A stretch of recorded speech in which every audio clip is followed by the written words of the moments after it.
Good evening. Tonight we're going to be finishing Crystal Tower, and we're probably also going to be finishing the A Realm Reborn storyline. Hey Pokeshak, how are you doing?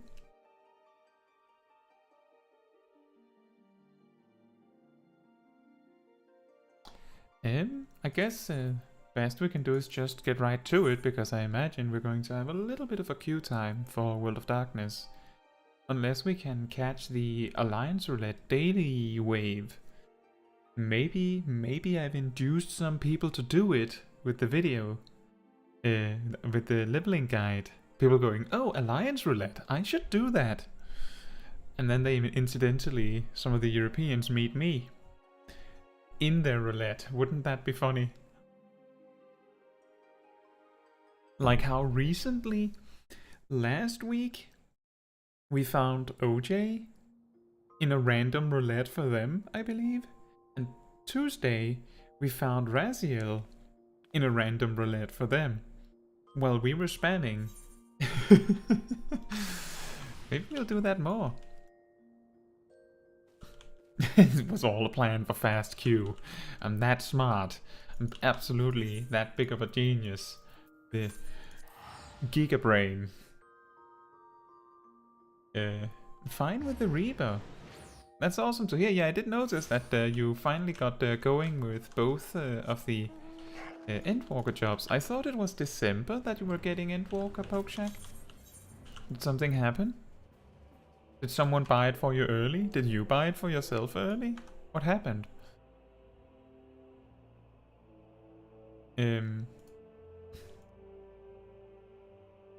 I'm glad to hear you enjoy Reaper.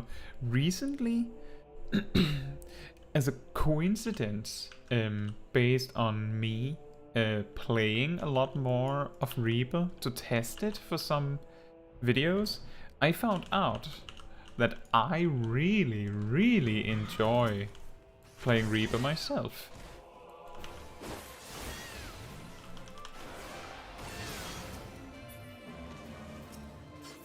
I'm glad to hear you do too. Your friend gave me the gift in advance. Oh, that's a good friend. Make sure to let them know they're appreciated, right? No mounting here. Awkward.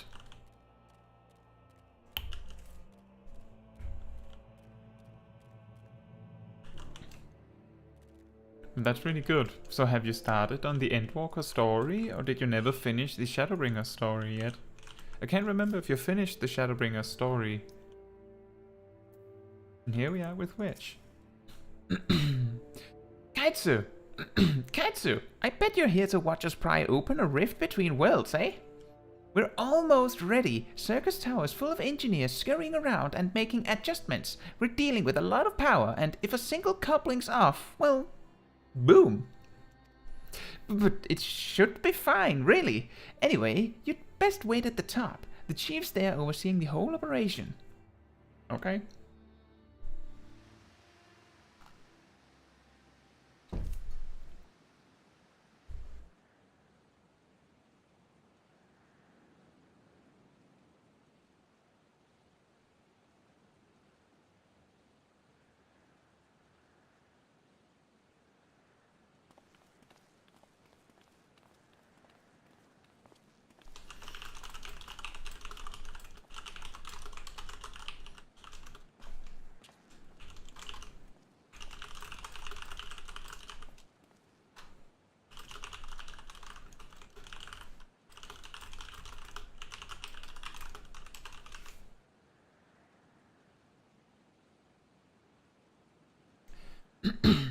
My friends, you've arrived. I'm just waiting for my engineers to give the signal. Then we'll see if we can't open a gateway to another world.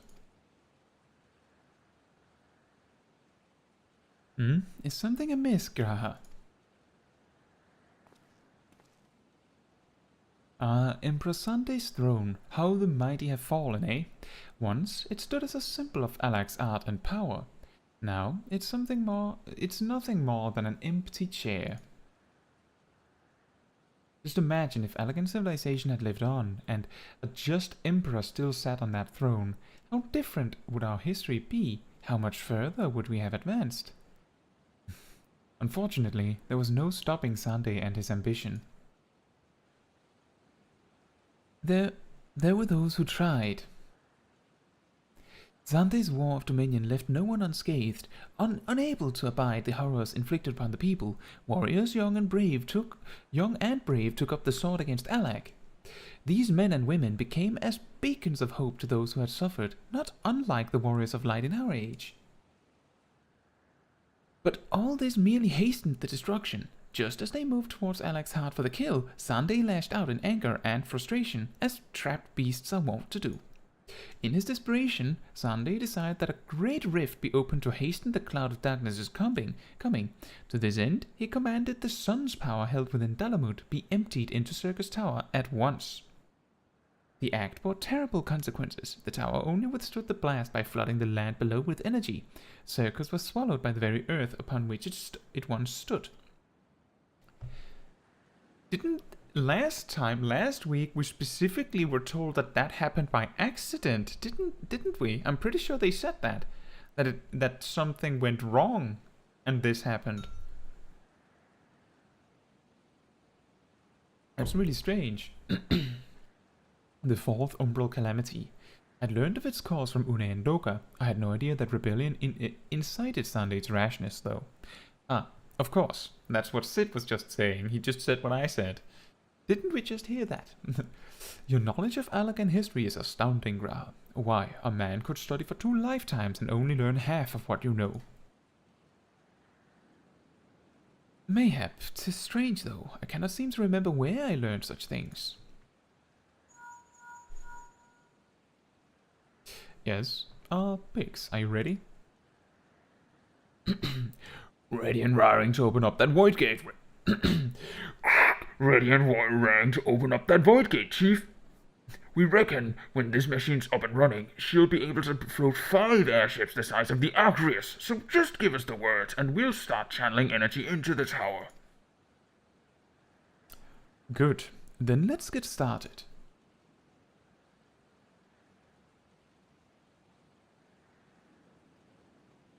Our preparations are complete. Everyone, step away from the throne.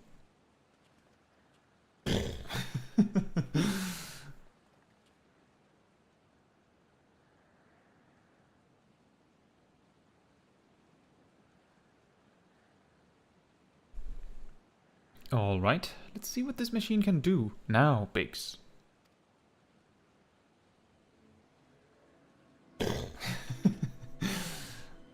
It just explodes. Magic.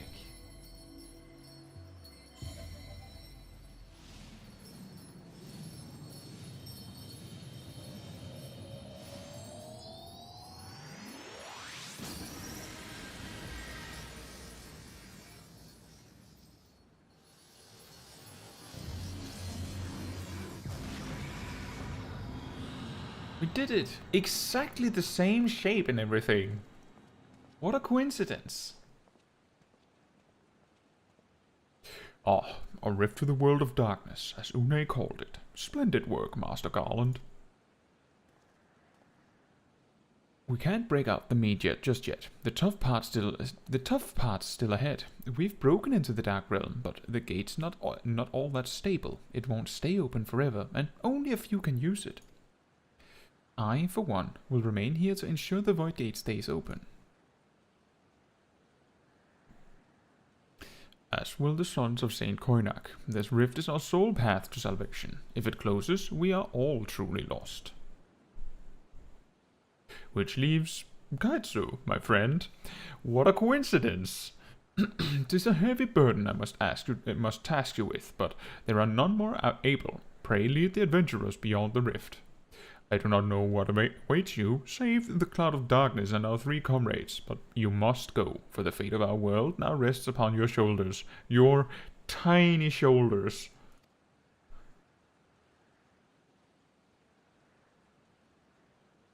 This is our only gambit, throwing a sassy lost child into the world of darkness.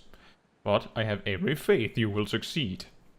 It will be no small feat to return after you have passed beyond the rift. Make certain you are prepared before leaving. Anyway, bye. Also, bye. Gra, you're like level 45 as an archer. You can't even queue for it, you know. Might I have a moment of your time, Caetsu? There's a matter of import we must needs discuss before you leave. Anyway, bye.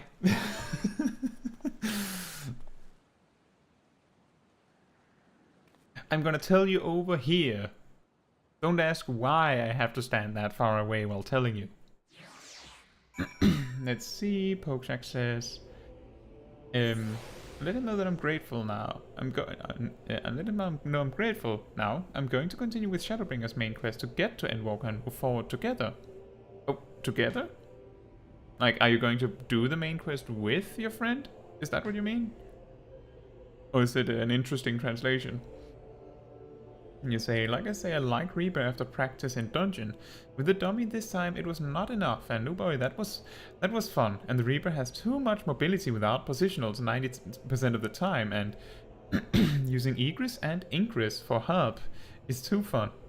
Yeah, just remember that using harp is only like using the instant harp is only worth it if you are too far away to use basically anything else for a full global cooldown. Otherwise, it's better to just skip harp and let the instant cast run out. Even though I know how it is, like you see the swirly like dashed lines around the button and you're like, I have to click it, the game is telling me to click it. I know, but if you check the potency, it's very clear that it is not worth using. If you can use pretty much anything else. Just keep it in mind. And Pokeshak says, yeah, we say after second raid in Heavensward and now in Crystal Tower something happens and then appears the third one. Every time he ends a conversation he makes an explosion sound with his mouth. Okay, Biggs, click the button. You click it yet? Okay. Oh, okay, no explosion. Fair enough. That's okay. Maybe next time. Man, if only I made engineering that made explosions and not just science. The future of our friends is in your tiny sassy shoulders, child. Where's your soul crystal? Soul candy. You know you can obtain your soul candy with the quest self-management. Okay, nice. I almost got it before I got to that last part. That was almost like a rickroll on me or something. Like, it's not rickrolling, but it's like like a joke that is very specific to me. The Caetsu Chaiji channel version of critically acclaimed expansion Heavensward spiel. You know the one.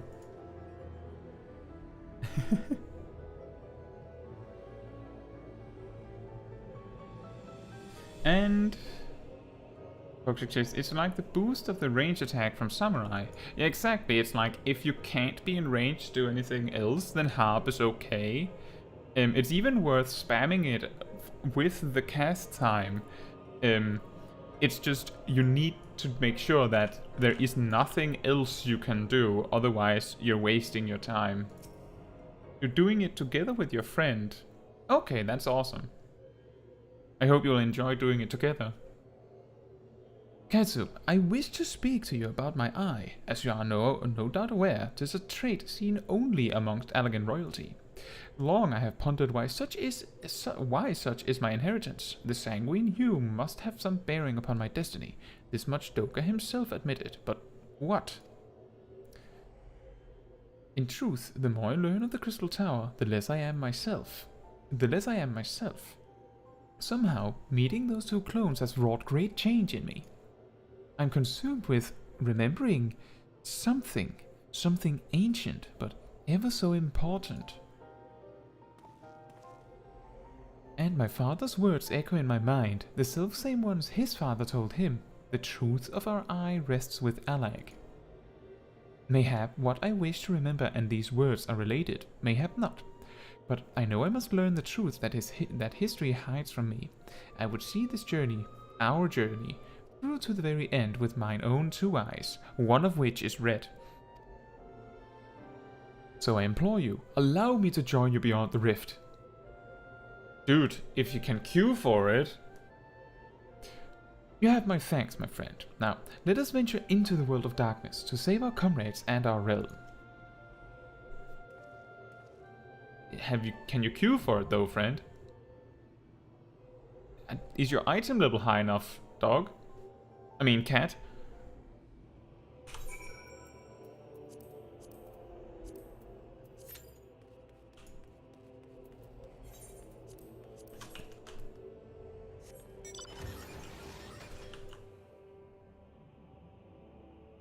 And Pokeshak says, even if you don't know yourself, I know you and I will never forget you.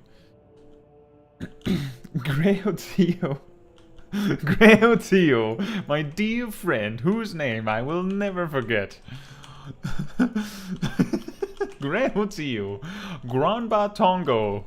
That was your name, wasn't it? Ongo Bongos.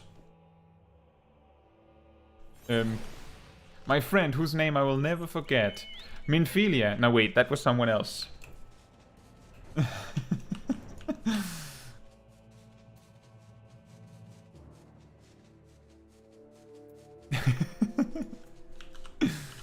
Ah, yes. My dear friend that I will never forget. That's a pretty good one. Can I join you for this quest? Yes, of course. Tries to queue. Someone in your party does not meet the requirements for this queue. Graha? Did you make sure to do the quest to unlock?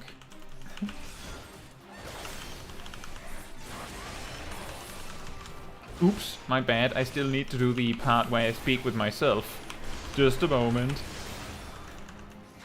My dear friend Biggs.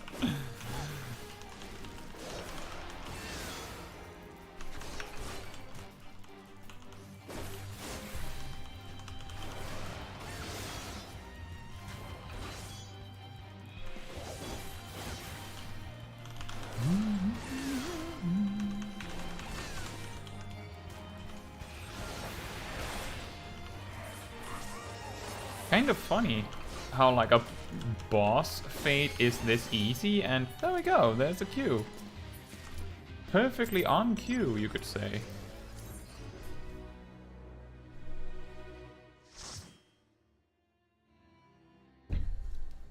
My dear friend, Sid apostrophe Biggs Wedge. Wait, that's 3 people.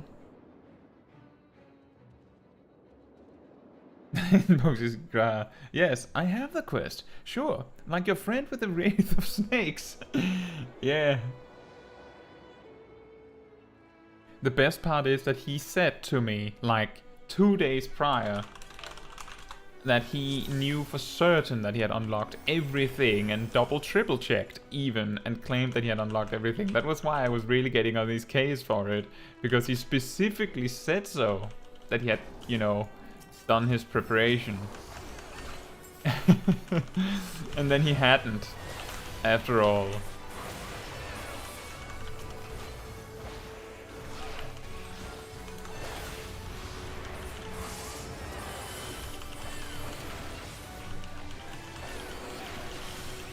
Oh dear. Oh boy.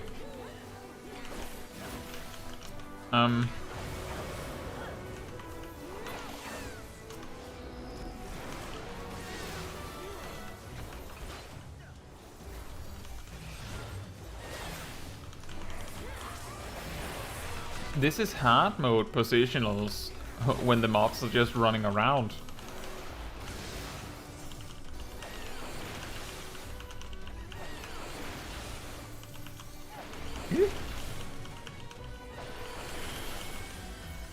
We're in the party that gets responsibility for the chains. Okay, guys, I want a job with AoE dots like the Paladin. Well... Oh yeah, that's an interesting point. Is that really a Paladin exclusive thing? Is it? Huh. Well, I guess Gunbreaker also gets Bow Shock, which is technically also an AoE dot. But it certainly has less uptime than the Paladin one.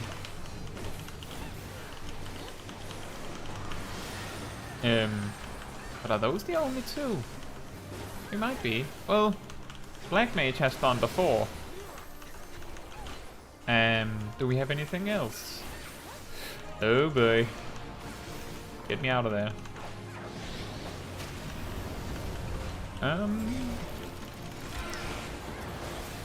Do we have anything else beyond that?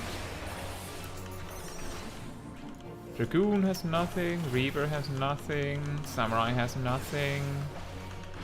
I guess the closest... I think the closest you get is that Ninja's Doton is kind of like an AoE dot, but then not really. Like I'm willing to not count that one. But you know, Pokejack, that's still an interesting point, because it still comes as a bit of a surprise. It's limited how many AoE dots there are in the game. Even ow. Uh-oh. Guys, get away from me, please. Okay, we survived. We weren't a multiple of 3 people in the circle, so we get to live. But it is interesting that, like, in terms of rotational stuff, I think it might just be Paladin, since Paladin has, like, Circle of Scorn, has, like, a 50% uptime, and is it Blade of Valor? Is that the one that applies the dot? I think it is. The last blade applies, like, that's applied every minute, so that has, like, if we're going to be really specific, it has about a third uptime.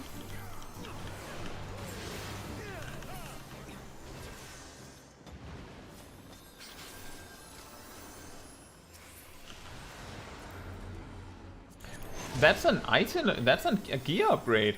Huh. Weird. That looks cute. You could totally wear that. Pokejack says, I've never been the one to receive the Death of Flare. Yeah, so part of the reason why you're a bit in trouble when you get targeted is that you get rooted or bound to the floor when it's used on you, so everyone else has to run away from you. And it's a really weird mechanic, like the whole level thing.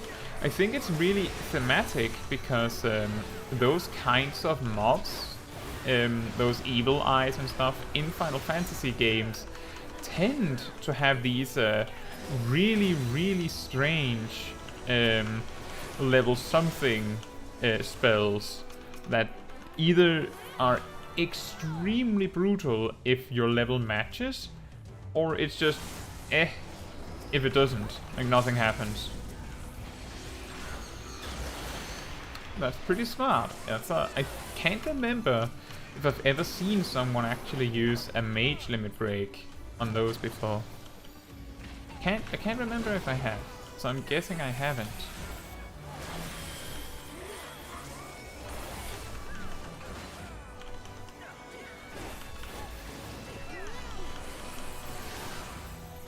Pokejack says, the dot thing came to my mind when I saw the 3 chimeras at the start and thought that would be a great place to apply an AoE dot. Yeah, that's true. I was almost about to use Chaos Thrust on all 3 of them, but then concluded by the 3rd one that there was no point, because they were gonna die.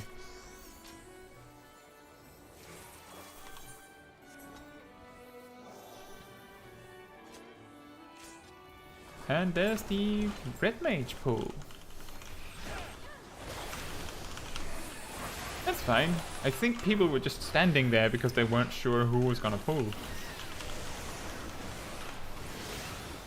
Ow. This is really dangerous right now. Don't want to be in front of the boss ever. If we can... Okay, this is much better. I think the tank realized the problem. The mage tank.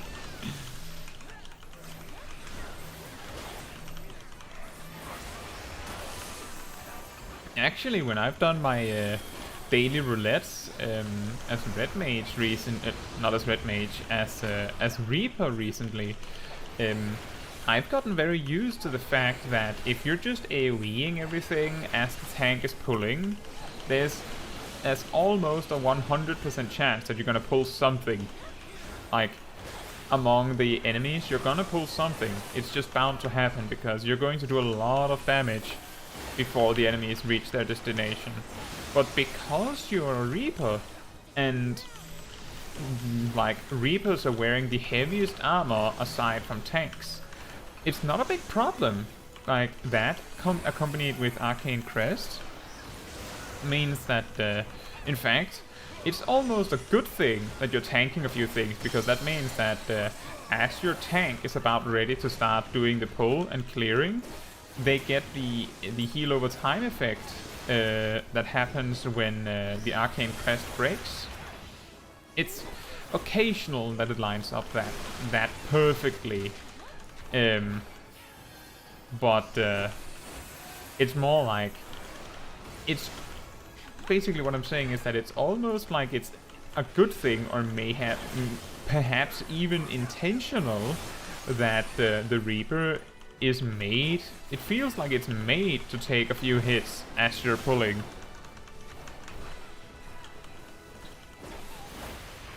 Ow. Those cleaves.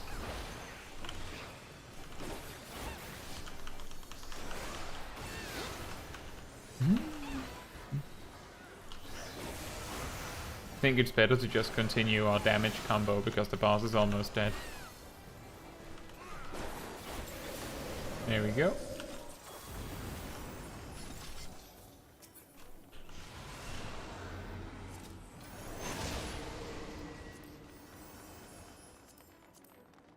Another gear upgrade. Excellent.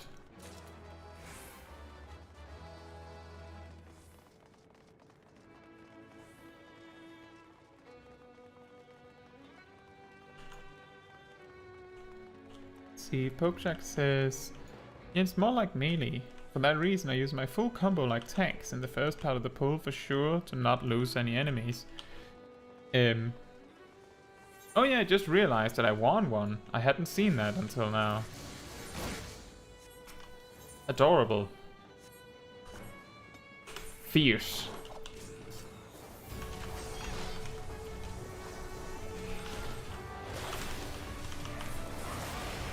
There's a little trick with this boss. If it chooses to target you, you can just jump off the platform preemptively. And then it'll fail to yoink you. And then it won't do the breath attack. It'll just do the shockwave that it does anyway.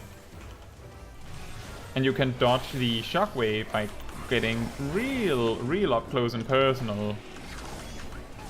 And it's targeting me again. Bye. Press the button. Thank you.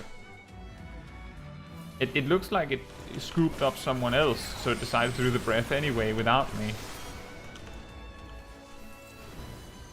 Oh, anyway. Convenient. But that's a little trick, if you didn't know.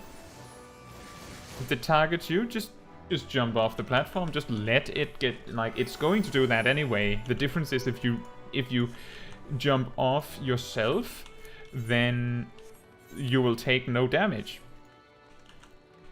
While if you let it do it, you'll be incapacitated for much longer, and you will take damage. You just jumping off gives you the freedom to choose, and means you can get up faster.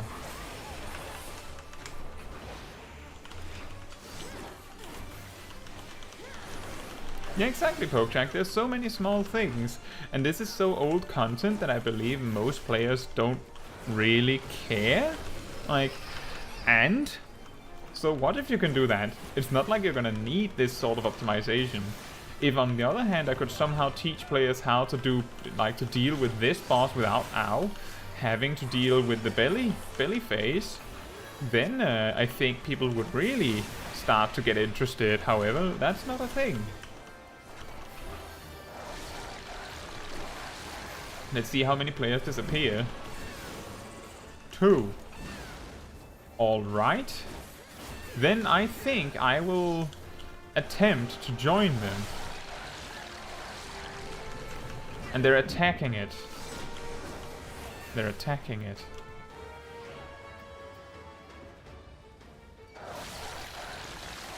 I'll go.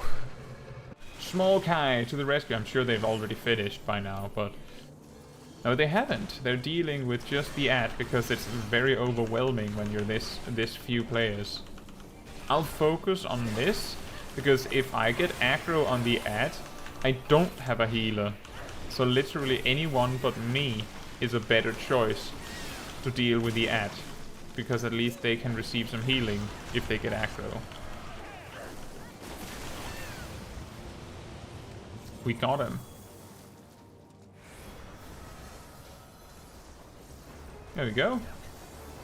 Well, I basically double dutied as a belly team, so someone else gets the honor of putting on the chains.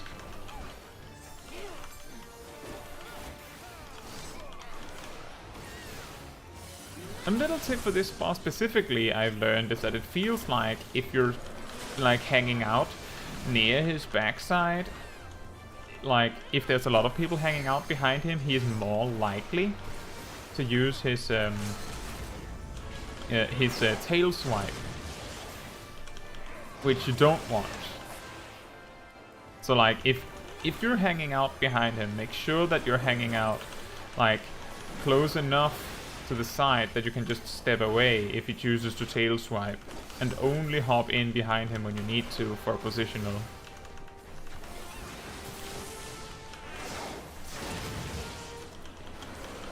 Oh, we got gloves. Gloves.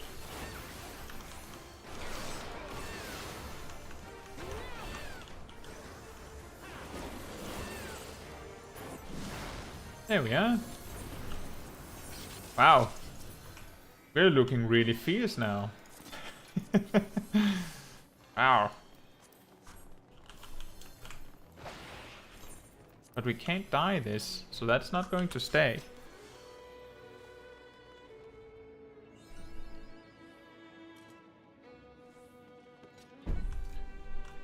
I'm guessing that I'm going to see the boss getting pulled right about now, because this cutscene is probably not short. I want something. Who disturbs the gloom? Ah, mortals from the realm of light. You have stumbled somewhere I didn't manage to read in time. I am the cloud of darkness. What I do not smother, I devour. What I cannot devour, I destroy. The covenant is everlasting.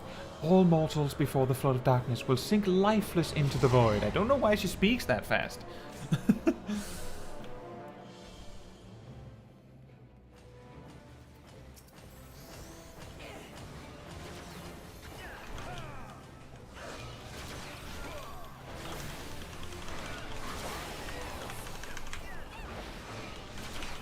Read faster! More speed! The fun fact about Sage, yeah, exactly, like, that it was a blunt weapon wearing job.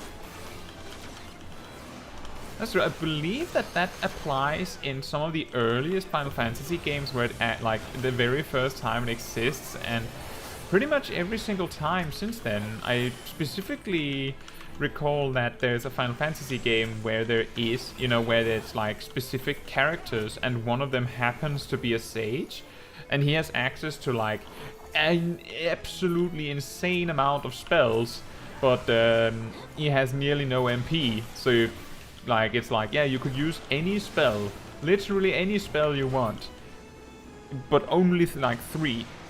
Hey Chester, how are you doing? Well, that's a really unfortunate weakness. You could cast anything, but you only have enough MP to do like 2 things.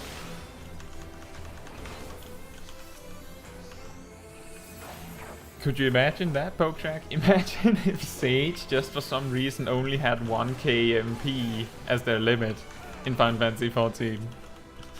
You get 1 Eucration diagnosis. Then you have to auto attack. I don't know. That's on you. Should have played something different.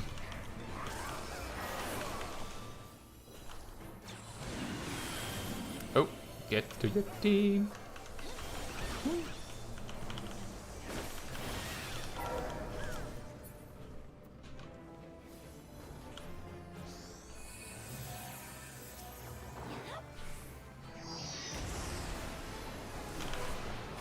And the Samurai level 90 show her that we talk about on the whoopsie day. Yeah.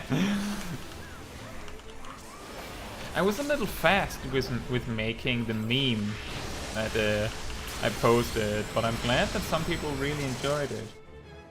That made me happy.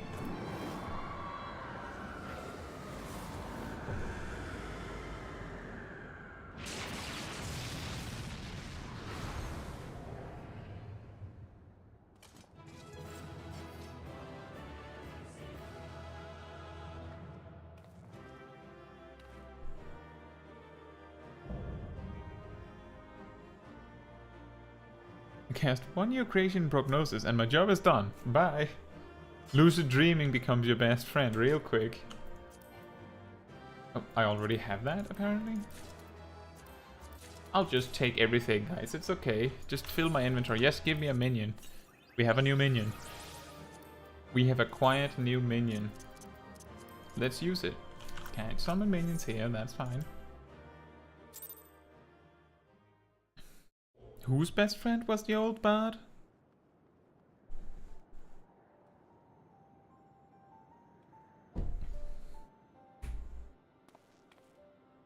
Ah, the sage. Oh, right! Because of the crazy MP region. Then you might be able to use the Eucration prognosis regularly, just because you get full MP again. Where in the 7 hills are they? Without them to stem the energy in the tower, our defeat of the Cloud Aids are cause little. Doga, Une, can you hear me? Narrow, even. I don't care. Is any of you here? I'll take a Narrow. Must you be so infernally loud? Are you so keen to attract more Void Scent? Oh dear.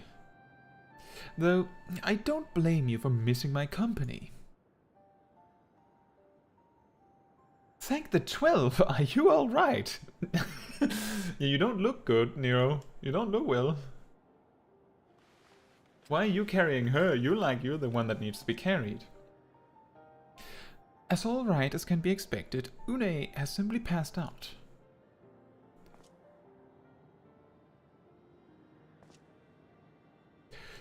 Nero, by the gods, what happened to you?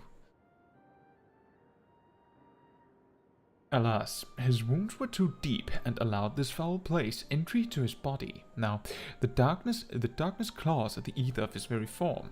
Would that we could have protected him. The cloud of darkness was bound by Sunday's unholy covenant to bring prosperity to Allagan royalty. The same blood that sealed this contract gives us a measure of protection.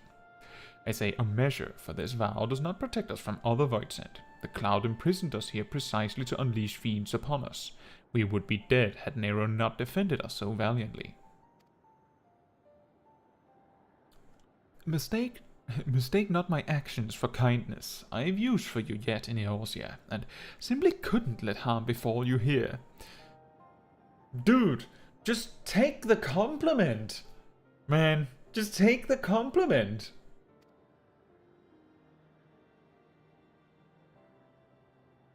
You could have just not said that, and everyone would have been better off for it, Nero. You could have just said, yes, exactly. I did it to protect you guys. That's what I did. And just left it at that. Where?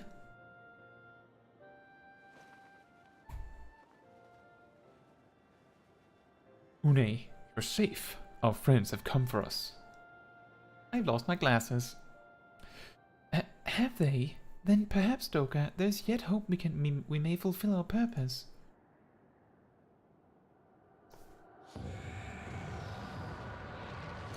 Or not?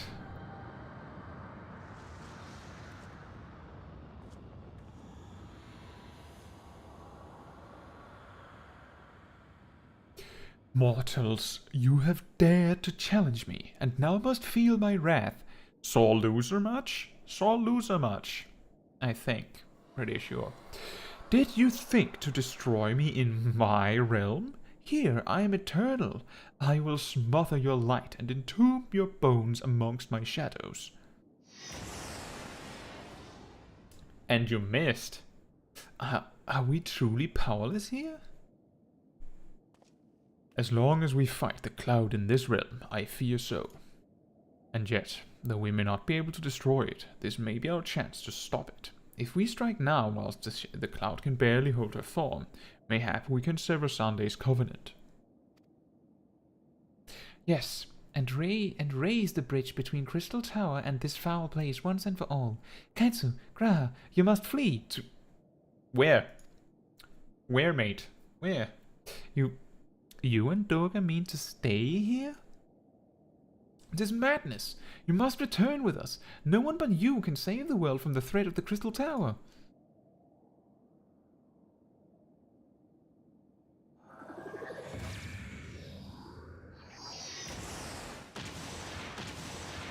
Oh.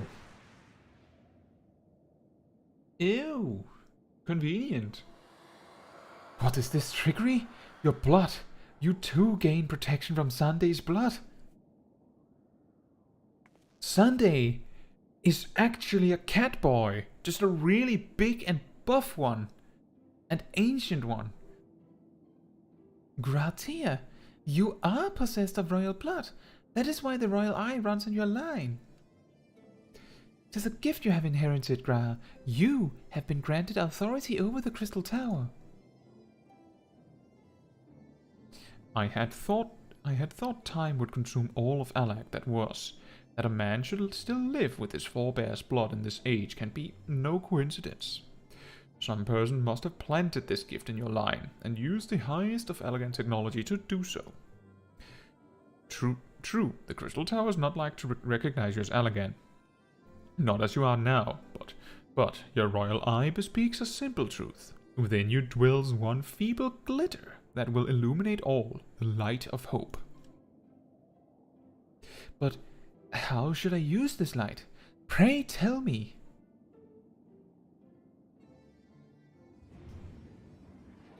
You must gain control of the Crystal Tower. We will share our blood with you, Graha. Though its effects will be but ephemeral, it will bolster the elegant presence within you.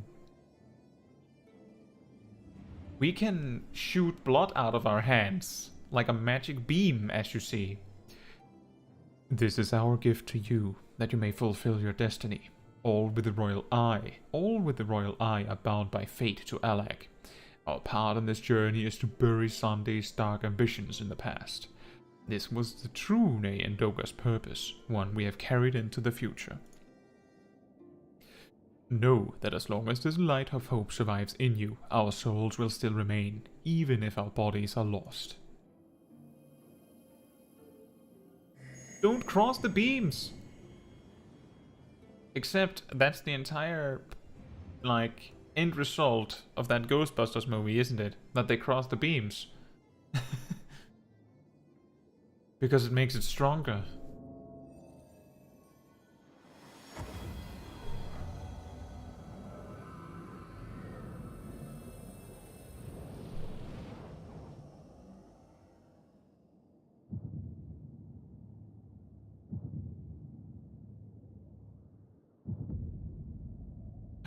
Now he has 2 red eyes instead of just 1. You must leave us as well, Nero. I'm sorry we could not live up to your expectations. I must return to you what is yours, though. You dropped it whilst defending us. Thank you. My weird radar thing. What you seek by this instrument may not be possible, Nero, but do not give up. There are many other paths that await you. Of course they do. Doga Une, I thank you. We shall never forget you. Now, Caetsu, Nero, let us quit this place.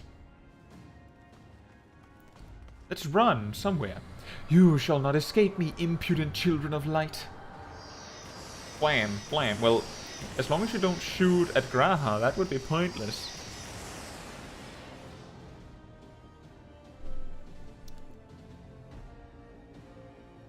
Actually, given the size of the shield around him that blocked, Nero and I could just like hug close to Graha and then the lasers would just get parried off by it. We don't have to run. No, you shall not escape us. Here, Sunday's bloodstained dreams of glory end.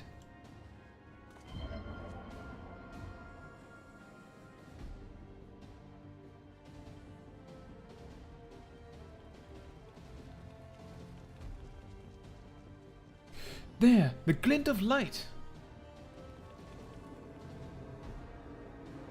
Was I the only one that saw that for a moment Graha and I just stood there, ready to run, and then started running?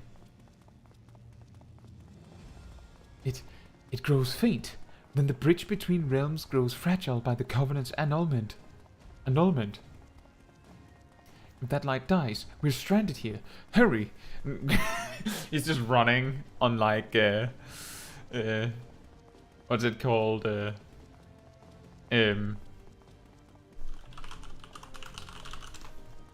a treadmill. Just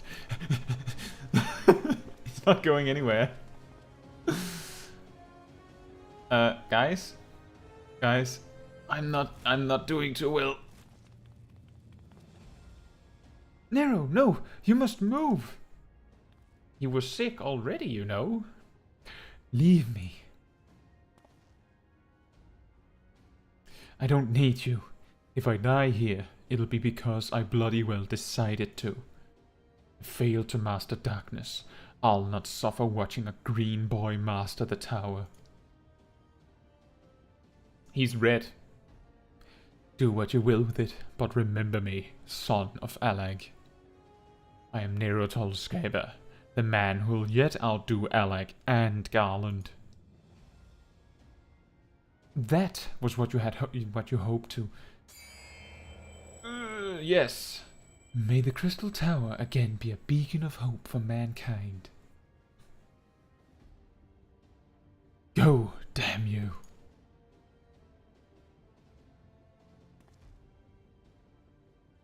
He said go.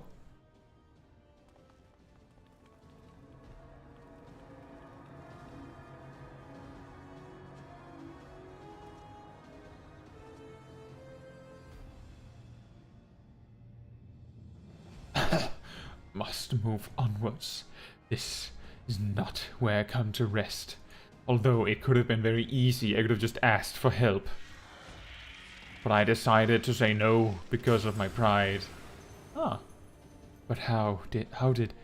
So those damn clones did it after all. Run, mate. Now, onwards. Yes, stand there and think about it so that you really get that dramatic end. Ah! Ah!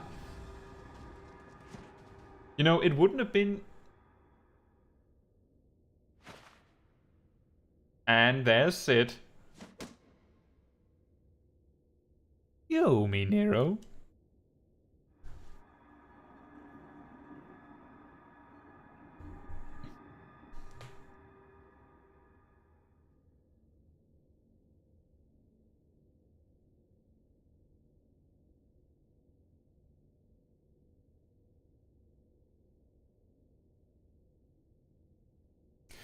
The hells I do.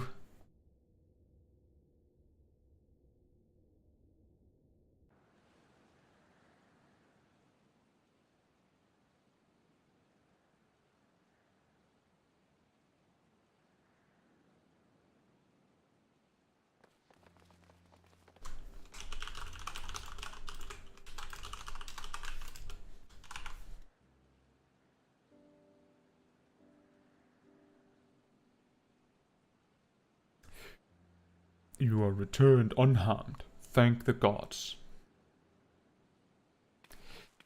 When that void gate started to close, I had never felt so powerless in my life.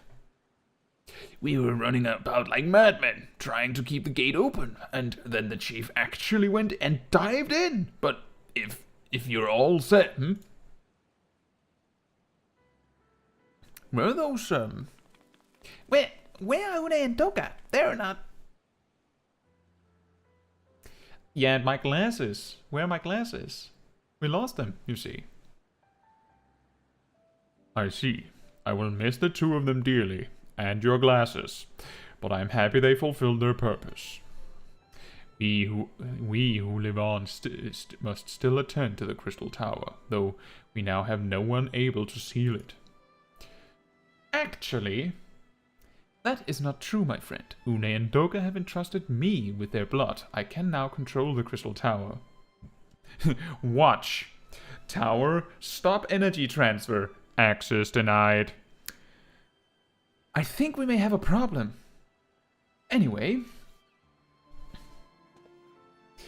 Gra, yes, I can see it in your eyes. Good, then let us put an end to this and seal away the tower. I love this happy emote that male Raygaden have. I've just recently realized that it exists and I love it. It's so good. I understand your instincts, Rambros, but please, give us a moment to rest. I am weary to the bone, and Nero and Caetsu are both emerged from long battle.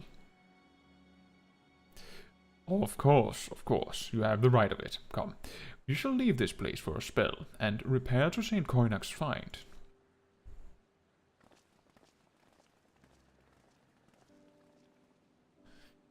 No one but you could have succeeded in the world of darkness, Caetsu. Would that I could have been of more use beyond the rift. As it stands, I was but a vessel for Doga and Une's blood. Yeah, I don't know why you didn't even participate in the combat. Weird, that.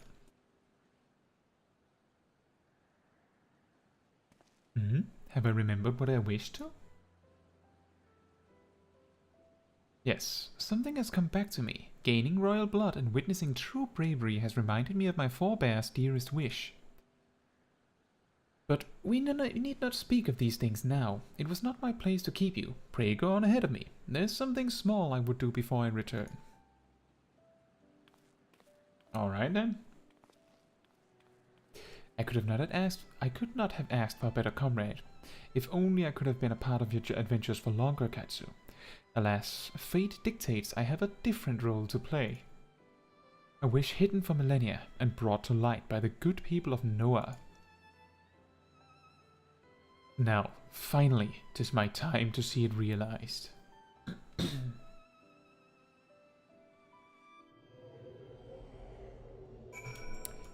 Right, let me just catch up on all the chat that I haven't that I've neglected to read. I don't like Nero, but anyway, I could settle for the Nero. I could if we could find Nero, that would be fine. Yeah. The purple pink suit Nero. He did actually look really cool in it. It was just a shame that he wasn't doing well in it. She got tired from walking more than 2 minutes, and Doga got tired of carrying her, so it was my turn to do it. Yeah, Nero's totally a tsundere.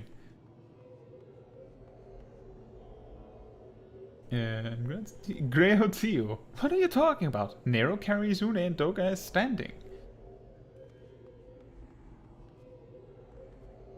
They all look the same. Sorry, Papa Limo.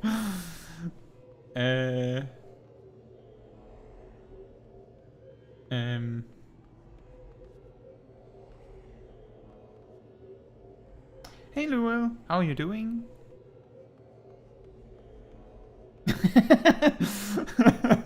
Sid, you owe me, Nero.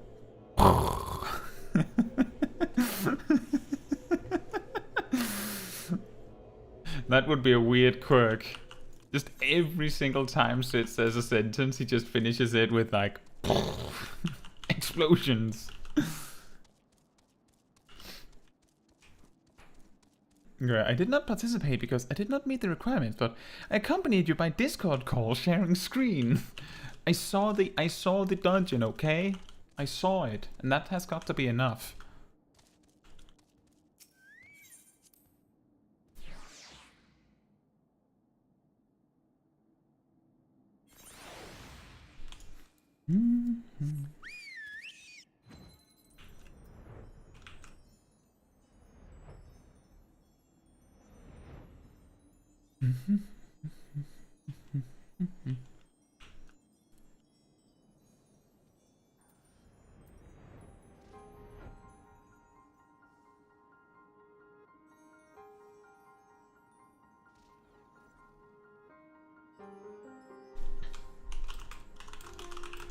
Just a moment.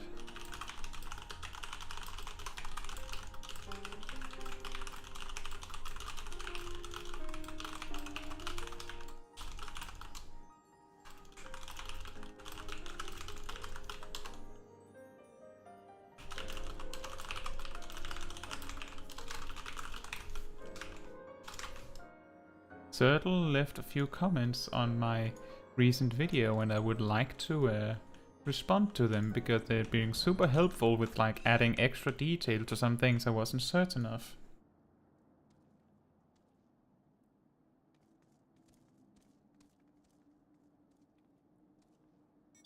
Like specifically that apparently crystalline conflict is absolutely terribly bad for experience, but now I know.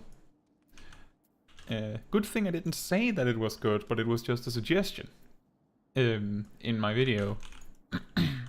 Otherwise it would have been a bit awkward. Did we lose you, Luwell? I cannot express how glad I am you returned safely, Caetsu, and with the means to dispel the threat of the Crystal Tower for good. Rest if you will, and then let us free ourselves from the spectre of the Elegance. You're in a duty! Alright, that's okay. As long as you're having fun. Exactly, Pokeshack. They released Crystalline Conflict like months after I had finished leveling everything, so I couldn't even test it. It was not even an option.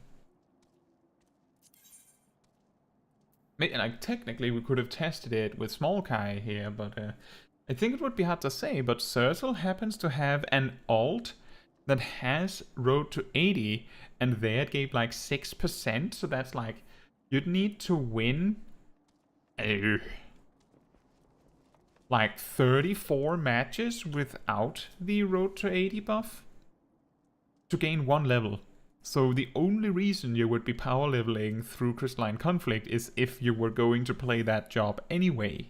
Like, I wanted to do Crystalline Conflict as this job. Oh, by the way, we're level 61 now. Rambros, does it look like I'm not taking you seriously when I have a dragon on my head? I trust you have rested, my friend. Yes, like 20 seconds while standing here carrying a dragon on my head. Good. I wish to seal the tower now, but there's something we must do first. Let me summon the others, and hear in full what happened beyond the rift.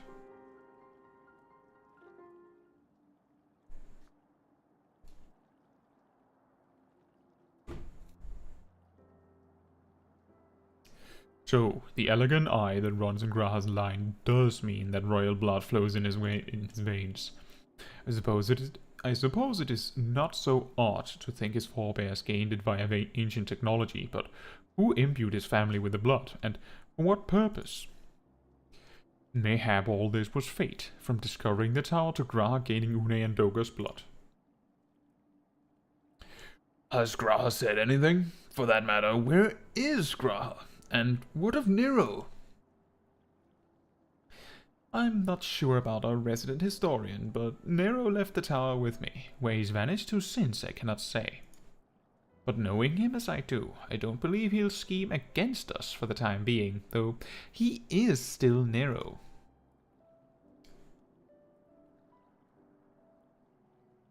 Caetsu, you say Graha stayed behind at the Crystal Tower? I wonder if he even now prepares to seal the place off. Master Ambrose, I don't know what gender or race I am, so I'll just give you this random voice. This Graz here, sir. He came into the Crystal Tower and began ordering researchers out. What? Why would he do such a thing? I do not know, sir, but he was quite insistent. He all but bodily forced me out of the gates. I suppose it's possible he told one of the others, but I wasted no time in finding out. I thought it best to hasten here and ask your guidance. Very well, let us go and speak with these researchers and get to the bottom of this queer business.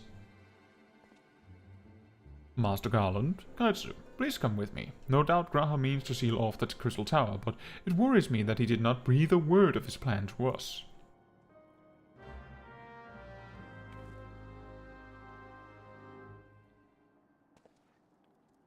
He didn't even breathe his plan to us. It's okay, I'll go get him in my magic school bus. Rambos? That's not a dragon, that's a lizard.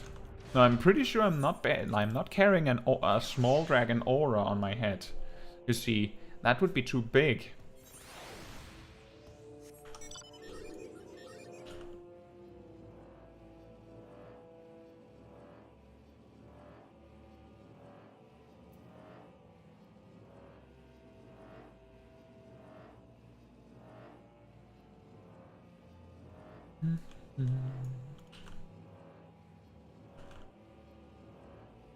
Son of Saint Koinak. Wait, why wasn't it a girl or lady that came up to us and told us? Wouldn't that technically be a daughter of Saint Koinak? Anyway, what in the world was Gratia thinking, demanding we leave the tower? No doubt you want to know why. I wish I knew that myself. Of course, he would tell me nothing, but he will be honest with you, miss. I'm certain of it.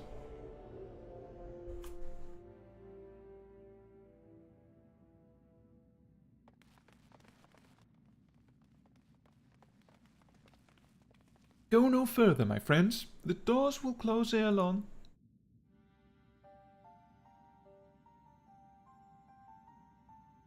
So you are of a mind to seal the tower, Graha? I know time is of the essence, but all I ask is a hint of your plan. Please, come here so we can discuss this. I prefer yelling. No, my apologies, but I cannot.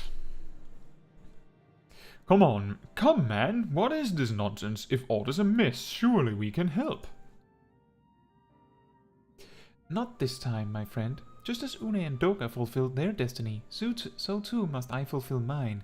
My blood has awakened me to this fact.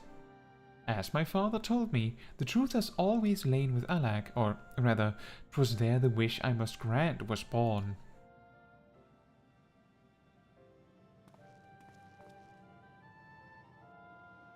You see, not all the world perished in Sunday's calamity. Survivors stood amidst the ruins of Alak, looking to the Crystal Tower, but it was nowhere to be seen.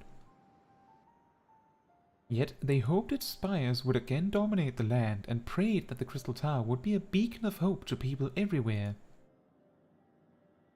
Word of this soon reached the only member of Alak's royalty to outlive the Empire, the Princess Salina. Selena was moved by the people's dearest wish. She used the very best of Alak's technology to give her blood and memories to he whom she trusted most. That man was my forebearer.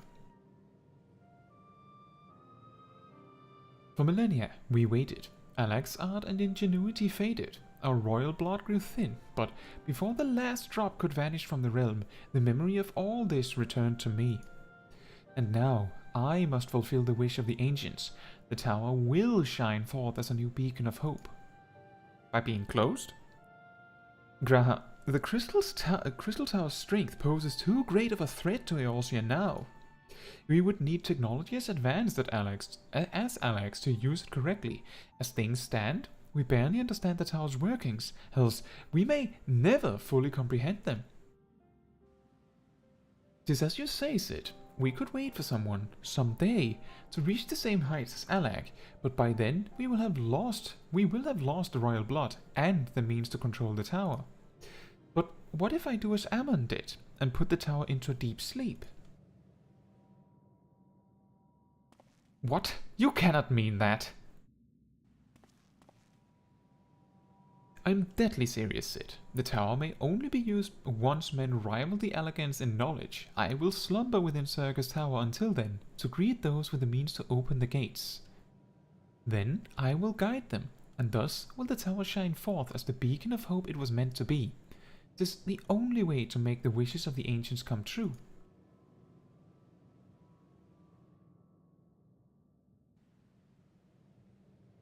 The future is where my destiny awaits. But yours lies outside of these doors. Go, create a future where hope reigns, and the tragedies of the past are but memories. No one but you can accomplish such things. Nothing we say will make you change your mind, will it?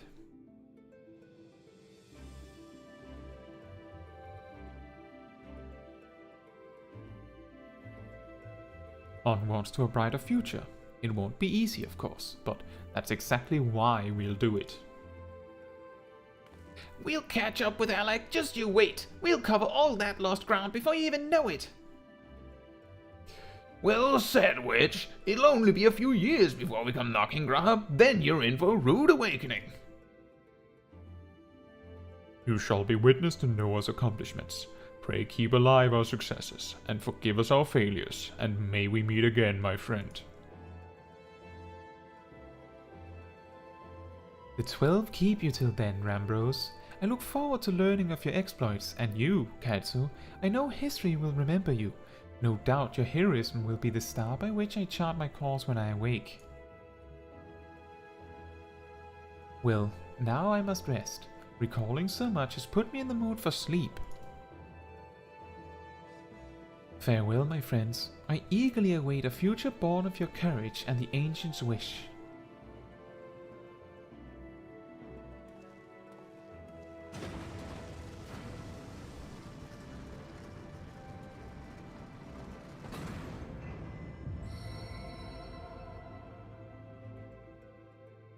And remember that all this was completely optional until like Shadowbringers.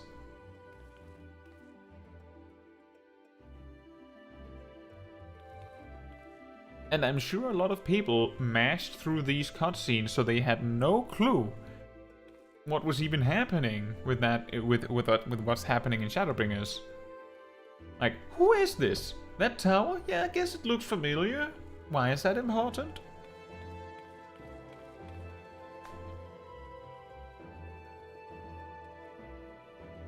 Borges says, maybe yes, but anyway, it's a sun there, so it must be sun.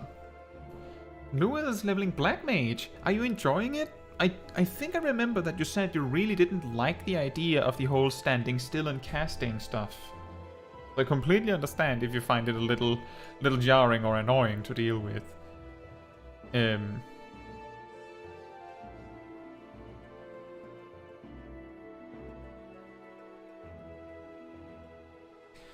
The crystal tower slumbers again, then. 'Tis too quiet for my taste. Weird radar watch thing? Tell me where to go next. Weird radar, where's the most convenient science experiment happening in the world right now? Goodbye, Sid. I must put all this at my back. Possibility beckons, and I am bound to follow. Yeet.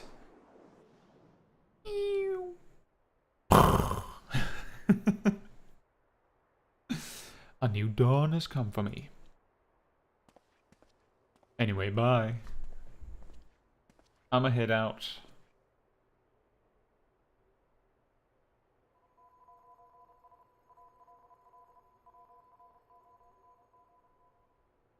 That's Morse code, by the way. And it's Morse code, as far as I recall, for something that is set in Endwalker by a specific character, but I'm not gonna go into detail with that because Pokeshack hasn't even had a chance to see it.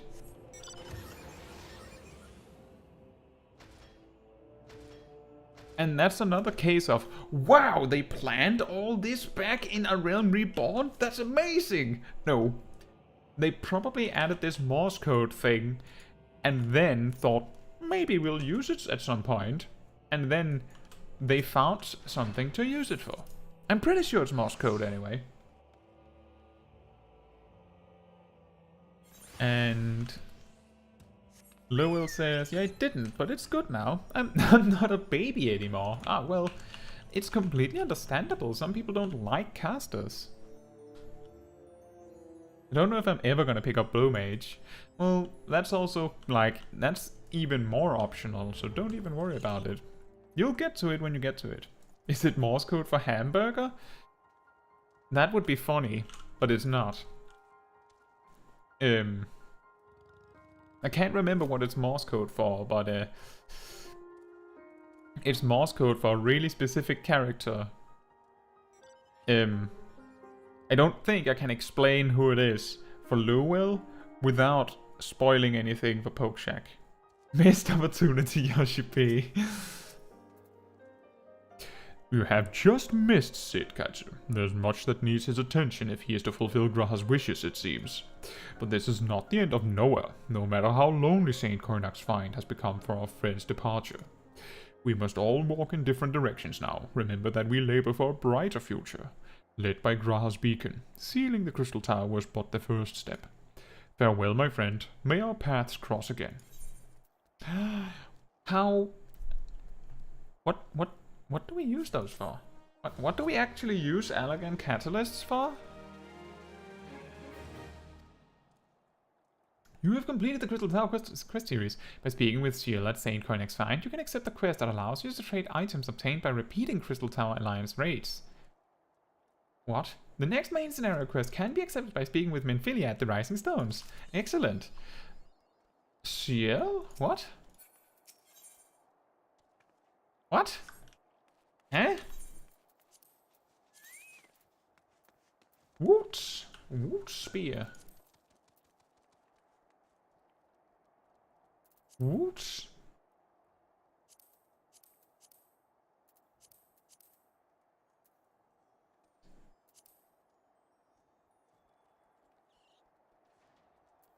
Pokeshack says, I only know you can create a dummy of Alexander mobs with that catalyst. Ah. My assumption was that perhaps you could use it to like maybe it was the equivalent to how you know, how in more recent expansions, Pokeshack might not know this, but when an expansion is current, just a moment.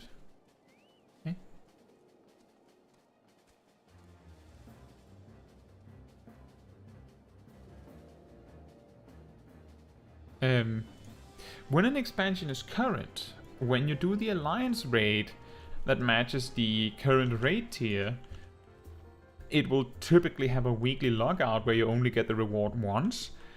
But it will award you a coin that you can trade for a material that is necessary to add like an extra 10 item levels to your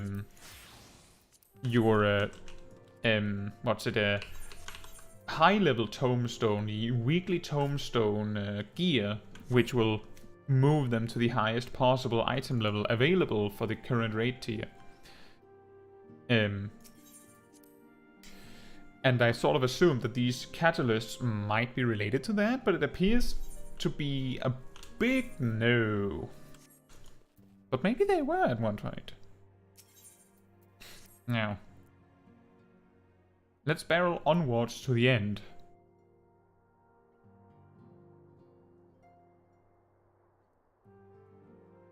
Though recent events weigh heavily on our minds, we must needs set them aside for now.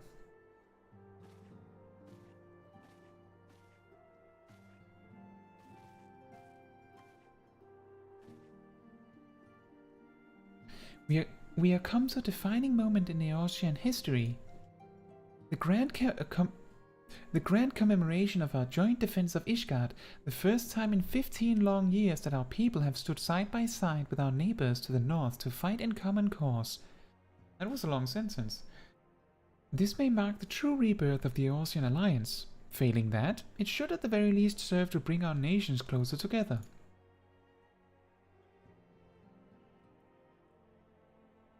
Blink. We have every reason to raise our voices in celebration, do we not?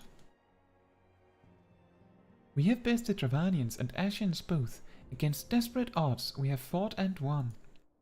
But the primals still plague us, and the Empire still plots our subjugation. And our triumphs, remarkable though they are, were bought at a terrible price. Brave adventurers and allies, broken on the steps of faith. And before our eyes, in this very room, our dear friend Moenbrida. This is the victory we have wrought, and it is as bitter ashes in my mouth. I would sooner stay here and invite those with more appetite to enjoy the feast in my stead. Alas, it is a royal banquet, and all of our allies will be in attendance. It is our duty to present a united front, that we might serve as a beacon of hope to all.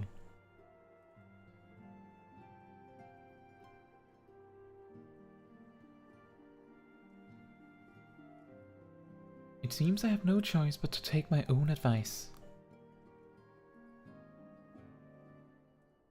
I instructed the others to meet us in Uldar, that we might make our grand entrance together. Oh dear! Unfortunately, I had to settle for leaving Tatara and Lamin a note. If they do not return quickly, they will have to settle for whatever leftovers I can smuggle out of the fragrant chamber.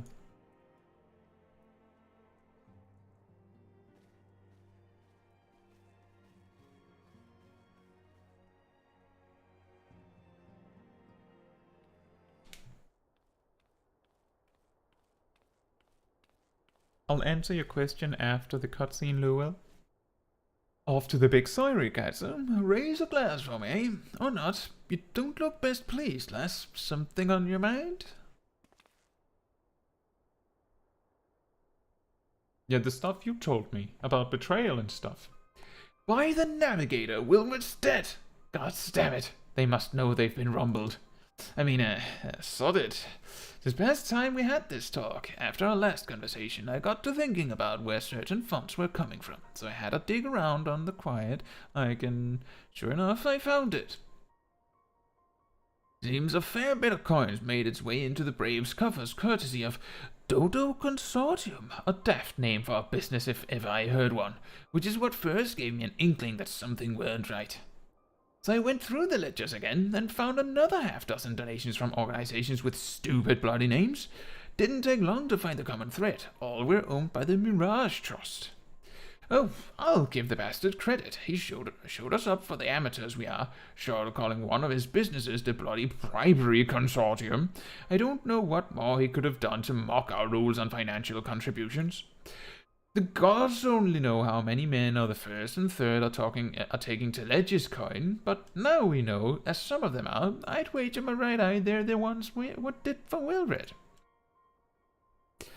The earnest young fool had taken to asking the wrong kind of questions, bound to attract attention.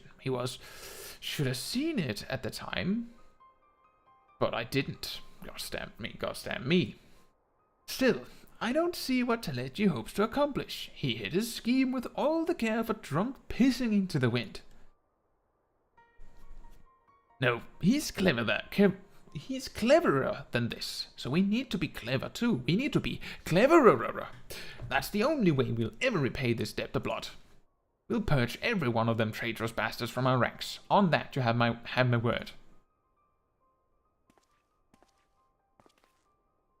And Caetsu, mind yourself when you'll die. We're heading into a storm. I can smell it. The kind what'll sweep a man overboard and drag him under before he knows it. Oh dear. Alright, Lowell had a question. I have a question about Enochian. When Umbral Ice or Fire is gone, Enochian is completely gone, right? So it's better to not be greedy with Fire Force, since it's better to keep Enochian up. Correct. So, I think, let me just check, I might be able to see the exact spell name and everything.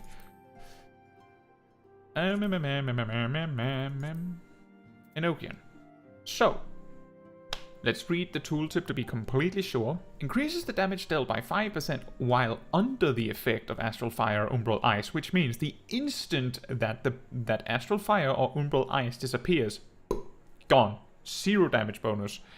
The important thing here you need to keep in mind, Lewell, and this is a little bit of a detail, but if you've seen the openers that weirdly start with fire and then casts thunder, take note that it increases damage by 5%. So that means ice damage, fire damage, thunder damage, unaspected damage, punching damage, if you choose to do that, mainly stick smacking damage, but you know, that's also 5% more. So all damage while Enochian is active is increased by 5% or 10% or 15% or 20%. So you really want to make sure that either Umbral Ice or Astral Fire is active at 100% all times where you're attacking once you get to level 56. My tip for managing your Astral Fire is you can only reasonably, with no spell speed, like if you have an extreme amount of spell speed or you're standing in your ley lines, this might not apply specifically, but with no spell speed assistance, you can only fit like realistically 3 Fire 4s before you have to cast Fire 1 or something else. Like, you can probably fit a 4th one, but it's safer to do 3 Fire 4s, and here's the thing. If you enter Astral Fire with 3 Umbral Hearts, which you get from Blizzard 4, as you know, you enter Astral Fire through using Fire 3, meaning that it's free to cast, so you have a full MP bar and 3 Umbral Hearts.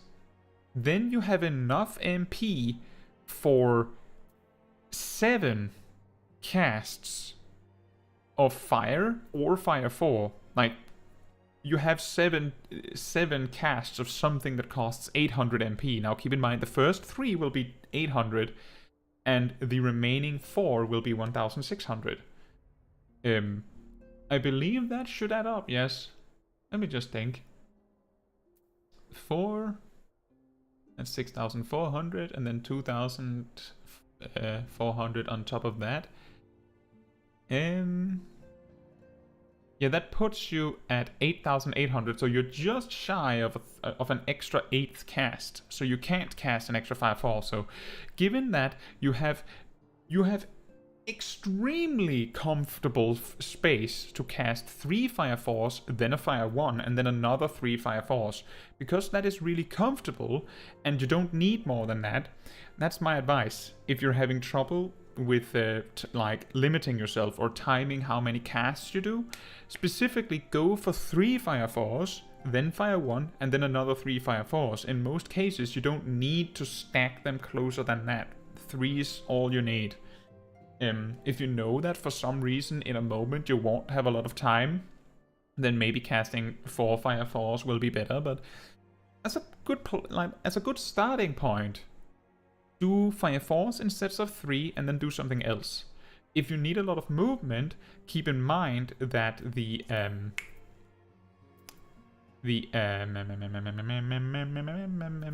Firestarter proc lasts 30 seconds. So you don't have to use it right away. In fact, once you learn Fire 4, it is beneficial to save your Firestarter proc for shenanigans. To put it in a little bit of a funny way. And when I say shenanigans, I believe last week I briefly showed some transpose tricks, didn't I? Or maybe it was Tuesday. It might have been Tuesday on the PvP stream that I showed it. But basically, if you have a Firestarter proc, then and you're not needing it in your current Astral Fire phase, then you can switch into Umbral Ice, do whatever you need to do in Umbral Ice. If you have an instant spell, and this is important, you need to have an instant spell to do this, so a Thundercloud proc, for instance, then you finish your Umbral Ice by casting the instant cast and then using Transpose to switch into Astral Fire, and then you use Fire 3. Now, the reason for that is that people have discovered that getting quicker into Astral Fire, basically not casting the free Fire 3 in Astral Fire 3, and also hard casting the Fire 3 from Umbral Ice into Astral Fire, just combining them into just one with Transpose like this, the average damage combined with the time saved turns out to be like a 1% DPS increase, something like that. It's really, really small as far as I recall. It might have been a little bit more than 1%, but you don't need to learn this. You don't need to learn this. It's like advanced studies if you really turn out to love Black Mage. But the point is, 3 Fire Force, keep Enochian up. I don't know how high level you are, Lowell, but I'm guessing you're below level 70, because when you reach level 70, you get polyglots for every 30 seconds in a row where you keep Enochian up. And every time you have a polyglot, you can cast Foul, or later on Xenoglossy, and they will both be instant by that point, which is a huge attack that is instant, so free mobility. It's just good. It's basically, imagine Scathe, except it's good and free. But you need to keep Enochian up for 30 seconds uninterrupted to get this. If Enochian drops, the clock turns back to 0 and you have to start from there. That's also why, if you've seen Black Mages in dungeons, how they frantically spam Transpose or later on Umbral Soul to keep that buff running and rolling, because they don't want to lose it. It's simply too helpful to lose it. I hope that explains your question, Lowell. Otherwise, just let me know if you have further questions. You know I love to answer.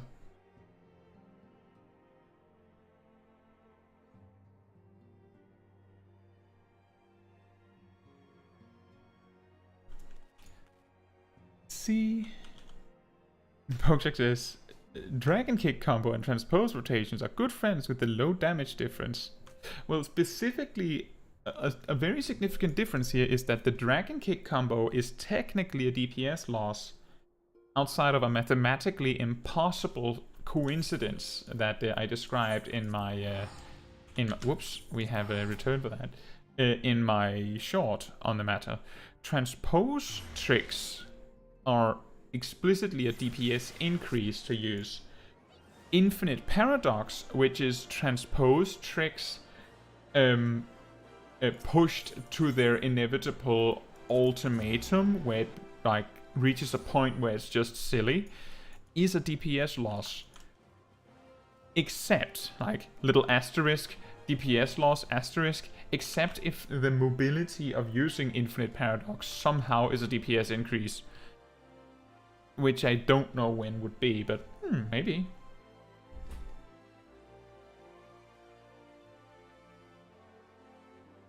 Yeah, let me know if you have further questions on Black Mage, Lowell, or any other job or anything else, as you know.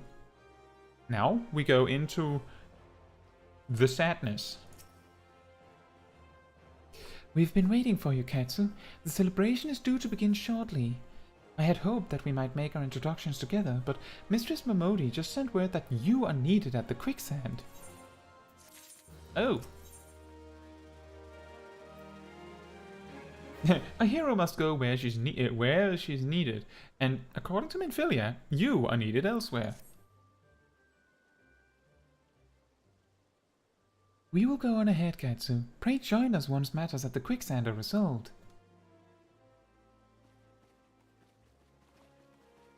Thancred just not looking there at all. He's like, oh right. Give my regards to Momodi, and let her know that I will call upon her anon. Okay. That's a very serious Kai. I don't get to have the entries for the dinner. I have other duties, or I don't even get to eat that. Grumble, grumble. Hungry small child.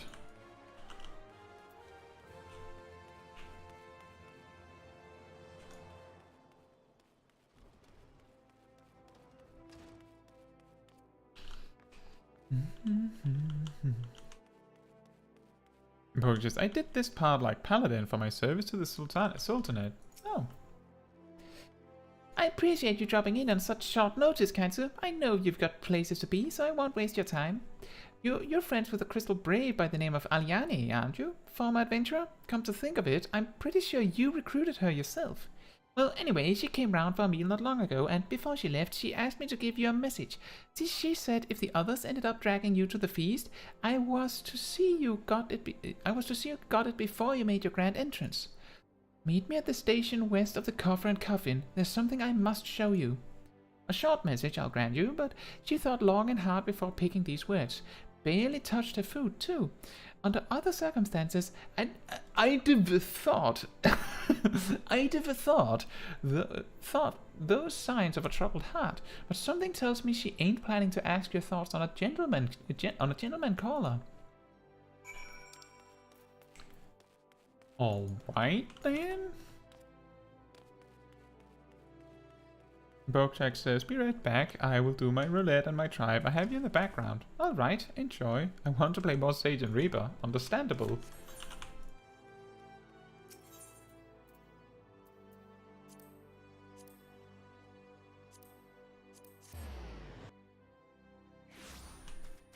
I remember when I unlocked them, I expected to want to play a lot of Reaper. But ultimately, I ended up being so caught up in Sage back then that I leveled it so fast that I believe Sage was my second max level job in Endwalker.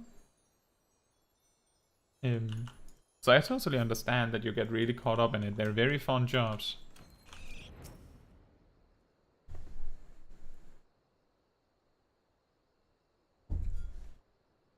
Waiting.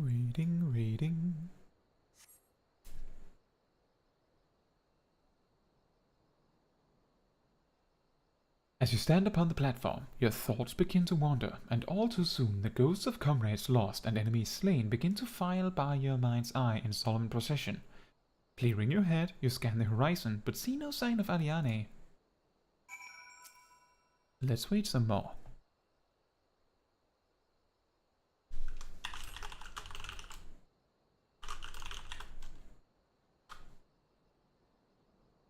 Straining your ears to listen, you hear the chatter of Kickern and the buzzing of surfits, but no approaching footfall. Sighing, you bow your head, only to notice the vial lying at your feet.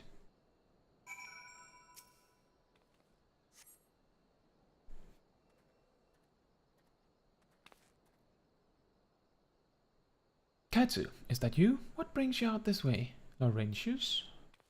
Oh.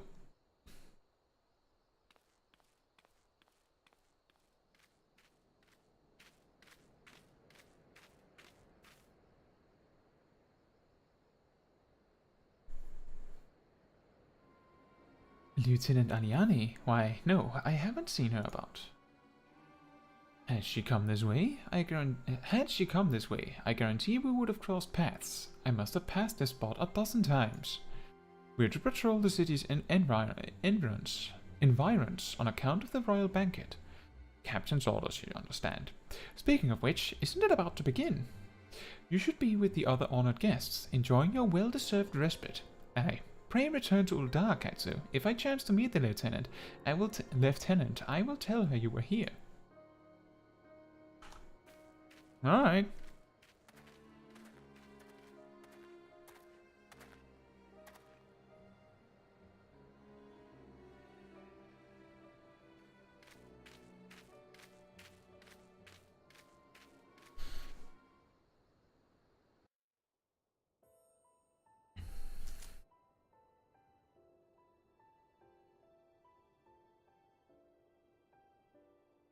O Sultanry, hallowed spirit of my line.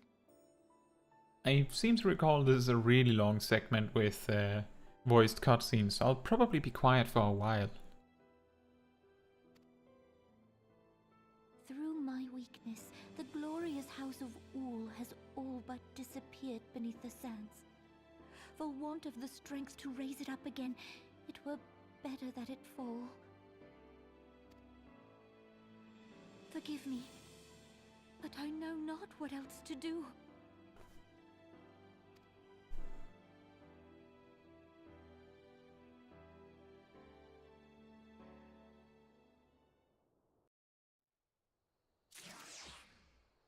Looks like it's a little bit yet. Maybe. Yes, okay, there's a little bit more. A teeny tiny bit more. I wasn't sure if it was now or a bit later, but then it means it's the next cutscene.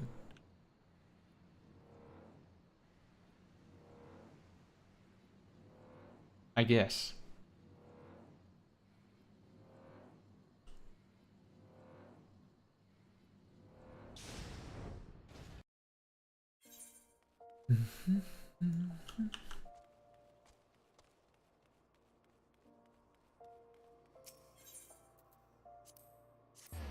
Wait, I think I went... Did I go to the right place? Oh, right. Amodi. Oh, that's also the wrong place? I'm not intentionally stalling for time. I'm just... I thought specifically to go back to the chambers, because the Crystal Brave, which is totally trustworthy, said so.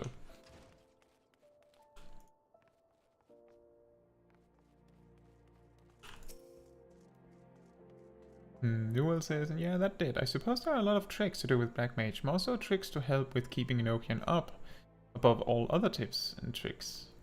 Yeah. That's good. I reckon you'd head straight to the feast after meeting with Aliane. What's the matter? No appetite? This tiny glass container appears to have been used before, but to contain what, pray tell? So she wasn't there, but this was, eh? Let's see. Looks to me like an alchemist's vial, but beyond that, I can't say. Might be best if you hold on to it for safekeeping, though.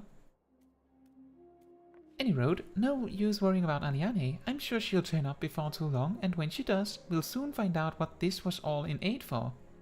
In aid of. Besides, you've got more important things to think about. Sure. Would you believe that, while you were away, another message arrived for you? Well, one did. One delivered by the Sultana's handmaiden, no less. Seems that Grace desires a private audience. Her handmaiden will meet you on the royal promenade and escort you to the Sultana's chambers. So, what are you waiting for? Go on then, go! Oh no.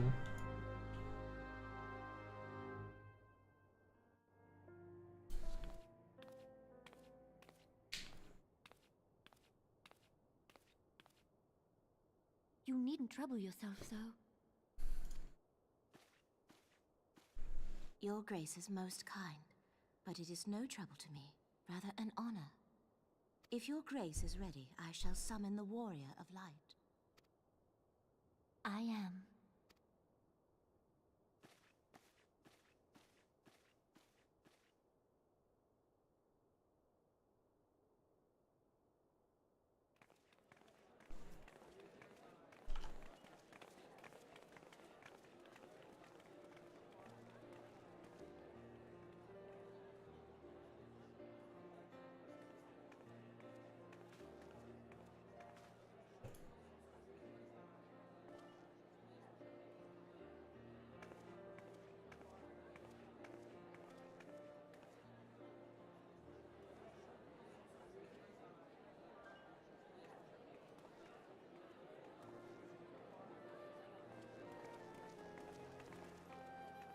Everyone looks to be in high spirits.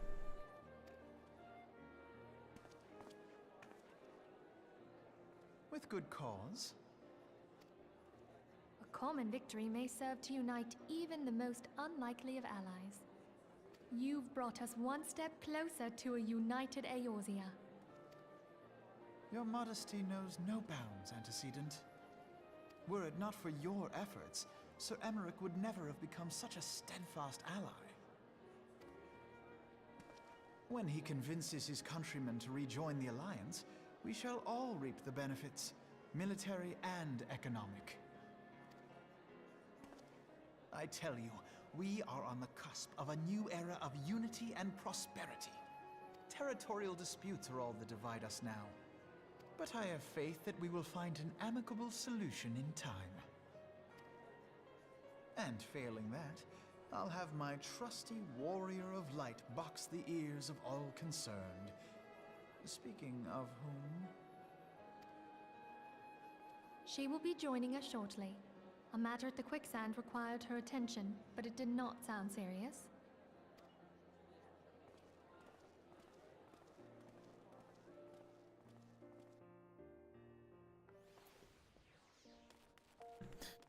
Uh-oh.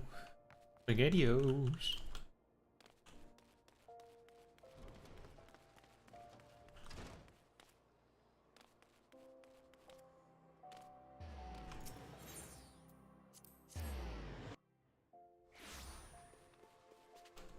I just realized in a cutscene before that my mouse was hidden, and I was like, and that's a little bit of a shame. If I'm quiet for a really long time, then the least I could do is have the mouse present so you can see that I'm at least still here.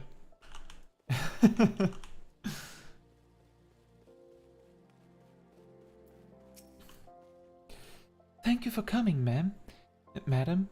Grace is most eager to speak with you. If you require a moment to compose yourself before your audience, you may have it, or if you are ready, it would be my honor to escort you to Her Grace's chambers with it forthwith. Upon proceeding to the Sultana's bedchamber, several cutscenes will play in sequence. It is recommended that you set aside sufficient time to view these scenes in their entirety. Here we go.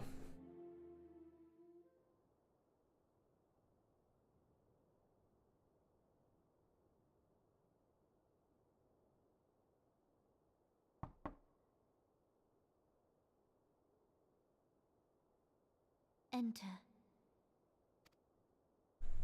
Your Grace, your guest has arrived.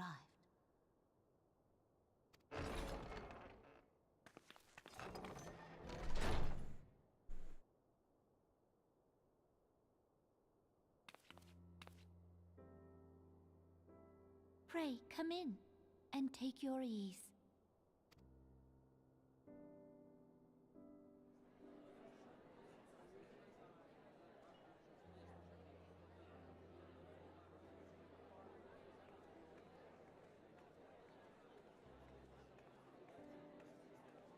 Tis well that the steps of faith held against the Horde. And what of the city proper?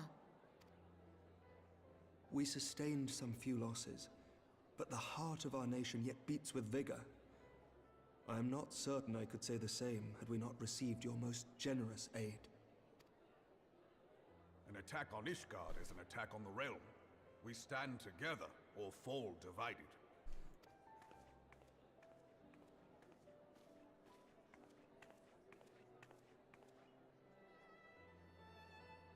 Such noble words after the fact.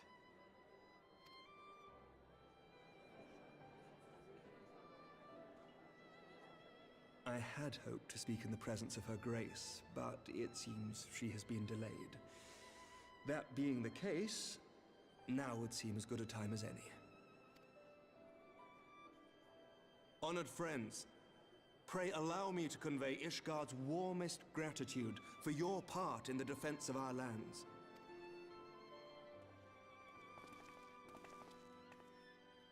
Tis upon the success of this very alliance that my recommendation to throw open the gates of judgment shall be founded.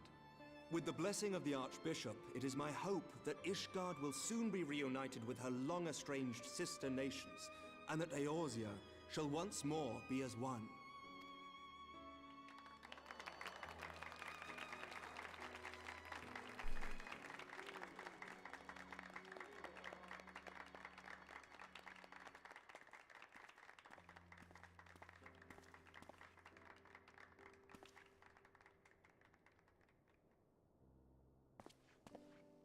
Very well.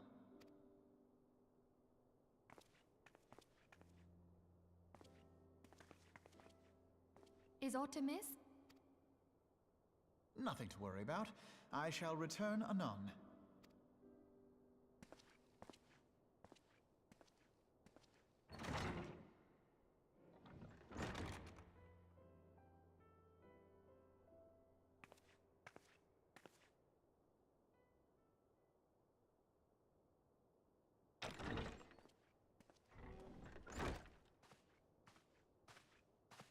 You wished a word, Yu Hase?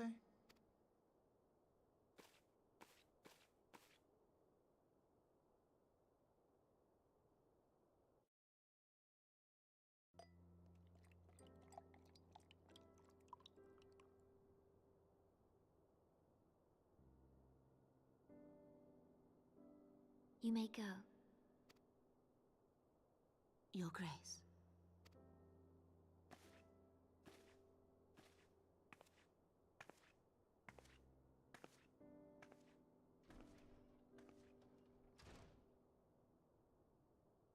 You must be curious as to the reason for this private audience. The matter I would discuss, however, will soon make apparent the need for discretion.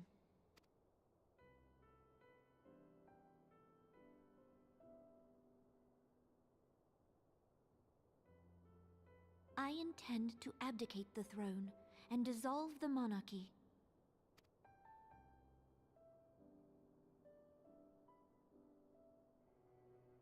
You have seen for yourself the storm of turmoil that howls through our streets. The government fails in its responsibilities, and my subjects suffer the consequences of our incompetence. But I will see them suffer no longer. The victory feast shall provide the stage on which I declare the dissolution of the Sultanate. 'Tis mine intent that the ruling class of our golden city should take its place beside the common man in a fair and equitable republic. No more shall this nation bow to the whims of a privileged few. Yet, that which I propose will entail the tearing up of this city's very foundations. And even Reborn, with all his strength and influence, will be hard-pressed to keep his footing on such treacherous ground. Thus would I ask you to lend him a steadying hand. You who have endured the wrath of innumerable foes are the one hero in whom I can place my trust. Will you do this thing for me?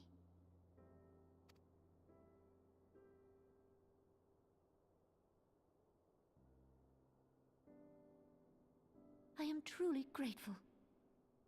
More grateful than I can well express. Much of my dread for the coming days has been quieted.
Your Grace!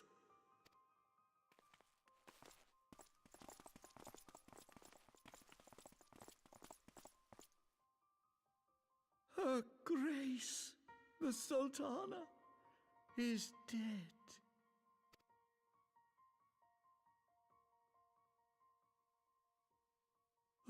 Poison in her wine? You did this!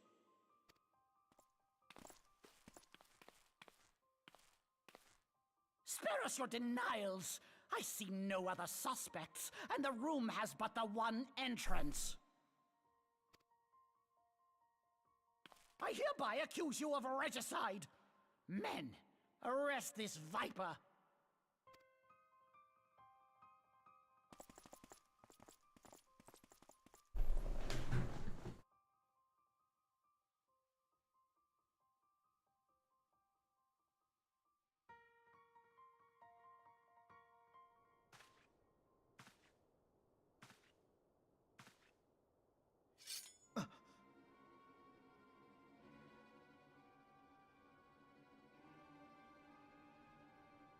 Sir, barring a few exceptions, we have detained all those with allegiance to the Scions.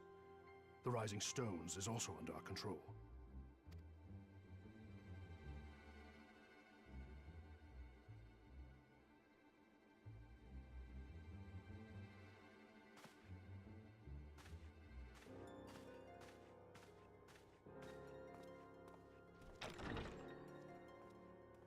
And what do you hope to achieve with this mutiny? Why, that which we have striven for all along, Commander. The salvation of Eorzea.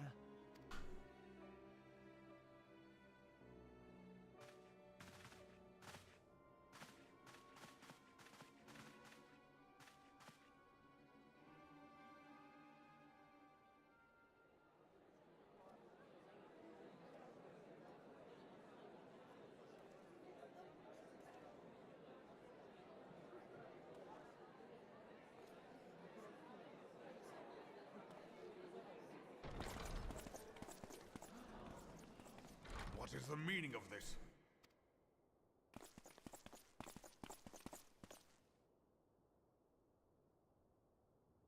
Knights from the homeland. This cannot bode well. Lord Commander, we have received an urgent message from the Holy See. I am grieved to report that your serpentine foes have resumed their assault. Needless to say, your presence is urgently required. These knights have come to bear you swiftly home to Ishgard. A surprise attack? We've had no such word from our men, and the timing is most fortuitous to catch us away from the city. Most fortuitous indeed. Lord Commander, we must away.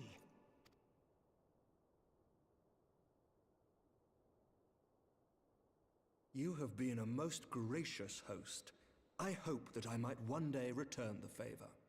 Come, Lucia.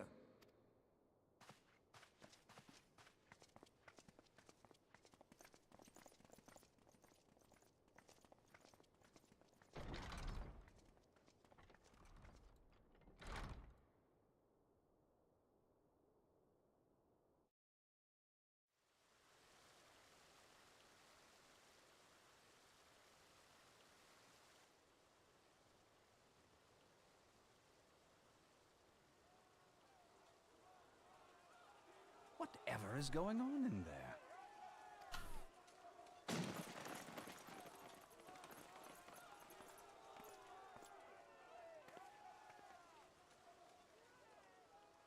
Ah, the ever-dutiful brass blades. I must apologize, but my dance card is rather full. Another time, perhaps? Thancred, of the Scions of the Seventh Dawn. You stand accused of committing acts of espionage in service to the Garlean Empire. Espionage? What in the seven hells are you talking about? Ah, if you're referring to that business with the Ultima weapon, then you must understand, I wasn't myself.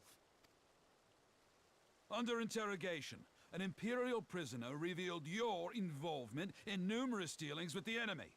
We've also been investigating reports that you are a practitioner of forbidden arts. You'd best come along with us. You invite me to your party and now you want me to leave?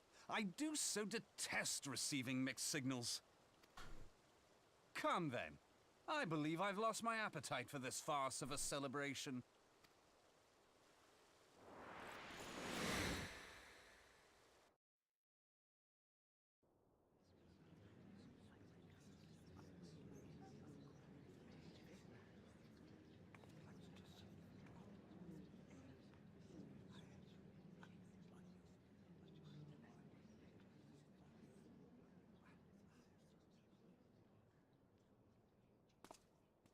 You go too far, Lord Adeleji.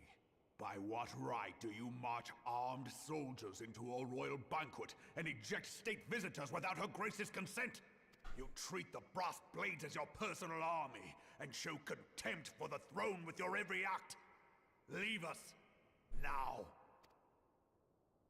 Is that an order, General? Mayhap you have mistaken me for one of your flames. You will find I am not so slavishly obedient. As you lecture me on personal armies. As for your outrageous claim that I have shown contempt for the throne, let all here observe that it was not I who feasted while an assassin removed its occupant.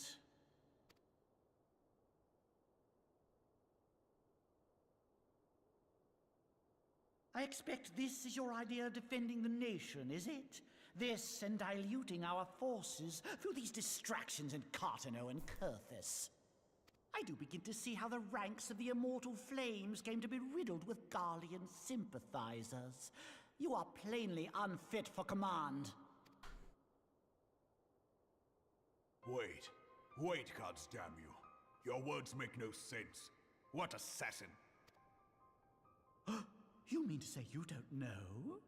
We caught the vaunted champion of the Scions in her Grace's private chambers, not moments after the deed was done.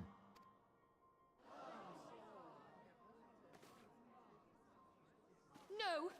No, this cannot be! Save your breath. You will need it to plead your case. You and your entire order are to be tried for this atrocity.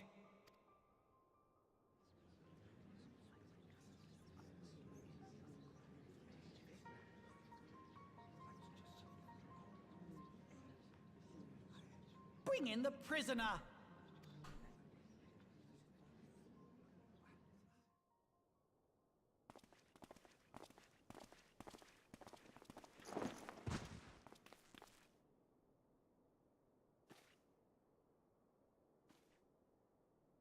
This woman stands accused of poisoning Her Royal Majesty Nanamu ul Namo and is suspected accessories to the crime. All members of the Scions of the Seventh Dawn will be detained for questioning. This is madness! What a pity. Who'd have thought your tale would end like this? Should you demand further proof, a vial with traces of the substance used to poison her grace was found upon the assassin's person.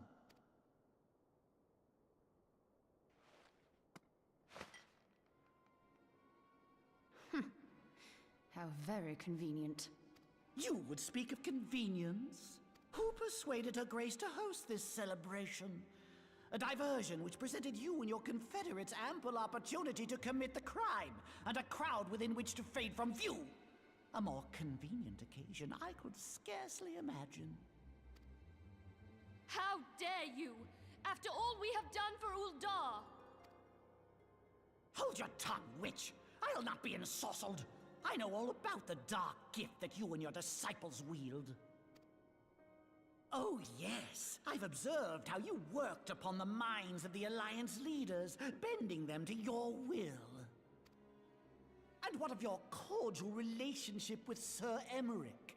For years, Ishgard abjured all contact with the outside world, and now the Lord Commander of the Temple Knights treats you with the familiarity of a childhood friend.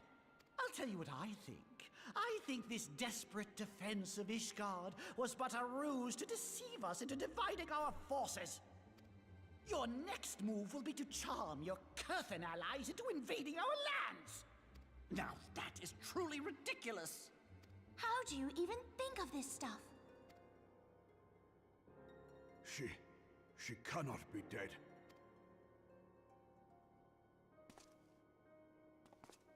Stand aside, Ilbert. I want to see the Sultana. Spare yourself the pain, brother. I saw her with my own eyes. For a mercy, the poison took her swiftly. Her handmaiden can attest to that.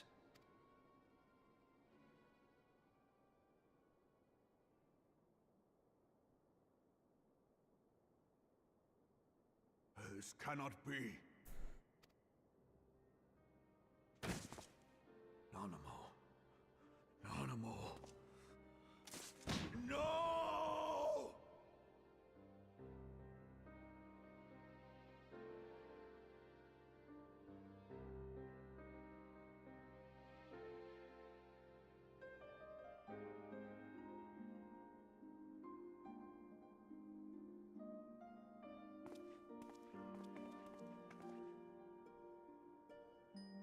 Plainly, the Royalists can no longer be relied upon to keep our nation safe. And so it falls to the monitorists of the Syndicate to govern Uldar. But should you wish to help us, General, we would be more than happy to entrust the task of planning Her Grace's funeral to you. It seems only right that you should bury your precious Sultana, and we will be glad to be rid of that burden.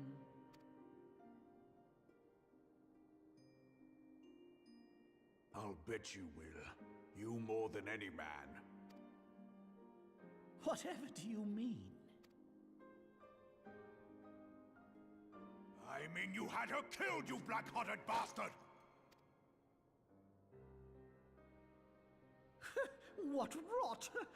Though I did have sufficient motive, 'tis true. That young lady caused me no end of grief.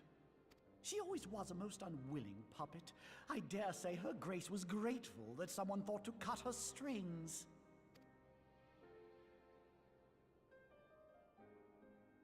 You would mock her, then mock her from hell! What?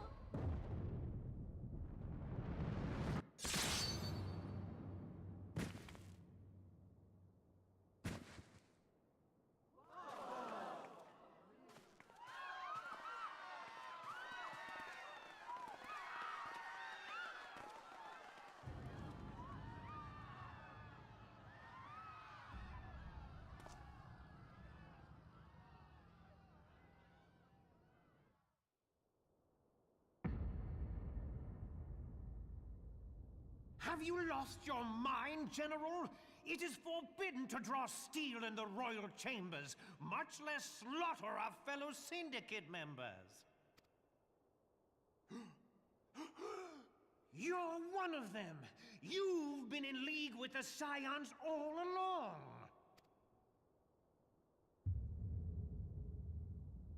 You're next, you scheming bastard!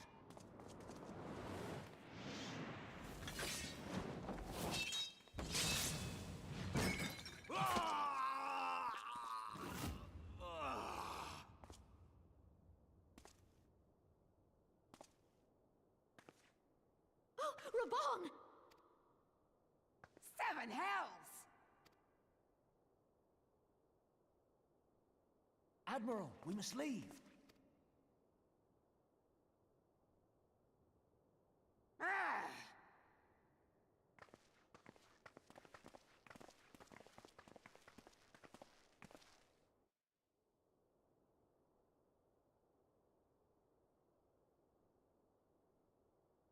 How unlike you, old friend.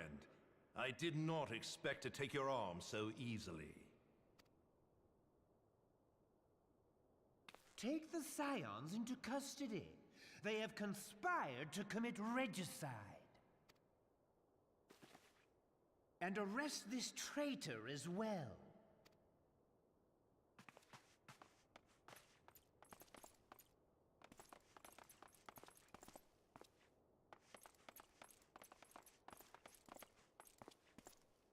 Ilbert, I hope you choke on their coin. 'Tis better than the dirt I've supped on these long years. We can't all abandon Alamigo and become great war heroes as you have.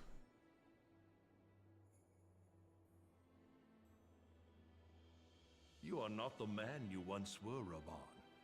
Since that girl strapped the yoke around your neck, you've become docile. She took the mad bull and cut off his balls, and a bull that cannot rot is fit for naught but slaughter.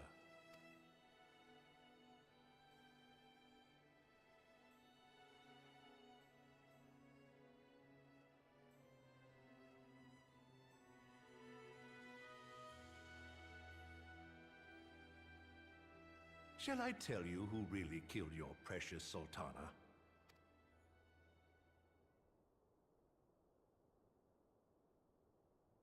It was me.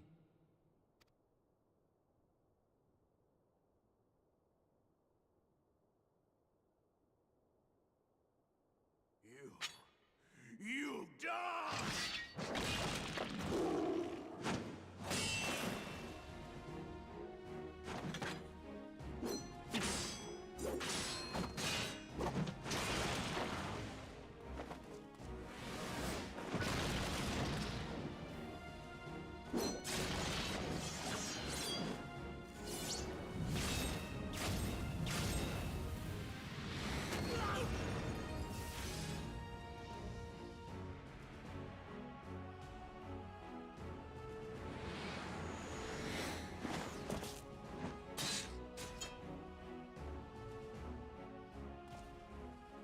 I never doubted you, not for a moment.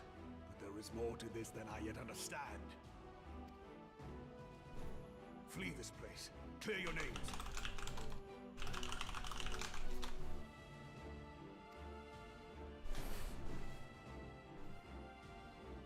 Find out who is behind this plot. It is the only way. Now go!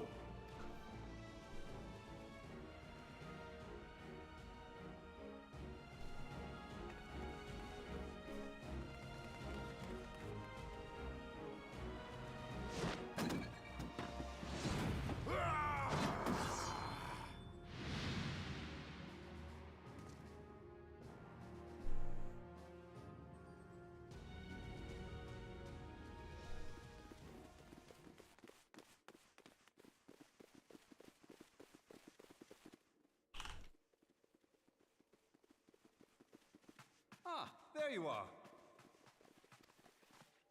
Thancred, where have you been? Avoiding the fumbling advances of some very persistent admirers. When I realized the celebrations had turned sour, it seemed prudent to slip away and take stock of the situation. 'Twould appear that much of the city is already under tight guard. It occurs to me that expanding the Brass Blade's authority may not have been such a wonderful idea after all. The success of this plan was contingent upon those thugs having the run of the place. Just how long has this scheme been in motion? The careful preparations, the maneuvering of forces. I am inclined to agree with the General's insistence that a deeper plot exists here. So, would I be right in thinking we now have an excuse to pummel as many brass blades as we like? Unless you plan on pummeling them all, I'm not sure that will greatly aid our cause. The Sultana's assassination was but one part of the scheme. We too were its targets. And though we did not share Pornonimo's fate, we are yet hobbled by the charges laid at our door. Where now might we seek refuge? Where indeed, we may safely assume that our foe is thought to have the Rising Stones watched. Forgive me for stating the obvious, but our choice of destination will matter little if we cannot secure an escape route out of Ul'dah. Happily, I believe I can provide one. Papashan once told me about the passages hidden in the walls of the palace. If I recall correctly, the fireplace in Animo's chambers conceals the entrance to a tunnel. It should lead outside the city and allow us to avoid any messy confrontations.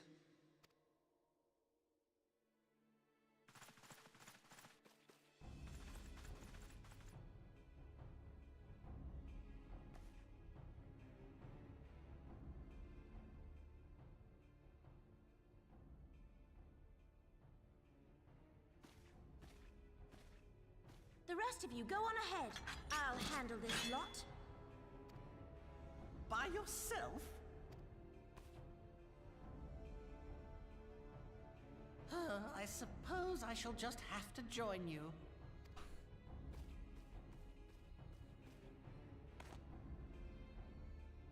Crystal Braves too, huh? Now this should be interesting. Ida! Papalimo!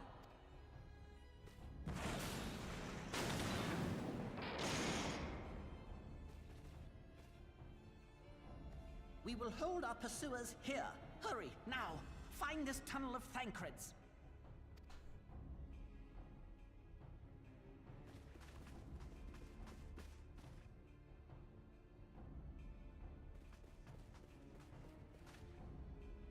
Minfilia, we cannot linger.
Now look what you've done.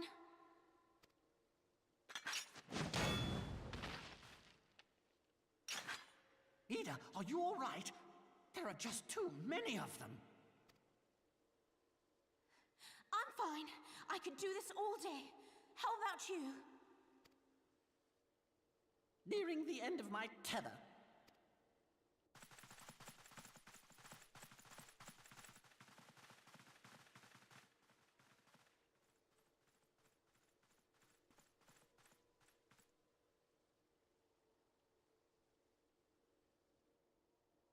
This is so stupid. We're the scions of the Seventh Dawn. The ones who stand between this realm and the evil that's trying to destroy it. And if you think we'll leave the stewardship of Eorzea to the likes of your masters, then you're sorely mistaken.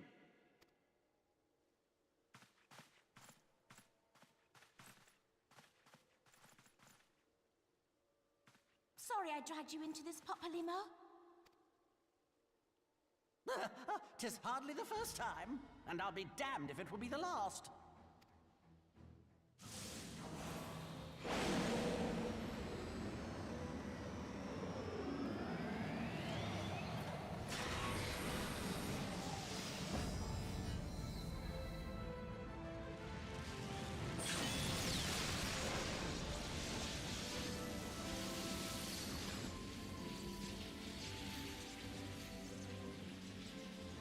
Let them have it, Ida!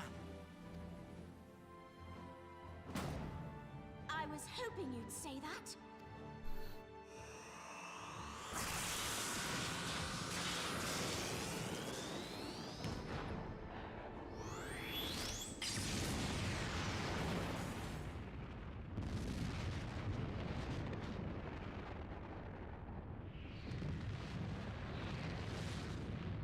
AoE monk limit break.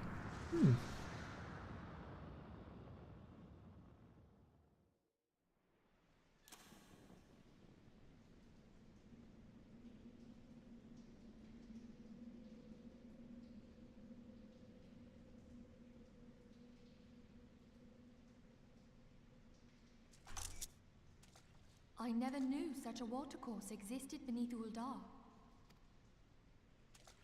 The architecture is of the Sildine style, if I'm not mistaken. The ancients plainly foresaw the need for a ready means of escape.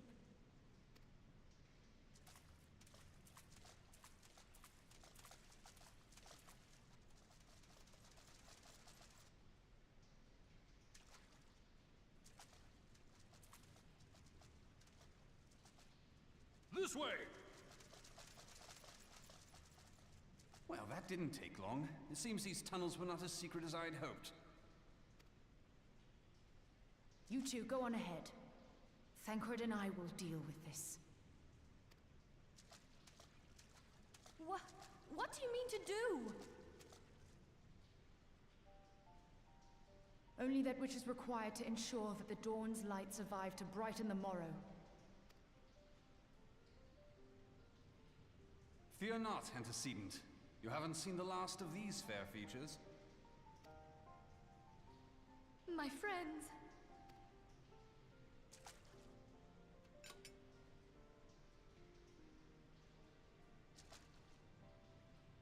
Leave us!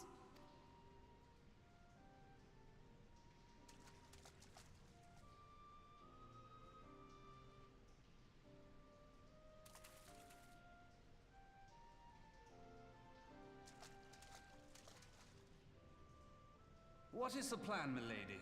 Shall I take the dozen on the left and you the dozen on the right? The odds are not exactly stacked in our favor.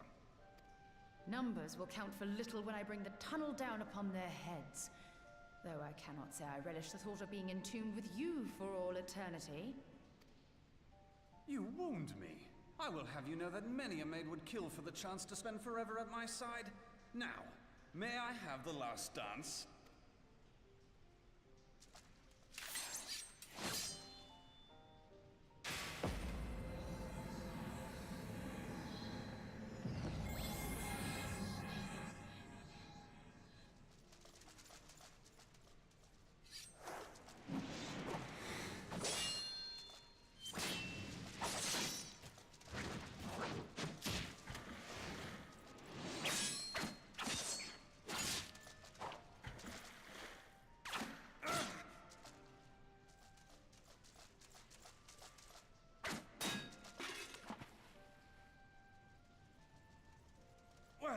This is going splendidly. Now would be a good time, milady! 'Tis done.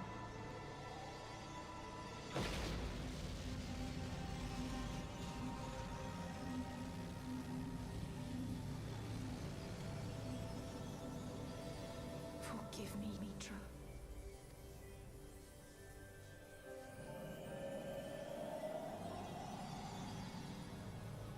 Farewell, Ophelia.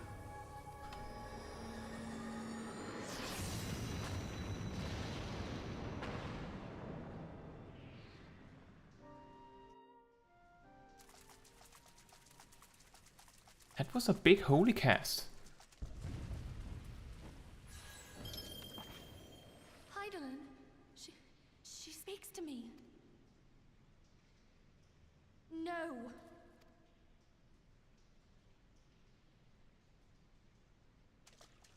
I must remain behind, but you cannot stay with me.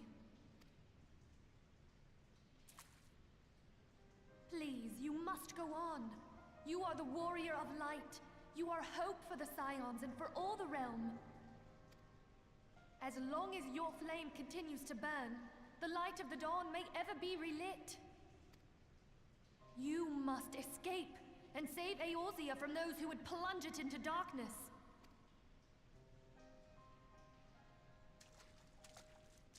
Tis the only way.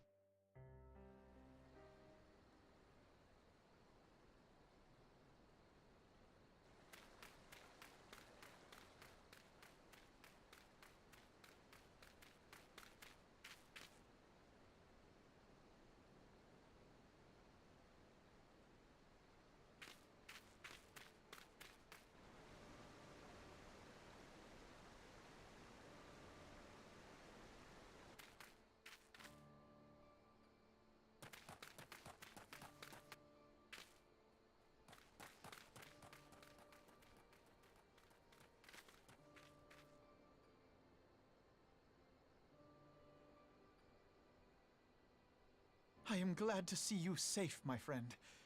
What of the others? Damn that man! Taleji played me for a fool! I thought the Crystal Brave's mine till the very moment I felt the blade at my back. There will be ample time for soul-searching later. For now, we must put some arms between us and Ul'dah.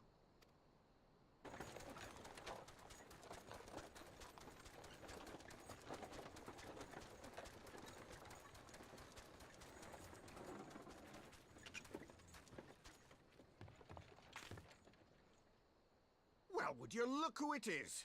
Need a ride? I doubt it'll be half as exciting as the last trip we took.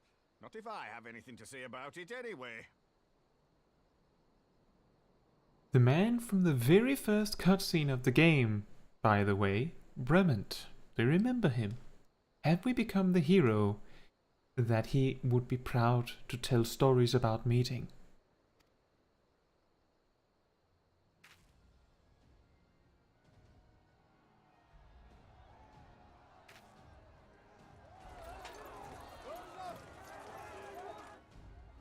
Let's not dawdle, eh?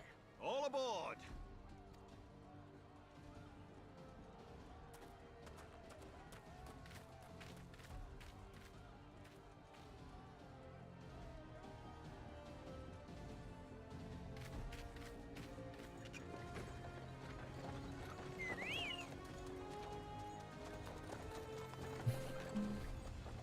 Andromeda says, do you remember your first choice at the very start? My first choice I don't remember, and I hardly remember what we chose on this story either.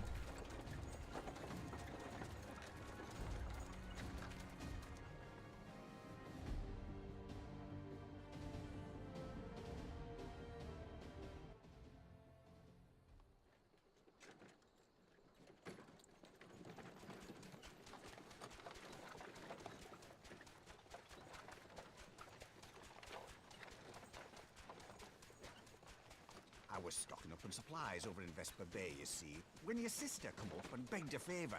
Said her brother was having some trouble down in Uldar, and likely needed a helping hand getting away. Thinking them ruins would make a fine hiding place, I decided to try there first. And lo and behold, there you were. Aye, and judging by them soldiers as were pouring out of the city, I arrived not a moment too soon. Ha! Must have been fate that we happened to find you there, though, eh? I had thought to look out for Alize, but would appear she was the one watching over me. I've made such a mess of things.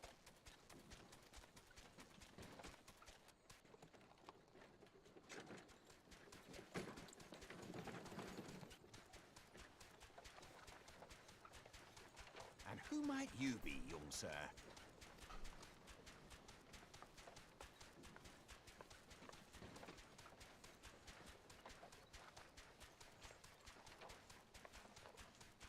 Pippin Taropin, Vice Marshal of the Immortal Flames. I had been on the Alamegan front these past few moons, but an urgent communication called me back to Uldar. Scarce had my boots touched the cobbles, though, when the streets erupted with cries of assassination. I immediately went in search of answers, and came across Master Alfino here. Needless to say, I did not think his imprisonment justified. The blame plainly lies with the Monitarists. Their greed and corruption are well known to me, but for them to take advantage of the situation with such alacrity... Was that Pippin, you said? Ain't that the name of General Aldin's lad? Yes, I am his son. Adopted, of course. 'Twas only as we were leaving Uldar that I learned of father's fate. Once I have seen you a safe distance away, I mean to return to the city and extricate him from this madness. Then you needn't travel no further than Blackbrush. Our fugitives have a friend waiting for them there.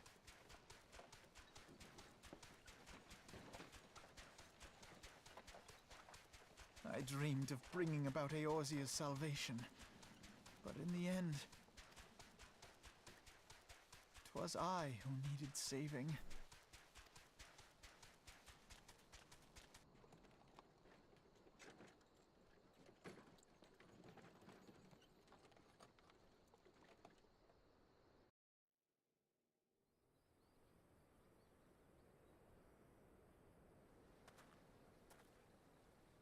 Oh, the cutscene, the voice lines are over. In that case, let's take a moment to just catch up on some comments. I did say hello to Andromeda, but I hope you're doing well. It sounds like you're doing well. You've decided to cosplay as Grahatia, but lo and behold, you've messed up the eyes. Can you even choose the same bright red eyes that Grahatia has? Is that an option? And Luel says, how much is a yalm in real terms? I believe it's not exact, but malm is the equivalent to miles. Like, it's supposed to, like, translate somewhat. And a yalm is equivalent to yards, which is not that far. Basically, your attacks are determined in yalms, their range, and most attacks have like 20 plus yalms if they have range.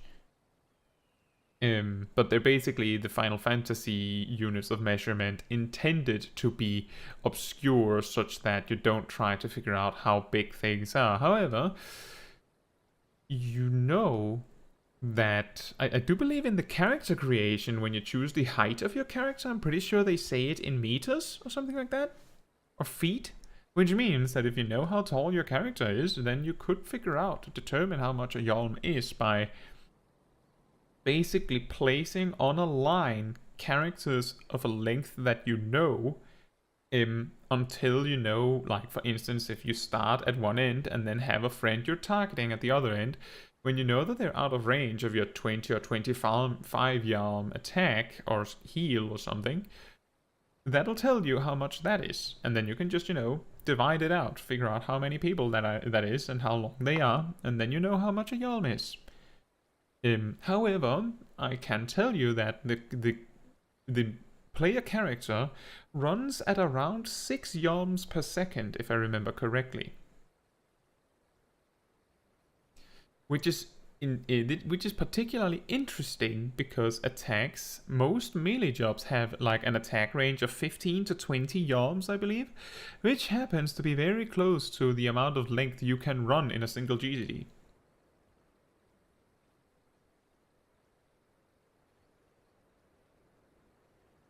And remember that you can do the left teal, the right red. Sure, but isn't both eyes a brighter red, even the first one before he gets the royal blood? You should have just become a Lalafels, I'll be short, and it'll be perfect for knee holding. Oh. Anyway, back to the story. In just a second. Them soldiers keep searching for a while yet. I reckon we'll take the carriage back towards Ul'dah and get the lay of the land. Maybe provide a distraction if need be. You three wait here. Help will be along shortly. Stay strong, friends. The real fight's to come.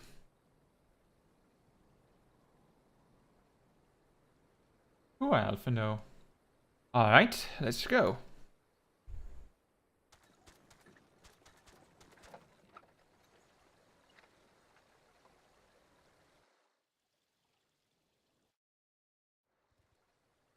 And here we are. In the middle of nowhere. How are you doing, Alphino? How could I be so blind? Oh. That's okay. I almost, you see, with help, I almost figured out we were in trouble just before this. Exactly, Bremen, the real MVP.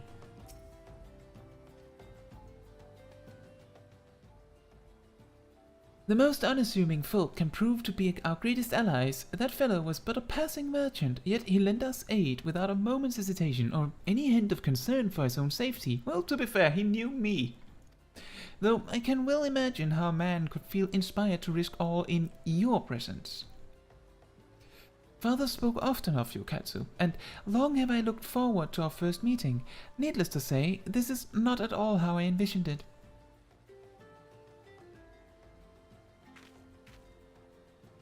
Master Alphino, you must not give in to despair. That would only play into our enemy's hands.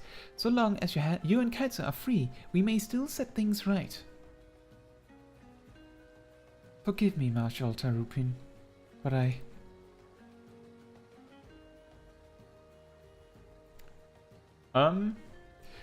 Once again, character from off-screen that we don't know who is. Alphino, my boy, sorry to keep you waiting, whoever this is. Oh, it's Sid. Excellent. That was not too far. Sid, what are you doing here? Pulling you out of the fire, as usual. Your merchant friend told me everything. Truly? Then he is no merchant, but an angel in peddler's clothing. But tell us, how do you intend to bear our friends to safety? I hit the Enterprise, but a short distance away. All I need is a destination. We must find a place beyond the reach of both the Monetarists and the Crystal Braves. Kurthus, Ishgard will not suffer the intrusion of foreign forces in their territory. That settles it. With me, everyone. Not I fear. I must remain here. I dare not abandon Ul'dah to the Monetarists and their cronies. You may be certain that they will seek to defame you, both here and in the other city-states, but know that I shall do my utmost to thwart their every effort. Frankly, I do not expect it to be much of a challenge. The small folk will not turn so easily on the Warrior of Light and her allies, no matter what the Monetarists claim. Marshal Tarupin, I know not what to say. Huh, now that Father would labor to believe. But enough talk. You must go, Master Alphino. Your airship awaits.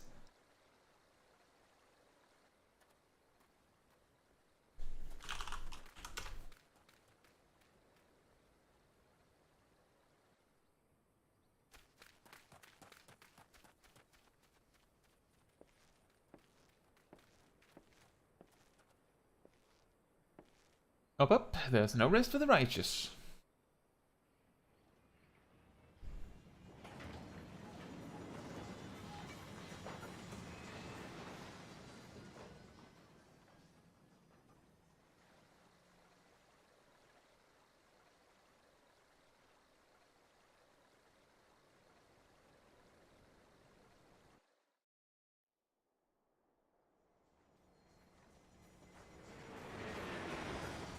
It's interesting because I remembered this cutscene, some of it, especially the Bremen part. I remembered Alphinaud came but not alone, but I didn't remember that it was Terupin that came with him. There's also a lot more reason to appreciate Terupin now that we've seen him in future expansions.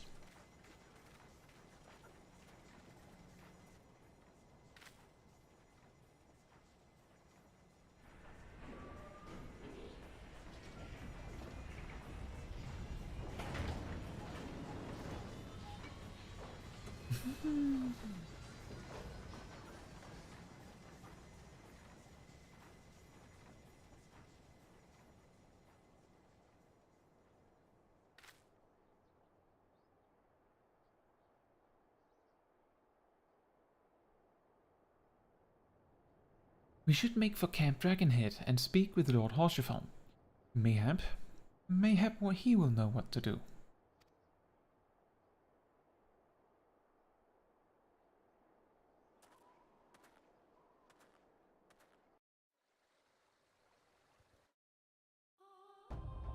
Here we are, in the middle of nowhere. I like to imagine because of that Alphinaud just decided to walk and didn't even flinch at the fact that we just stood there, like, watching him.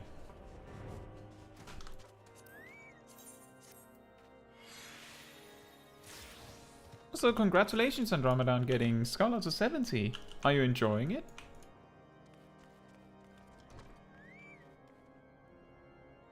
A funny story about Pippin. On the fight in Gimlet Dark, I had a friend who accompanied me, and she was so excited to help me with that dungeon because it had Aymeric in it. Hey Haurchefant, as you know, my calling card is talking with you while standing on your table. Master Alphinaud told me your tale, Caetsu. It warms my heart that you should turn to me before all others, and I shall endeavor to deserve your trust. Alas, the situation here has grown more complicated in your absence. 'Twould be best if I explained in full.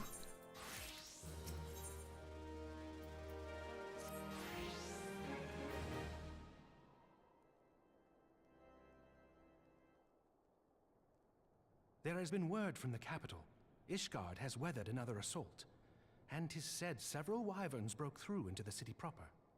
The temple knights succeeded in slaying the beasts, but the intrusion prompted orders to further strengthen the guard and to place the city under a perpetual state of alert. How keenly we feel the loss of our wards at the gates of judgment. Yet we must not bemoan our misfortune. Sir Aymeric is safely returned from Ul'dah, and once more leads the defense of Ishgard. As for the matter of your asylum, I am afraid no progress will be made until the threat to our nation is diminished. But do not despair. You are not without allies. You are more than welcome to shelter here for as long as you wish. Pray, think of it as a new headquarters of sorts. The Falling Snows, or some such. All frivolity aside, any who come here in search of you will receive no aid from House Forton. For once, the Ishgardian reputation for inhospitality shall work in our favor. Agents of Ul'dah will find their every inquiry dismissed, and their every request for entry rebuffed, until such time as their masters have acknowledged your innocence.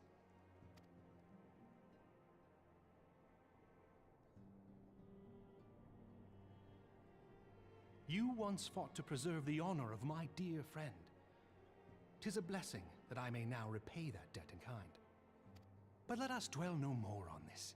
Pray, join the rest of your companions. 'Tis bitterly cold this day. I suspect there are those who might welcome the warmth your presence brings.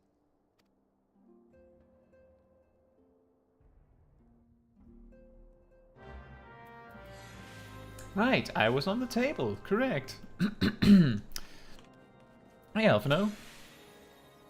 Who managed to escape, and what of those who did not?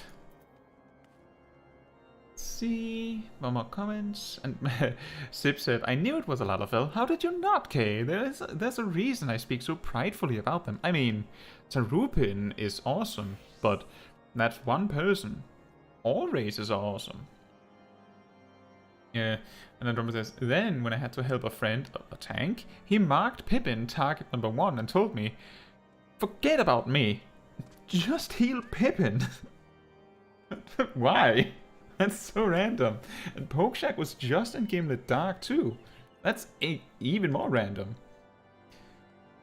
And Sip says, good job to Andromeda. Just make sure you gear yourself with level 70 stuff so you don't end up in Deltascape V1.0 in level 60 gear while queuing with your great friend, the Smol Caetsu Chaiji, in level 60 gear. Which totally happened just the other day. Bing bong.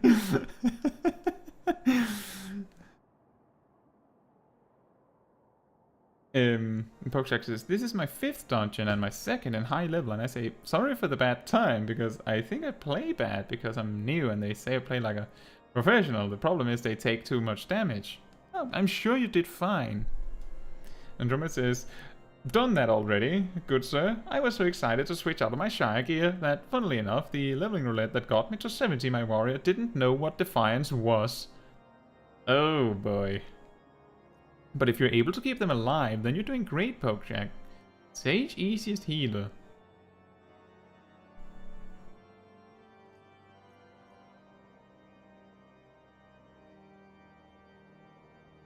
Well, Sip primarily plays tanks and healers, so he has most healers at high level and most tanks at high level. That's just how he do.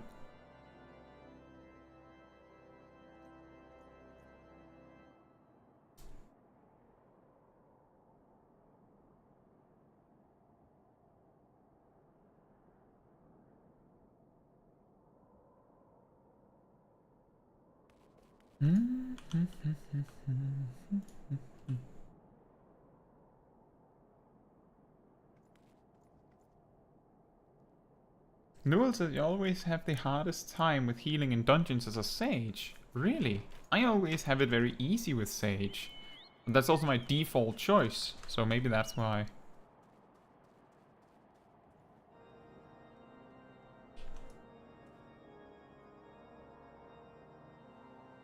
Well, the thing is, even though I play a lot on stream with Sip, the thing is that he has played the game for far less than I have. So he still has time to complete everything, you know? Pokeshack says, I want an Adder Skull damage spender because I have low MP and everyone is max HP and I don't want to overheal and Caracol is on cooldown. Well, if you're low MP and you have 3 Adder Skull and no one's taking damage, then just use the regular Druocole on yourself. It's better than going Just remember to also use Lucid Dreaming regularly, so you don't go completely out of MP.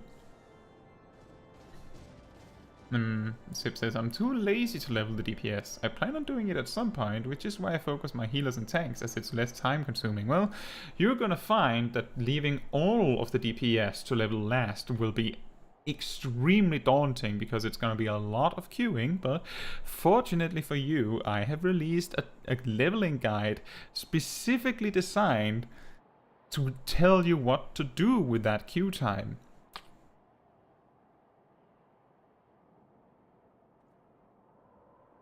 I think Sage is not necessarily the easiest healer to learn, but once you have the kit down, I feel it's the easiest one to just use.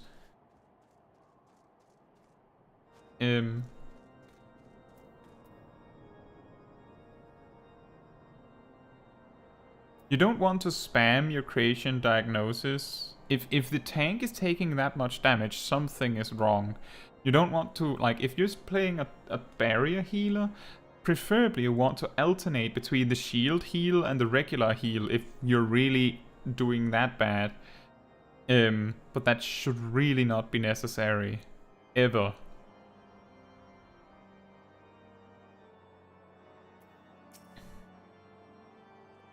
Greetings, ma'am. Madam, shall I show you inside? Upon proceeding the intercessory, several cutscenes will play in sequence. It is recommended that you set aside sufficient time to view these scenes in their entirety. There's more cutscenes. 10,000 gil, nice. Thank you.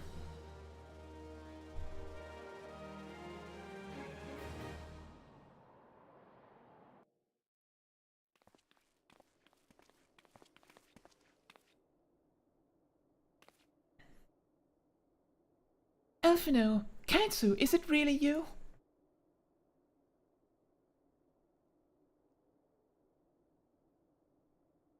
I'm so happy that you are.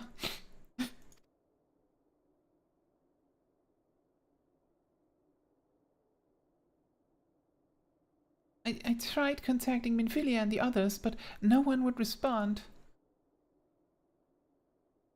And then Crystal Braves, our own people, turned on us in the marketplace. Flamin told me to run, and so I did. I ran and I ran until my lungs burned and my feet ached. But I lost my way, and then... Fortunately, I had observed some of the Braves behaving suspiciously beforehand. So I took my mask off, and then they didn't recognize me. Yes, my mask. It was lost in the struggle. Pretty, isn't she? I know, right? Aren't small dragons pretty? Anyway, after Yugiri found me, we traveled to Vesper Bay and met with Urianger. When we told him what had happened, he used his magics to weave a glamour around the Waking Sands. From the outside, our old headquarters now looks like an abandoned storehouse. The transformation didn't take long either. Apparently, Urianger started making preparations after the Imperial attack, just in case the Empire ever chose to pay us another visit. Good thinking, eh? Sorry, where was I? Oh yes, so we waited there at the Waking Sands, hoping others would come, but no one else did. My people are searching for the other science even as we speak, but we have met with no success as yet. I had hoped that you might be able to suggest further places to look. But you should know, the Rising Stones did not share the Waking Sands' good fortune. Only Crystal Braves await you there. Be that as it may, we yet have cause to hope, do we not? If the two of you escaped, it is not impossible that the others could have done so as well. Well, you see, we escaped because of the others' sacrifice. You may have been forsaken by men and women believed true, but rest assured that the people of Doma yet stand with you. We welcome this opportunity to repay our debts, and shall continue our efforts to locate the others and see the science restored to their rightful place of honor.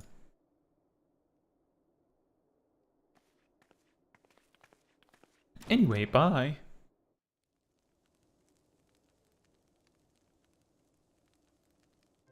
'Tis all my doing. I believed myself the only one who truly understood Eorzea's woes, and look what that arrogance has wrought. I gave commands, influenced governments with my certainty. I treated the Crystal Braves and even the Scions themselves as pawns in my great scheme to save the realm. But in my headlong rush into imagined glory, I paid no heed to the ground upon which I trod. The salvation of Eorzea. What was it that I hoped to achieve? Did I believe that I could rid the realm of every danger and difficulty? That I could defeat the Empire and the Ascians, and find homes for every refugee? Oh yes, I was so very clever. Become a guardian of Eorzea, I implored. and sat back to watch my perfect army cleanse the land of chaos. 'Twas all but a means to feed my own vanity. Only when all is lost do I finally realize the truth. Oh, Alphino.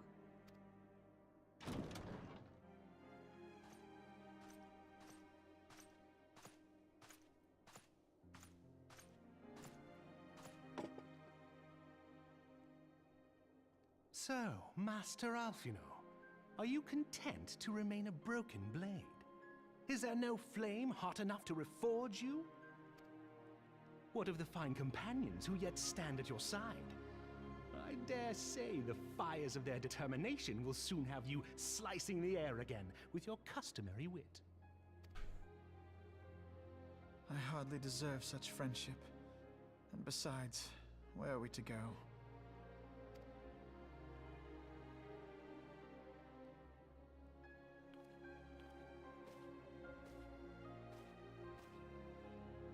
Alphino, if I may? Should this place not serve our purpose, then we shall go to Ishgard. Minfilia told me many times, as long as we stand fast against despair, the beacon of hope will never be lost to sight. Be it in the snow or in the clouds, we few will see that the dawn's light shines again.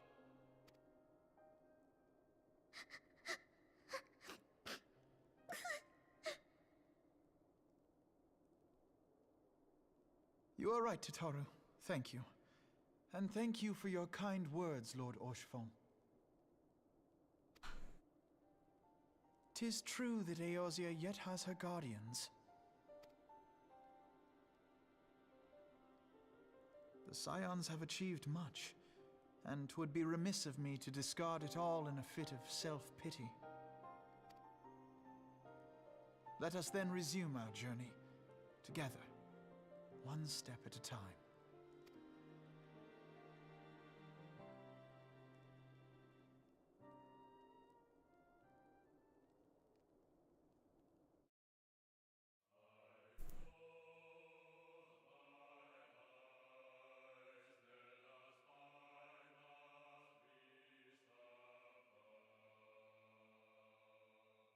Cutscene! Well, end credits again! Woo!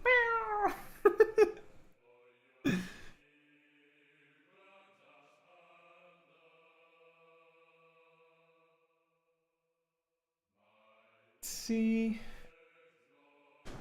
there was some chat that happened while I was away, or while I was watching cutscene. It says, fortunately for me, I have a friend who has all healers and tanks at level 90 that can boost me. I can't promise that I have time for all of that, you know? Andromeda had a 6-hour queue time for one trial. What? Which one was that? It's not so much problems now anymore since I'm level 90 with Sage now, but like level 70 dungeons with Sage is a struggle. I imagine that the fear was you weren't sure if just attacking and getting the heals from Cardia would be enough, so to be on the safe side you used your heals instead, and it's like a little scary at first, like just expect your attack heals to do the job. And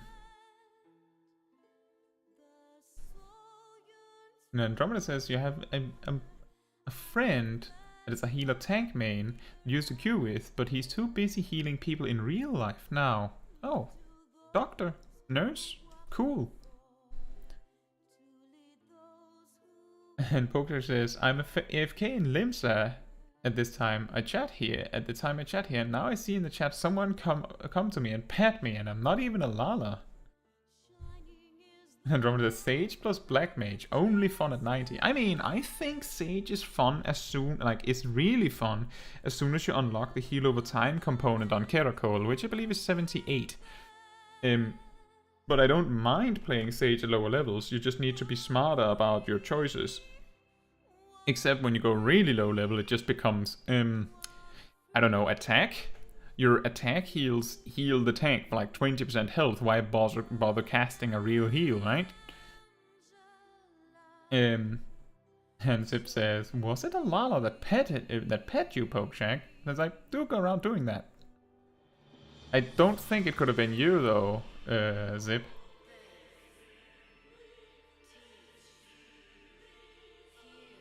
And Pokeshack says, Kai, all the small dragons are pretty, no? Wink. Well, they are, aren't they? And it says, they already had Stormblood planned post AR.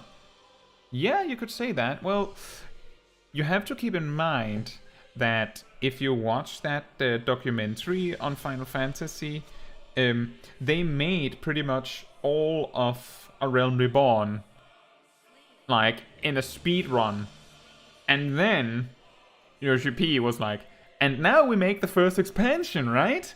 And the entire dev team is like, but you said that we would get to rest soon. And he's like, yeah, but you need like a full expansion's worth, so who knows if they had planned Stormblood by now. What they had done was laid the groundwork for the potential of a Stormblood expansion. An expansion in Alamigo. They had done the groundwork for that. Just like they've laid the groundwork for Ishgard. I will say that where we've landed in now up to Ishgard is like, by this point, there's nothing else. Like, it would be a really weird situation if they decided to go anywhere else but Ishgard now, right? Which is by like patch 2.4, knowing the common patch cycle that they eventually like settled into. About patch 2.4-ish, we could probably expect that they had already settled on Heavensward being the target. And remember that Heavensward, well, I believe 2.4 is when we fought Shiva, isn't it? If they wanted us to go to Alamigo, they could have done something completely different. Most of all this shenanigans with the Crystal Braves really blossomed in 2.4. And Noel wants to hear the voice change, the change in voice actors. You made Totaro cry, you meowster. Well, it says, how do I unlock New Game Plus? Or like, where do I go? I'm pretty sure you can access it in any inn, but I have never used it myself, so I'm not actually 100% sure. Pokeshack asks if the credits are gonna take an hour again. I don't know. I don't know if they're gonna be shorter.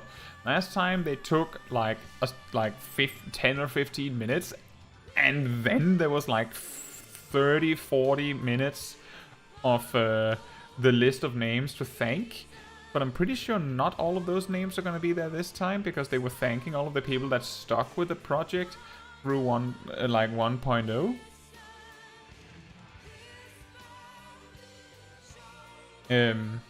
Oh, Andromeda. It is a very beautiful story, so it's okay to cry. Even if it isn't beautiful, it's okay to be emotional. Zip says, you didn't die to any mobs during your playthrough. Not any regular mobs, but I do believe I have died a couple times to stuff. But typically it has been in relation to... Like, I recall that we randomly, at one point, got the... This is what happens when you die notification. But I do believe it was in a dungeon, and we were level like 60. Remember, it says, I just want to say that when I started Sage and got chucked into a low-level dungeon, I literally forgot that diagnosis and prognosis was a thing. I used to go crazy all the time and panic when tanks HP go below 50 because the shields won't keep them alive. And Pokeshack says, after the credits, go to the menu, you put the trailer for the Heavensward and come back with Smol. That could be a thing. Let's figure out after the credits what we're gonna do. And Andromeda asks, what is New Game Plus? So there is an option somewhere in the game where you can replay the main quest, for the most part, from wherever you want, on your main. You don't have to make a new character to re-experience the main quest. That's New Game Plus. You don't have to start from the beginning. You can literally choose where you want to go.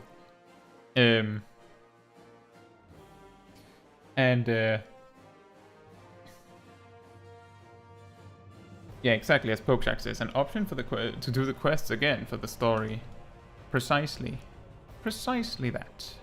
Indeed.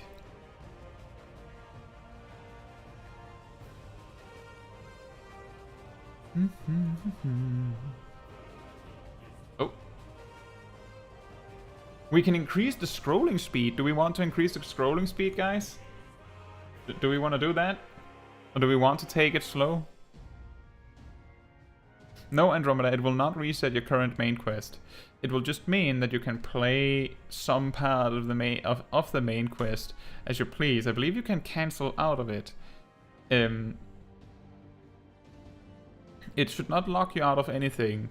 It's not New Game Plus like it would be in any other in other games. It specifically just allows you to replay stories that you want to, and you can cancel out of it at any time.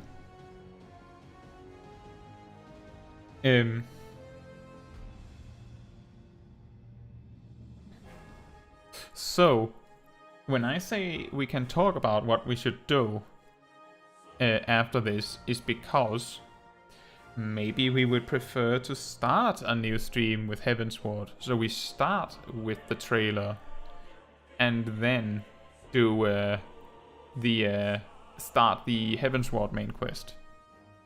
And we can do that, but if we do that, then it means that we will have to do not main quest stuff here.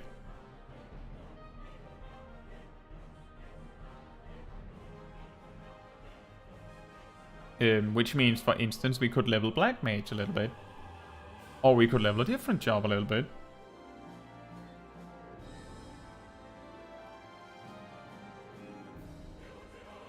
Project says, end this with the trailer for AR and begin Heavensward with the trailer next time. That is also an option. Either way, we still have like more than 2 hours of stream left to do. Which is why I'm suggesting that we look into what else to do. Project says, or we could unlock the optional dungeons like Temple of Khan, and Carter's Cry and stuff like that. Yeah, the original plan there was to unlock those for Black Mage, or unlock those with Black Mage, so we go there with Black Mage. That was my original plan, but we haven't gotten around to a lot of side content or side quests with Kai, or Smol Kai. So that's why we haven't gotten any further. I believe we're level 31 with Black Mage.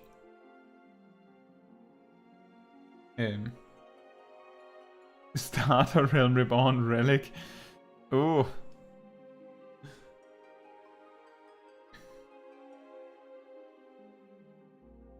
There would be an some sort of advantage to progressing more on the Black Mage and getting some more company seals and stuff like that, so that we can level up more.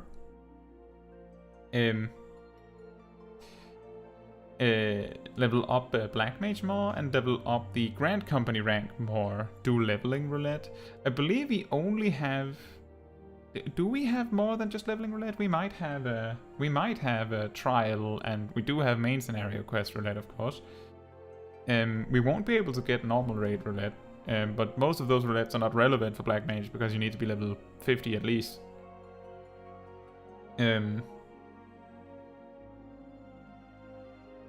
But we could do leveling roulette with Black Mage, and then level up a little bit more with Black Mage, see how far we get, and then when it's about time that we round up the stream, we finish with putting Kai to bed and then watching the A Realm Reborn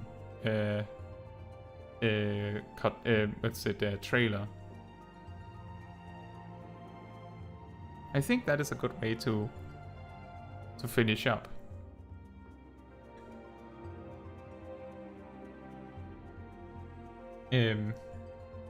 Yeah, Andromeda, at level 50, you should be able to do the AR relics. It's just really tedious to do if you're actually level 50, as far as I know. Not that it isn't tedious at higher levels, but it's extra tedious because you need people to do it with you. And I don't even have an ARR relic on my main. I only have the Shadowbringers relics, and then I've started to collect the Endwalker ones now. I have 4 or 5 of them already. It's just that I've only just started on them. There's going to be a lot of parts to it. But if you're ahead and have a few, then it'll be less tedious.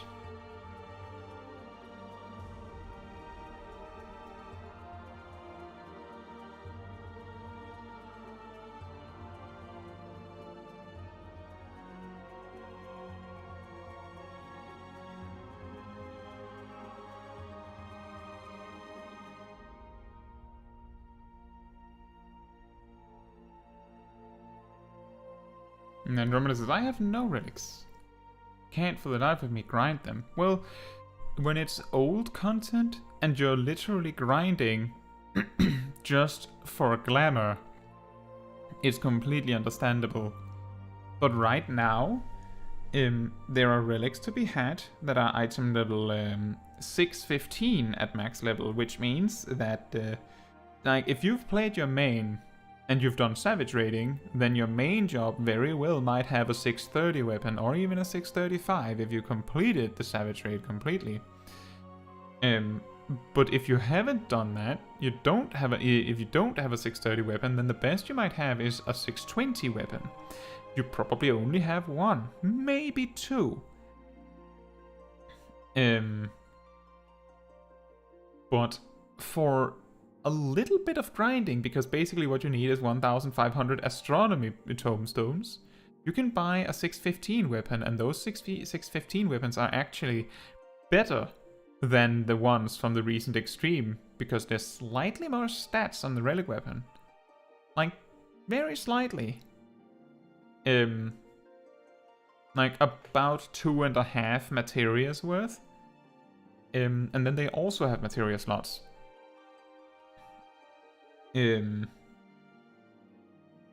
So to get the Endwalker relic weapons, you first need to complete the entirety from start to finish of the Mandeville storyline. Remember that one? All of it. Everything needs to be done.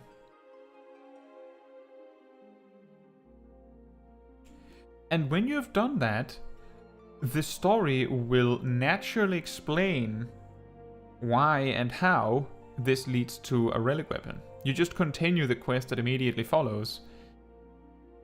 12 hours. Yeah, if you skip all the cutscenes. I believe the new quest that came in this patch, the new stuff for Mandeville, took me an hour while, you know, doing the story like I do here, reading it out loud on stream. That took just an hour, and that's just one part. Most of these parts are much longer. Smile, please. Huh.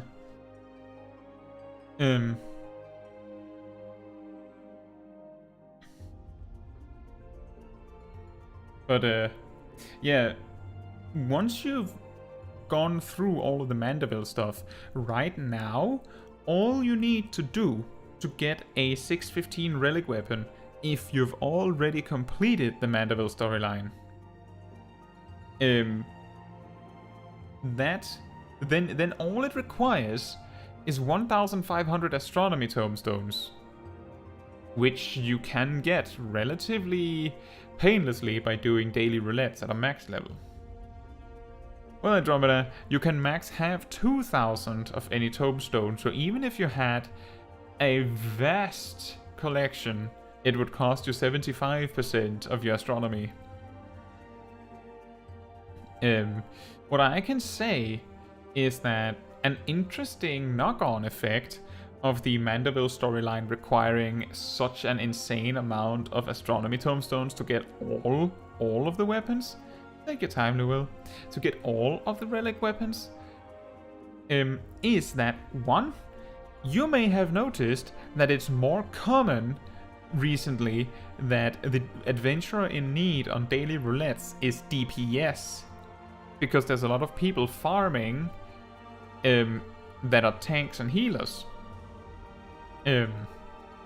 Second, you may have noticed that the materials bought for astronomy have increased in price, and by extension, there is a possibility that some crafted gear has increased in price because they depend on the crafting materials that have increased in price. Andromeda says, but since I'm grinding Scholar to 90, I could probably farm astronomy fast. No, you cannot, because astronomy only drops if you're max level.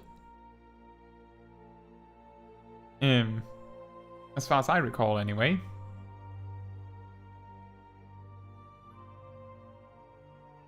Check your, if you check your roulettes, you'll see that if you're on a not max level job, it gives experience, money, and sometimes poetics. If you're on a max level, it gives money, poetics, potentially, astronomy, and causality tombstones. But the causality and astronomy are the replacement for experience.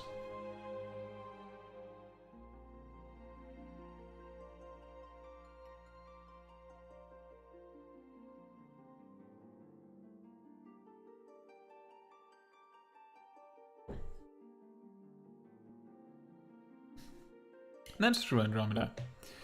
The way that I've gone about it is that when I have a day where I'm not doing all sorts of other stuff, if I have time, then I'll just go through and do most of the roulettes that are somewhat useful for astronomy grinding, and that'll give me like 800 or so astronomy, which means that if I did that every day, then I could get a new relic weapon every other day. But my anticipation is that in patch 6.3, this is a guess, in 6.3 we might be able to upgrade our relic weapons to 630, which means that I would prefer to have all of the relic weapons by then, if I want to be sure that I can, you know, focus solely on the new part. On the other hand, as long as I'm ahead enough that I don't run out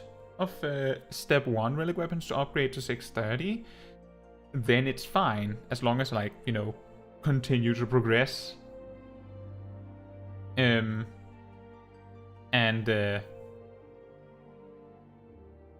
That's kind of how I worked on it in Shadowbringers, just that at some point I focused heavily on a few weapons. 6.3, I'm anticipating is probably dropping at, like, near the very start of next year. So in about 2 months or so.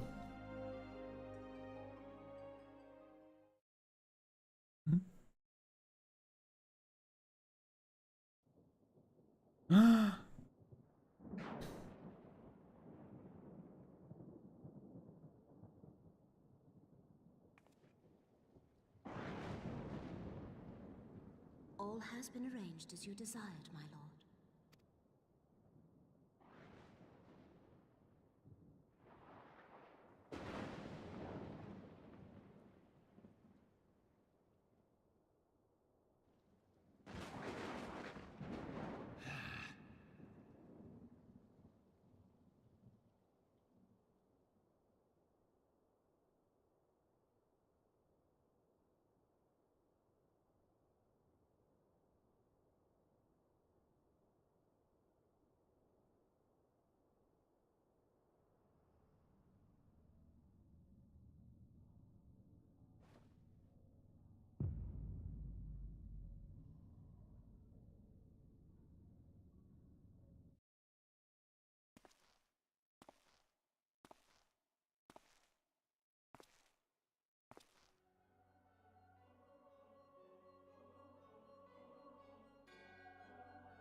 Nabrialis is no more.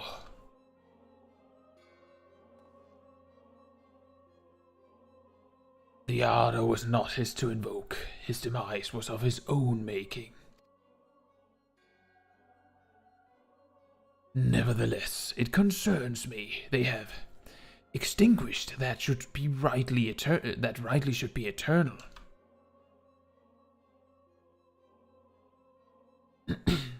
Mayhap he was not wholly mistaken. Greater haste may be warranted. We are of one mind. The northern lands, then?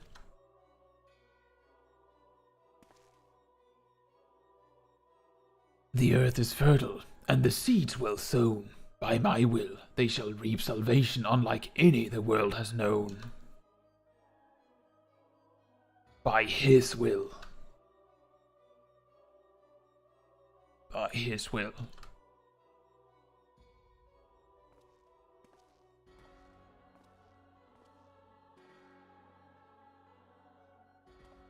This is an interesting cutscene based on what we see at some point in Endwalker.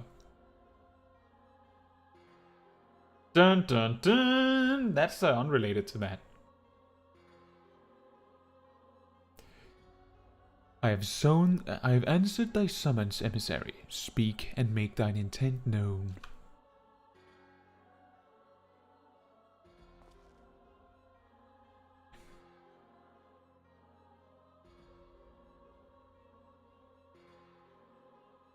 I would speak of fate, Archon. Yours, mine, the fate of this very star.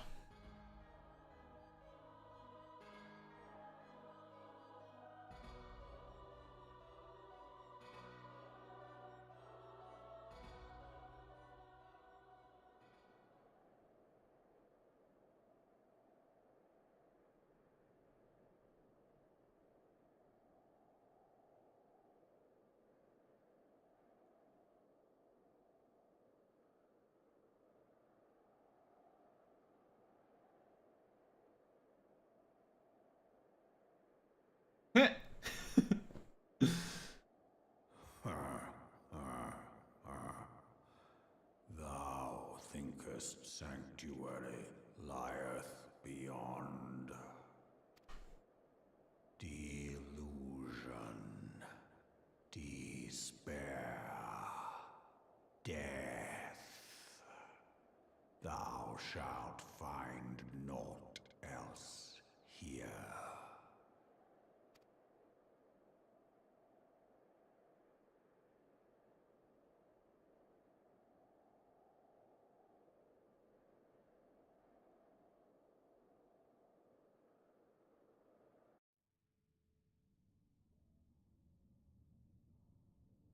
To preserve the dawn's light, the heroes journeyed north. Their hearts filled with hope and eyes fixed heavensward.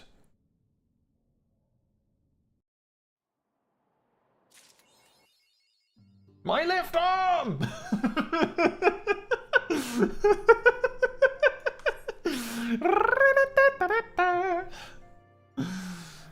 Oh wait, we can do Dragoon quests!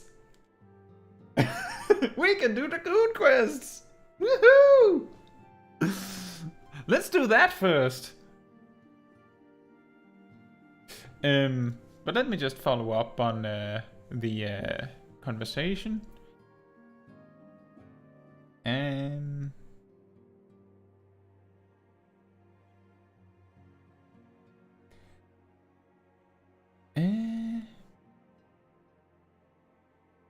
Andromeda says, y'all do you remember when I was in Shadowbringers and I had to grind my sage to 90 by playing level 80 dungeon? You didn't have to do that, Andromeda. I don't know why you did that. But you didn't have to. But that is some dedicated farming, yeah. This is more for Heavensward. Andromeda says, I recall the moment I finished AR and got into Heavensward. All my friends waited for me at the gates of Ishgard. You know what? Have you seen, like, I saw a little glimpse of when Preacher, which is another YouTuber, when he reached Heavensward, there was basically people lined from here all the way to the door with people on both sides, just like creating a road for him on their mounts. Now that would be an incredible welcome, wouldn't it? Also, consider this. This quest happens. This is the end. That's it. Then you literally just continue like this. Like, with the world like this, where you know that Uldar is in a weird situation. And you just have to wait for Heavensward to happen. Like, months wait like this. Like, I feel like in most cases the story ends on a... Actually, never mind. Let me just think about that. In most expansions, the final quest before the next expansion starts does actually leave on a pretty dangerous note. Every single one, now that I think about it. Maybe not Heavensward, I can't remember that one, but it's pretty interesting that they leave you like this. This is just how the world is now. For months, while you wait for the next expansion. Dragoon quest, but with the left arm, right? And Andromeda says, we would love to do that for you, making the welcoming committee. However, Andromeda is on elemental. It's okay, Andromeda. I appreciate the sentiment. Besides, you're here in my chat. And Pokechek says, and enter to your barracks, the immortal flames. Yeah, that's true. It's a little bit awkward. Like, hi guys. Okay. I think the plan is going to be Dragoon quests until something prevents us from doing it, because there's a very high chance that we will be prevented from getting very far because of Ishgard reasons. Then, when we run out of Dragoon quests, we go and do Black Mage stuff. And when we are about to round up this stream, we finish, as we always do, with a little bit of a talk. Then we say goodnight to Smol Kai. Then we watch the A Realm Reborn trailer. And that's it. Then next time we start with the Heavensward trailer. And then we do Heavensward stuff. That's the plan. And now I will have to be right back real quick. Just a moment.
I'm back.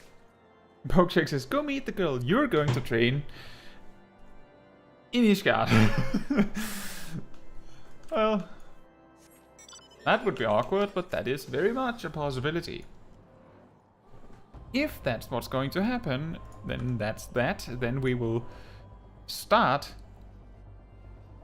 and then immediately get blocked from continuing.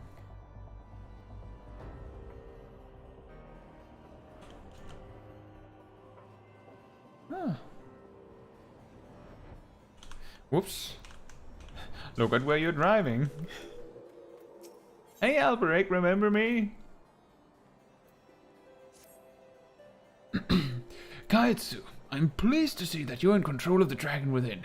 Nonetheless, I must remind you to remain vigilant at all times. It takes but a moment of weakness for the eye to make you its thrall.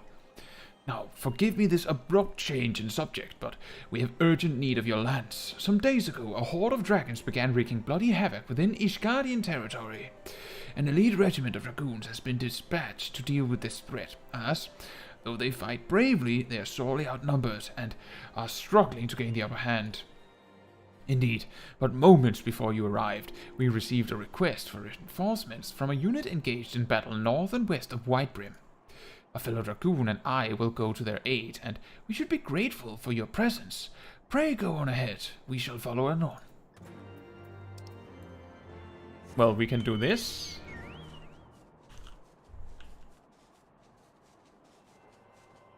This is something we can do. Can we fly directly there, or will mountains bar our path?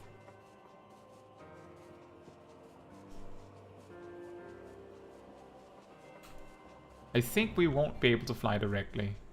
Nope. Almost.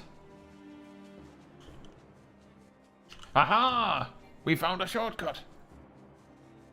Saved. The Ishgard part is later. Yeah, I do remember that we hang out with, like, doing stuff in Ishgard, and that's only to be expected. It'll be really awkward if we manage to unlock some, like, Stormblood abilities. Like, we're really close to unlocking Sonic Thrust. Like, extremely close to unlocking Sonic Thrust, because I don't believe that requires a quest.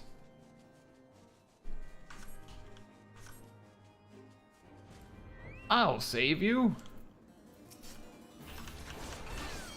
Force Toothpicker to the rescue!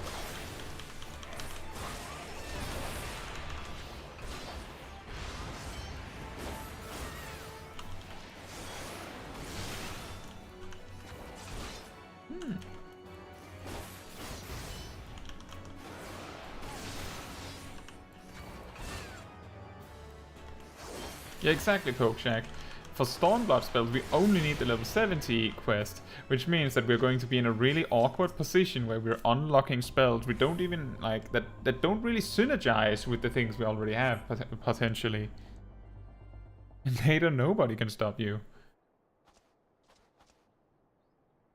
I owe you my life. That beast would have torn me limb from limb.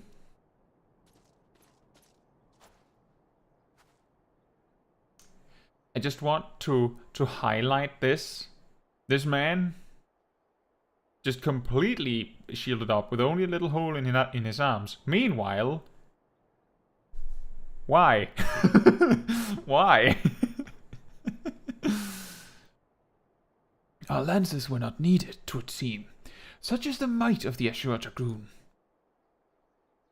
You have not pledged allegiance to Ishgard, yet you came to our aid nonetheless. For that, we are grateful. Their deaths thus avenged, our comrades may go to their rest in peace. My lady, I shall attend to the fallen. Andromeda says, girls don't feel the cold. We do it to slay. Well, Andromeda, I'm not talking about whether whether the guy's covered up from the cold. I'm talking about this mystery dragoon is practically wearing a ring target right here. You have armor everywhere except those vital organs right here.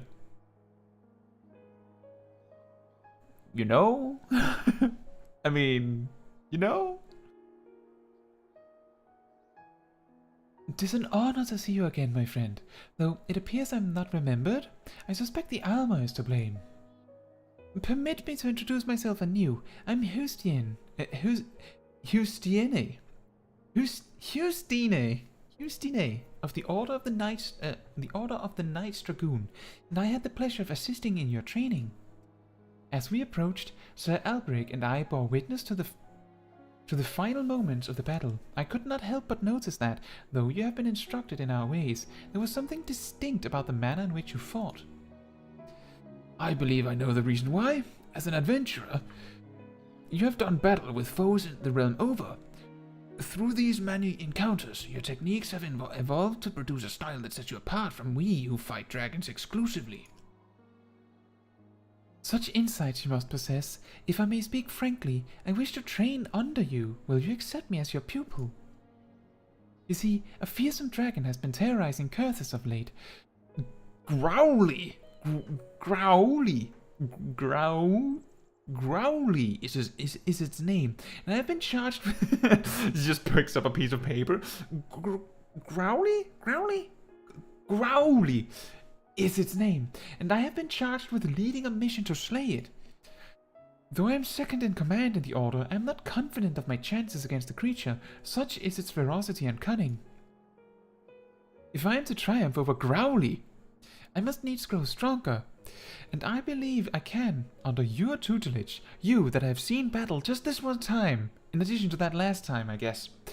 What say you? Will you consent to training me?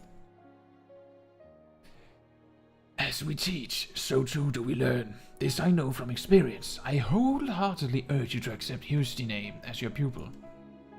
You need not give me an answer right this moment. Think on it, and let Sir Elbrick know your decision. Till we meet again. Till next we meet.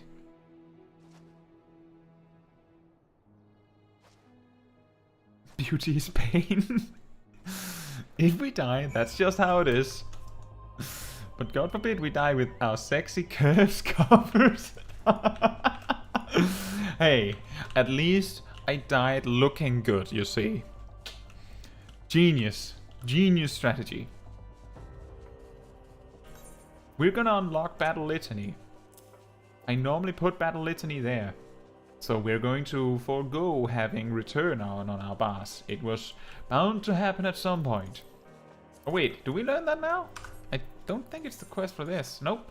In that case... Return is back on the menu. Exactly. Or we kill our enemies with our looks. I think the common explanation that people come up with for why women in games have like sexy outfits for like that specifically don't cover vital parts of the body is because while that is a huge disadvantage, some opponents will simply not be able to avert their eyes from it, and eventually the defense of the women will come in the effect of distraction. Your opponent will miss the hit because they're too busy ogling with their googly eyes. Or better yet, you will gain a free hit from it. And says, what use is a lance if you could kill them by looking great? Then Pokechak says, rather dead than simple.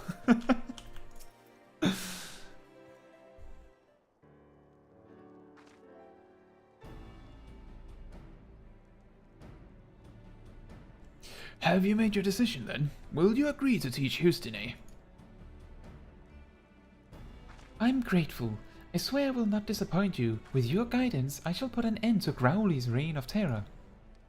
Now, I should like nothing more than to begin my training at once, but duty calls. For the time being, I shall endeavor to emulate the deadly lance work I witnessed you employing earlier.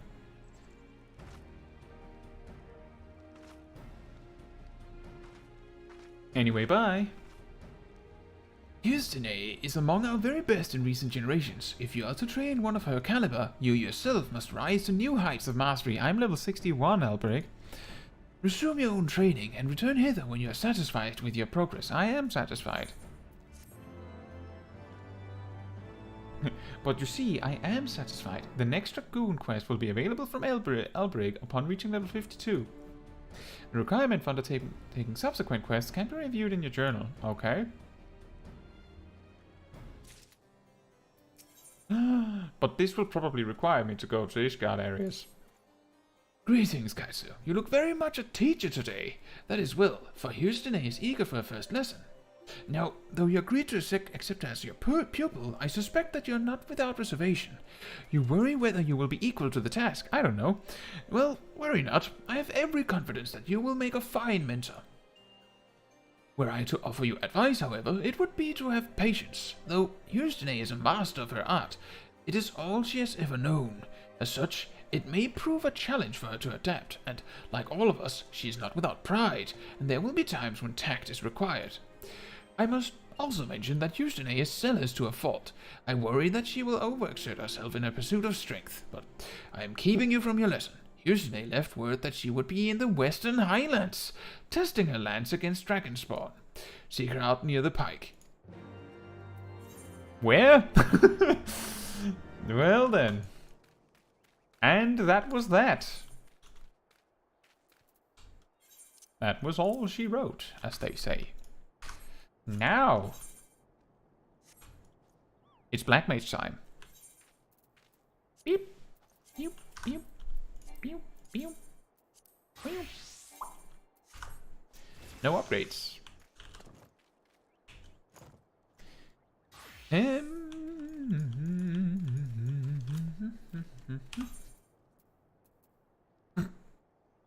Increasing item level. Each piece of gear in Eorzea is assigned a level to indicate its relative strength. You don't say. The average IL of your... I didn't actually realize that that was what they referred to it as in-game.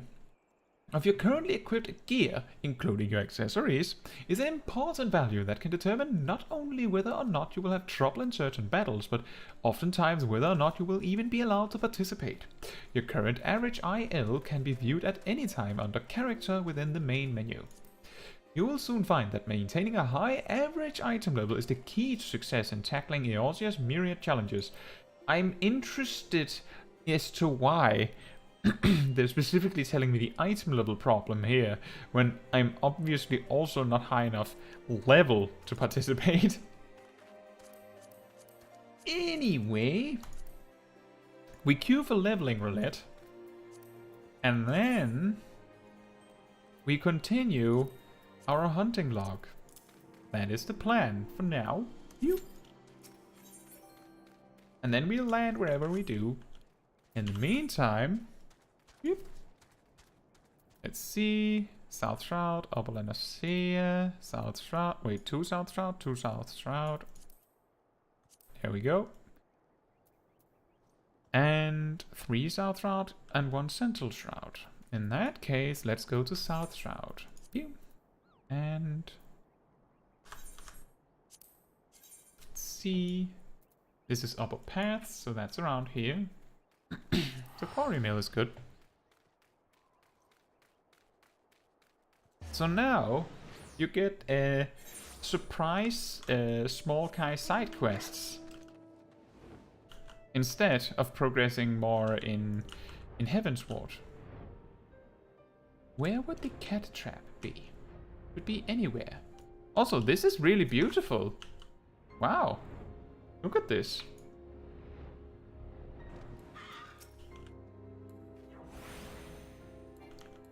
Boom. Boom. Bonk. Wait, and the other enemy is right there. Excellent.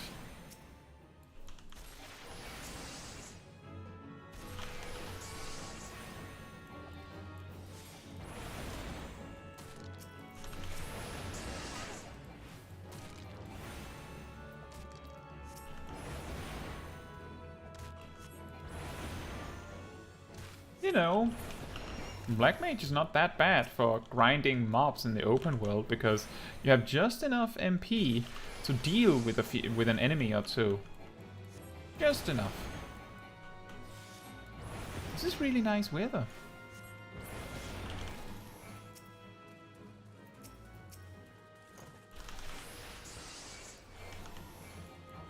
Pokejack says, pink creature learns to poke with fire. Now you can panic. And level 32. We need more. I think we need more cat traps. Why was there only one? That's really weird. Just one? Where's the rest of them? Cat traps. Hey yo, where the cat traps at? Hello?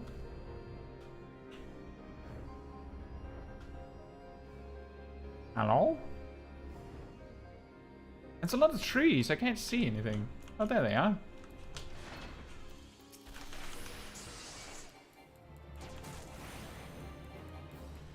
That enemy is a freelancer that don't have an exact spot. I don't know, it seems like it's like on both sides of this cliffside, maybe?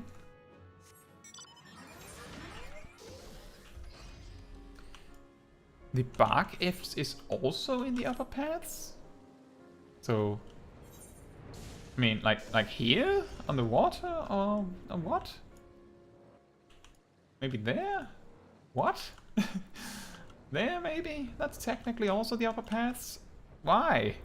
Why is a single zone this big? Why A Realm Reborn? Okay, they are here. Excellent. Excellent. How many do we need? 2. And then I'll just pull 2.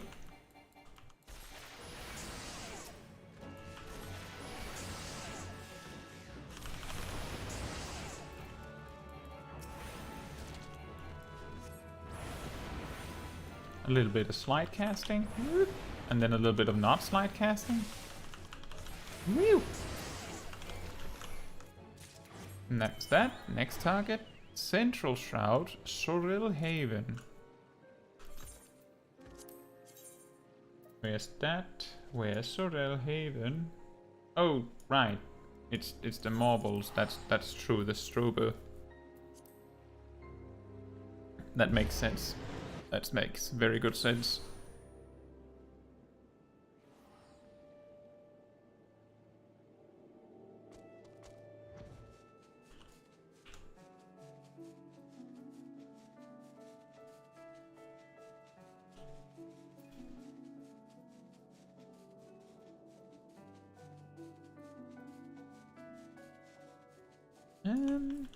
You know, when I was leveling Blue Mage, I actually leveled from like 20 or so to 30 something on the Strobers. Not the Halito Strober, just the regular Strober.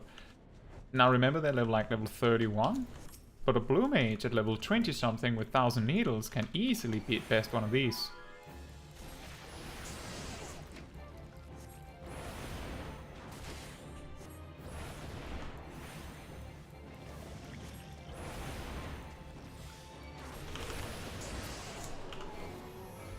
Volkshack says 10 seconds and don't queue like healer. That is weird. So weird. I had time to cancel it because I didn't want to do leveling. I'm even scared. Well, it happens. Usually, if I'm trying to get an instant queue, I like make a point of like queuing as the adventurer in need, and then if for some reason it doesn't happen immediately, I'll just unqueue, switch job to the opposite of the non-DPS role that I wasn't, and try again. And usually that works. So if you're ever queuing for something with me, it's a healthy choice to stay the job that you intend to enter as, because I might just like re-queue you instantly out of nowhere. I tend to warn people about it, but still, it makes it a little faster if you're just ready. Oh wow, we're already second place now. What happened?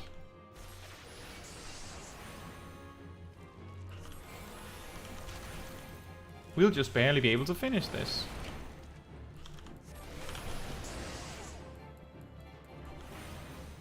Yeah, 1000 needles is like extremely strong when you get it, but that's fair. That makes sense, because if it wasn't good when you get it, then it will never be good. Because once you reach like level 40 something, 1000 needles already starts being a little meh. So it needs to be really good in the time where it's at least helpful, right? Otherwise it'll never be helpful.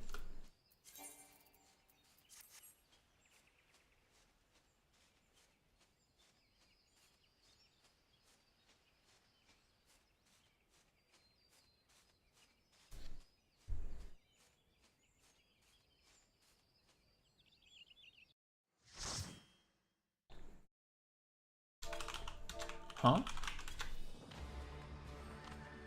Oh wait, we've already seen this cutscene. I just don't have cutscene skip on.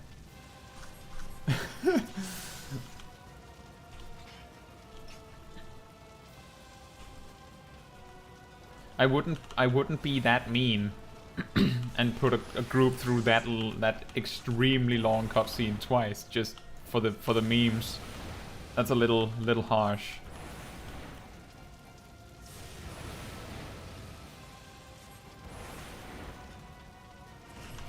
Ah!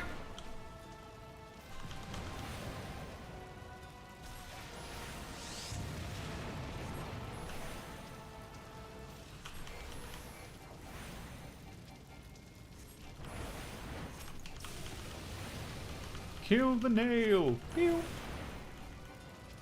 Pew! Pew! Pew! Oh.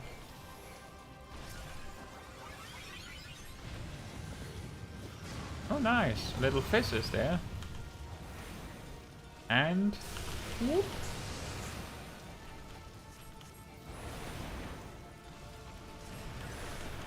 Okay, that was a complete coincidence. I was like, Ifrit is probably gonna do a knockback on me real soon, so I need to move out of the way with Swift Cast. And incidentally, that was the instant that the boss decided to target an AoE on me.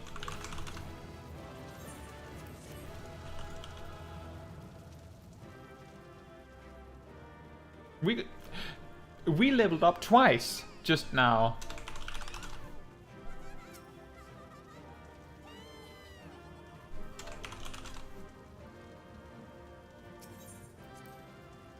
And I got a commendation! You can kill Ifrit without killing the nail at this level. Are you sure?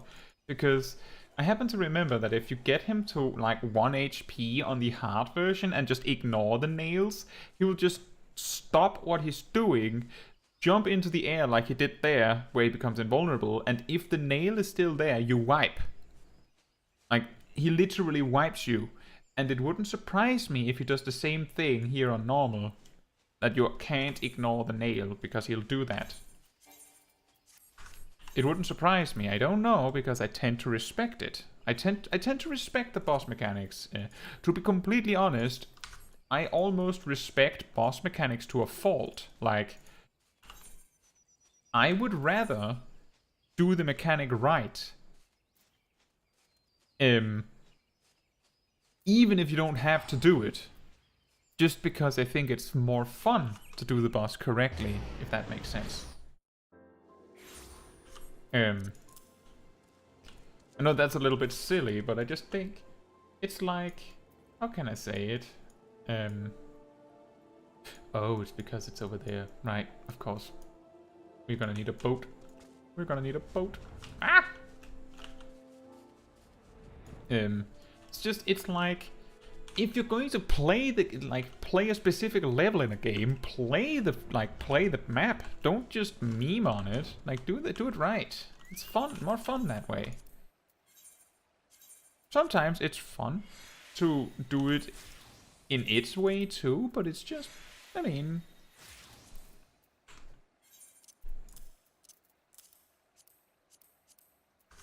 you can fly the way. Oh, okay, then we fly. I'm not paying you. Take that. I've never had to traverse this area since they added flying in A Realm Reborn zone, so that did not even occur to me was an option. Thank you. Did we lose Andromeda? Did Andromeda fall asleep? I'm guessing Andromeda fell asleep. They usually tune in when it's like supremely late where they are, so that's completely okay. That's like the tradition.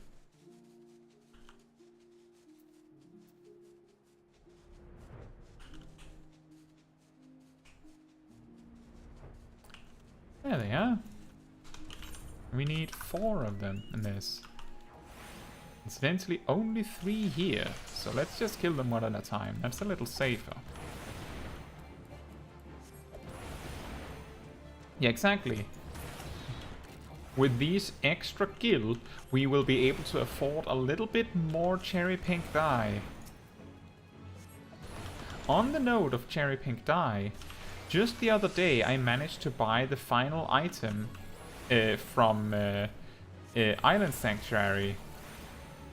So now all of my Island Sanctuary currency can be either saved in case there's going to be new things added. I don't know. There was apparently a discussion about that for 6.3.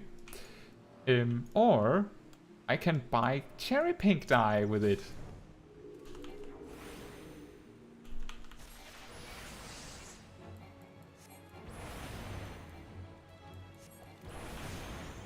I also have gone out of my way to optimize my Island Sanctuary over the recent times. So I have all of the rare animals, and I've managed to double my daily curry accumulation. You learn Fire 3, but Blizzard 3 Doko? Oh, quest, of course. More pink for everybody, exactly.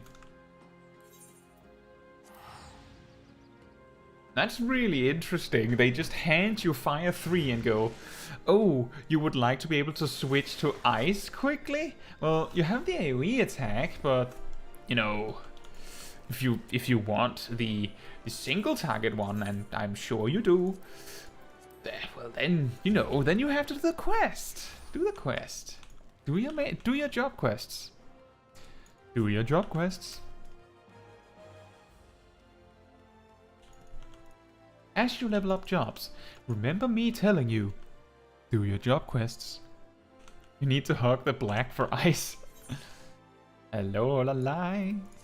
I can't remember any of the voices I gave these guys. Not that I have been very consistent with voices for characters throughout the main quest story either. I try, but it's really hard.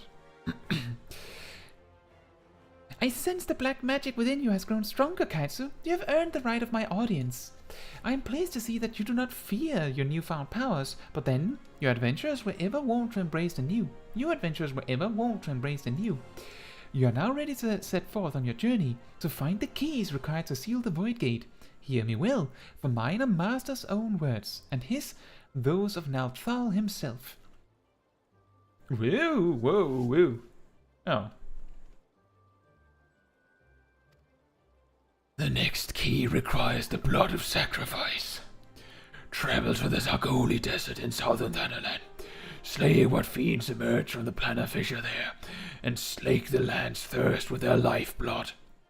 Once drunk, its essence shall be borne away upon the ethereal veins of the earth, and then serve to notify our friends in the wastelands that the time has come. Complete the task before you, and the Black Mage testimony you carry will shine full with a new light. Light to envelop and absorb evil, light to show you destruction and guide you to righteousness. This light is the key. Take it into you, and wear it will forever burn bright. That is all. Do you understand and accept what you must do? I assume you do, because I'm not gonna wait for a yes or a no. You just do the thing, you know? Do the adventurer thing. Go. Onwards. Pokes like this. I know that sooner or later you will reach your limit of voices, but in the first seconds I listened to Tataru and it was very funny, and then it wasn't Tataru anymore, and then she brought out a male voice.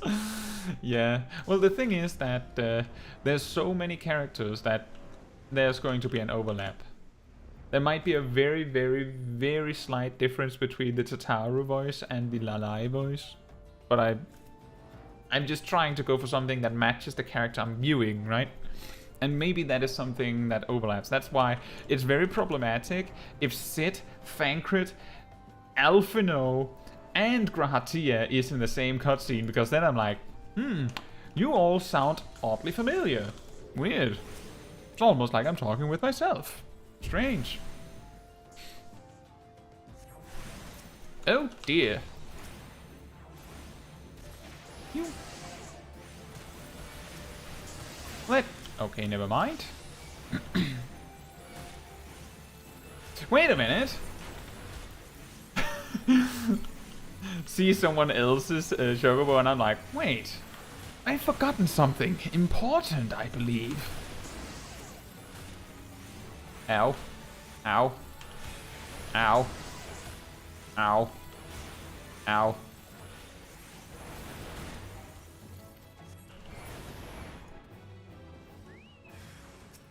But wait, there's more.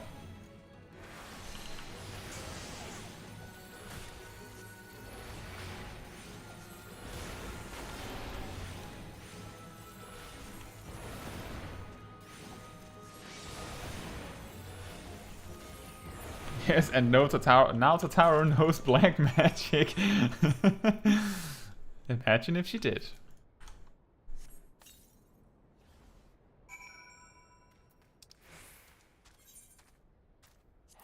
That was quick. Now we get Blizzard 3! But that was really quick. Do we really have no gear? Also, this goes in the armor chest. There we go. Yep, yep, yep.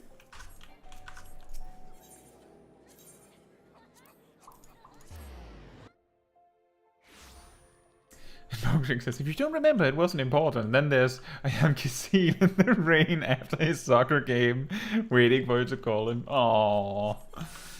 Oh. It's really hard. Because, like, I don't really do open world content on my main much, and I tend to not need my Chocobo companion Shirishi. Usually you see I summon Shirishi as my second player when I'm showcasing something. And that's because Shirishi is totally a player. It is done then, but the blackness you have awoken has yet to settle within you. Time is needed, Caetsu. Pray be patient. Continue to practice your mastery of the arcane, and come to me once more when the dark art is as much you as you it. Here you go, have Blizzard 3.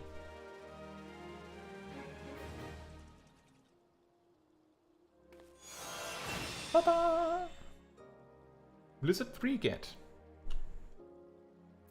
And you go here. And then I believe we're high enough a level to unlock to do Cutter's Cry. Where did we get that? That's level 30. No, it's a level 38 dungeon. Is it Sunken Temple of Calm then? Yes, level 35. How do we unlock that? Nedrick Ironheart in Vesper Bay from Braving New Depths. Oh, look, a Vesper Bay ticket! How convenient! Wouldn't you know?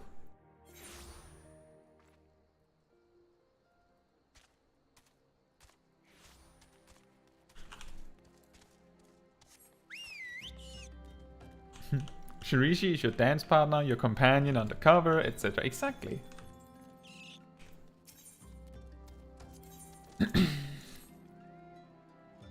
Hail, adventurer! You wear the expression of one who seeks new battlegrounds to hone your burgeoning skills. Do not ask how Nedrick knows. He simply knows.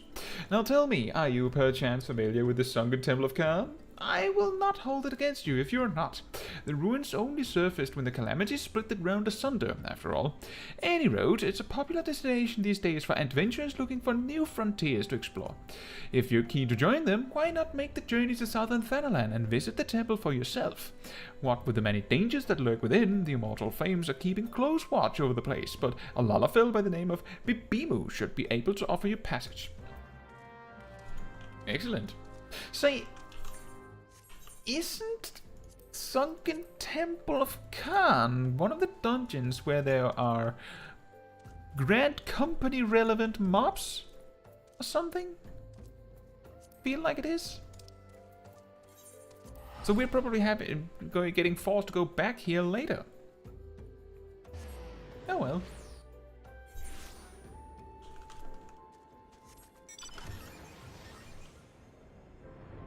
Pokejak says, I only remember Halatali. Fair enough. I just feel like I remember that I've discovered Sunken Temple of Khan because of it. But I might not remember correctly. At one point I just eventually picked up all quests and did them, right? But we're going to queue for this dungeon specifically. Hey, Bibimu. Welcome to the sunken temple of Khan, or what remains of it at least, used by ancient Beladians as a place to worship the sun goddess Azima. Much about the temple's history remains shrouded in mystery. While we have sent a research team into the depths, I regret to say that the investigation proceeds at a snail's pace, that is, when it proceeds at all. It would seem that the Beladians have rigged the temple with all manner of devious traps and snares to deter temple robbers, no doubt. We have recruited adventurers to assist in disarming the traps, but be forewarned, many who have entered have yet to return. Should you wish to brave the depths, we would welcome your aid. Uh-oh. Ow. I guess I didn't complete the quest. Thanks. That's a little rude. Why?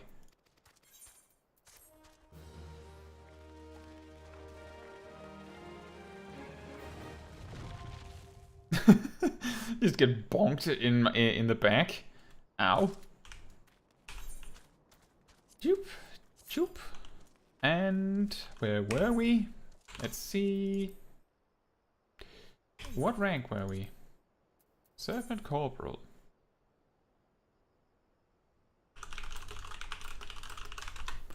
How much do we need to advance? 4,000, it seems. I think it's 4,000, or it's 5,000. Is it 5? I don't know. 4 or 5, and we have neither. That doesn't matter. We don't have it. We don't have it. Let's see then. Upper Lanacea, South Shroud, Southern Thanalan, Central Shroud. Southern was that 2 Southern Thanalan? 2 Southern Thanalan. Aren't we in Southern Thanalan? Central Shroud, Southern Thanalan, Eastern Lanacea, Central Shroud, Upper Lanacea, Outer Lanacea. It's Kurthus and South Shroud. I think... Yeah, we are in Southern Thanalan. We just have to go to the Zagori Desert, which is there. We were even right there for our Black Mage quest. That's a little annoying.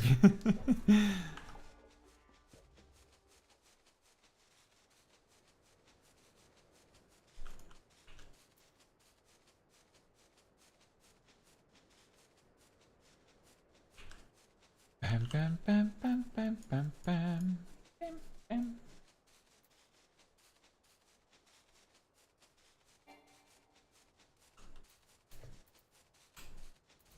I'm just saying, this brand new ring is going to have a lot of work to do.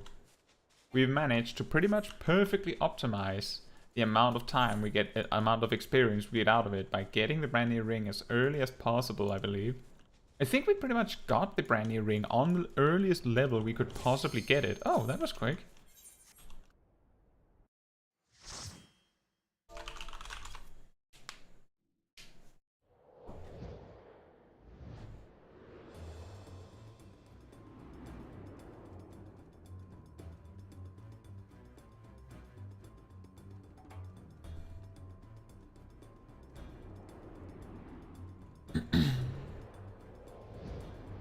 I like how all the mobs in the dungeon are just there in the cutscene.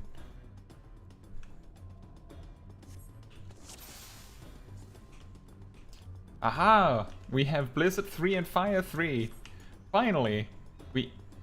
Wait, really? Is this a thing? You can dodge the first pack. Now let's watch this person maybe not do it.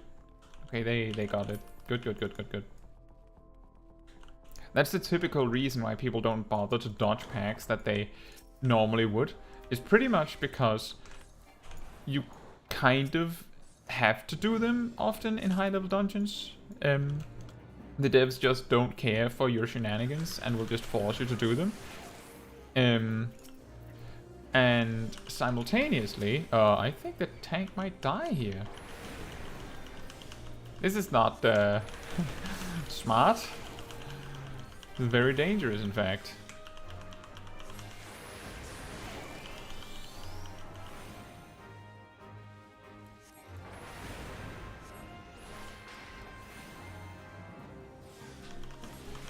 I'm giving it everything I have, Mr. Paladin. I can't do more. I don't know why I decided to pull this much, including bees. Somehow we managed. Somehow.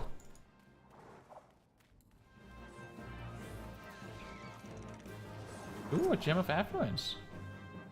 I'm just taking them on the off chance that someone's interested in messing with the scales. I don't know. I can never remember the correct combination. I even looked them up recently in relation to my variant dungeon stuff.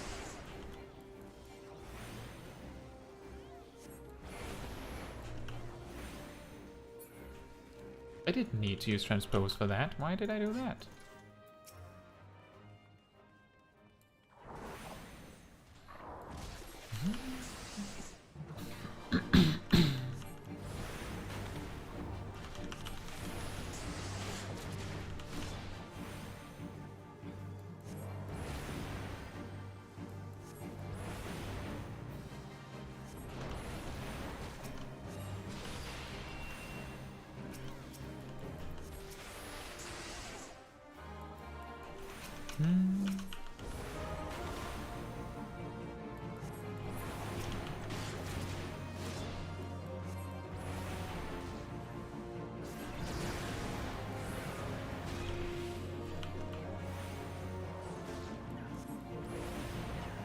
Oh boy. Can't remember if there's a frontal cone attack on this boss. I don't feel very safe there.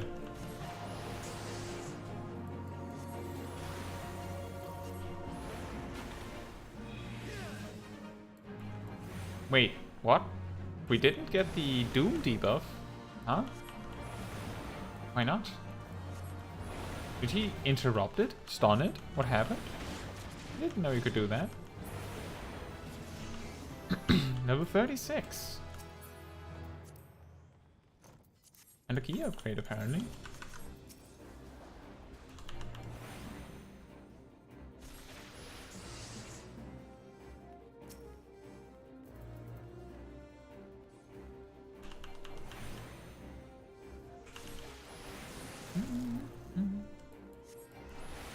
Oh no. My small legs. Ow. Wait. Wait. This is a very mean way to pull mobs, Mr. Paladin. You know you have a Black Mage. This is mean. And also extremely dangerous. Why are we pulling this much? Are you sure this is a good idea?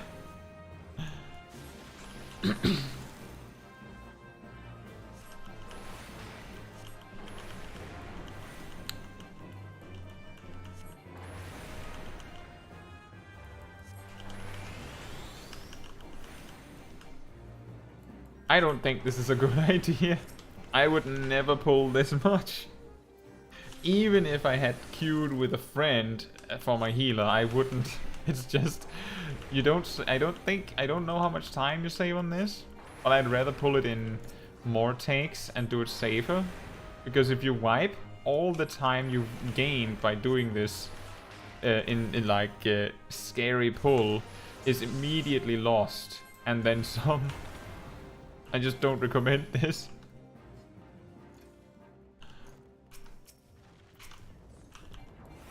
But I guess he knows the limits of himself and the healer.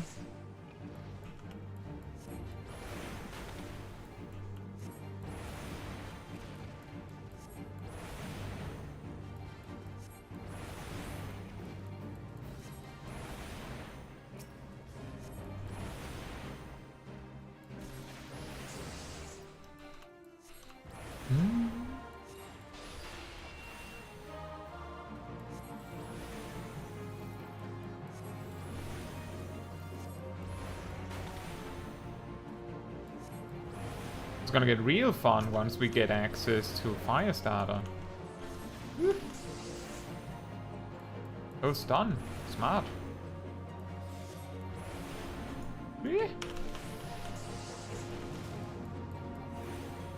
Oh no. Ow.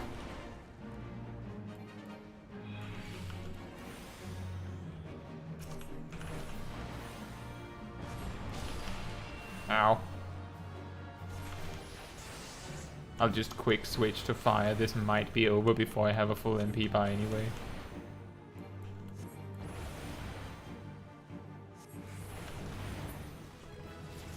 Level 37. Nice.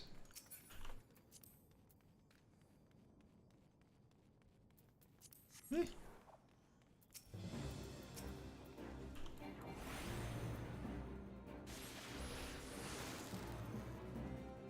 Guess I'll just survive on these random chance Thunder 2 Thundercloud procs.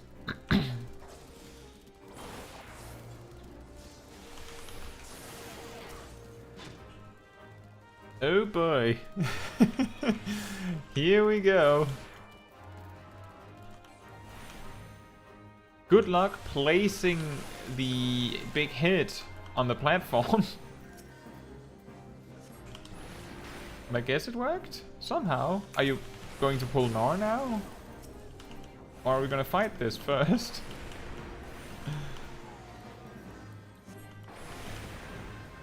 I mean, I appreciate you pulling this much so that my AoE damage is worth something, but this is just really scary, that's all I'm saying.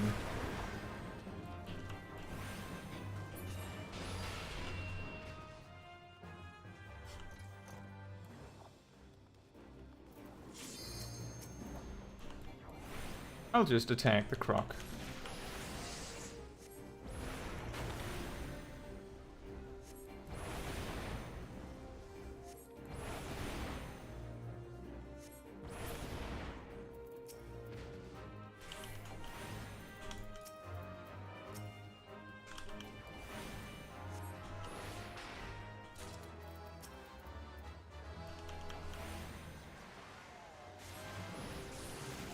Yeah, you hate not having region like White Mage? What job are you playing, Pokeshack?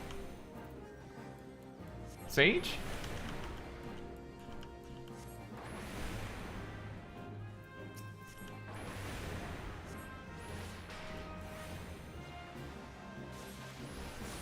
Or did you mean me?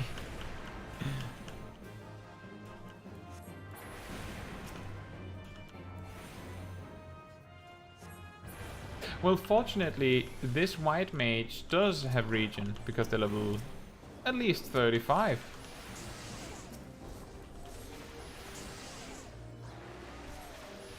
Which is the exact level that regen is dispensed.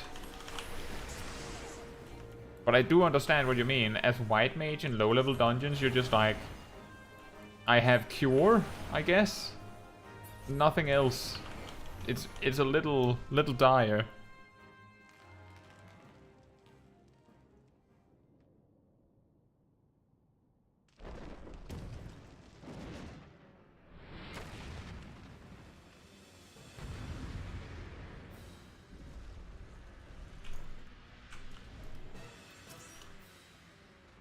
Ah!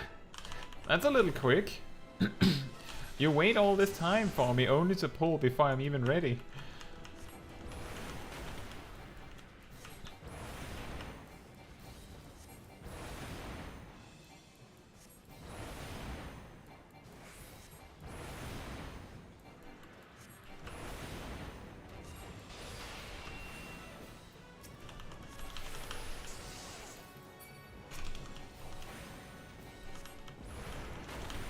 Is it level 34 that you get the region? I thought it was 35.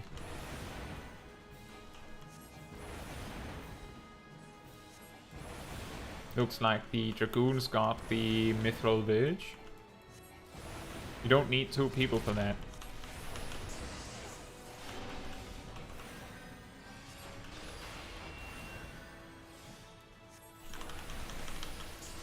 Pokecheck. Oh, you mean you did Bravelock's long stop a few seconds ago and you were level 34 in that. That's what you meant. Sorry about that.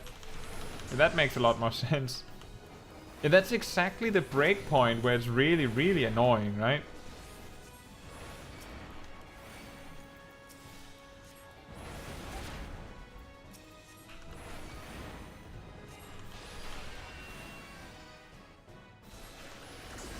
Oh, nice.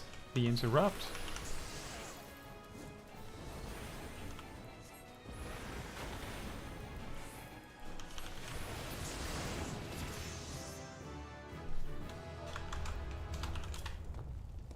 And we got to level 39. This road to level 80 buff is crazy.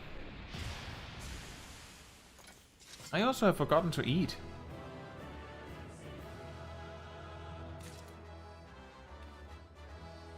Because I love the Temple of Khan. Has a lot of enemies you can ignore or evade, and things like stunning the Doom on the first boss and stunning the second to not wake up, and the stun on the final boss for the evade. And that's a lot of times where you can even use the stun. That's incredible. I'm always surprised by how many ways you can use your stun in old content.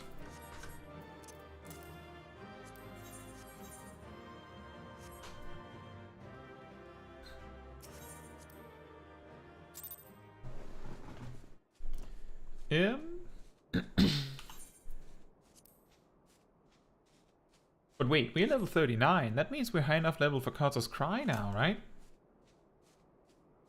Well, maybe we should do these hunt marks while we're here first.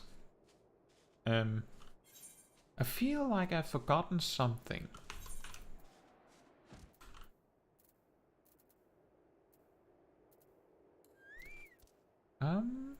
Let's use this. I'm pretty sure this will be good. A gear upgrade for me? I think it's a gear, right? Yeah, it is. But what?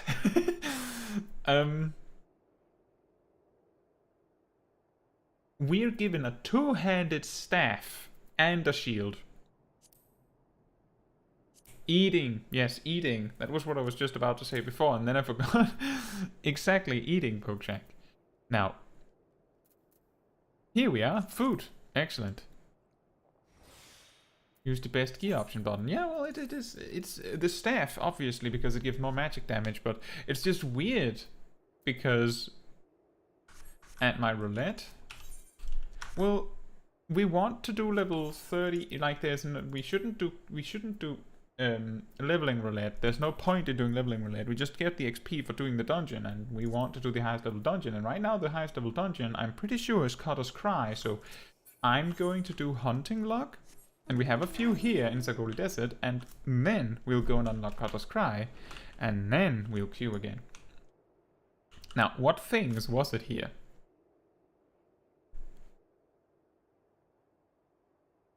That's okay, Pokeshack. That's totally okay. Don't worry about it. I was just explaining. You did pay so close attention that you noticed that I was talking about a food buff that I then immediately forgot. So you're paying some attention. That's fine. Go, I am Kizil. My trusty steed.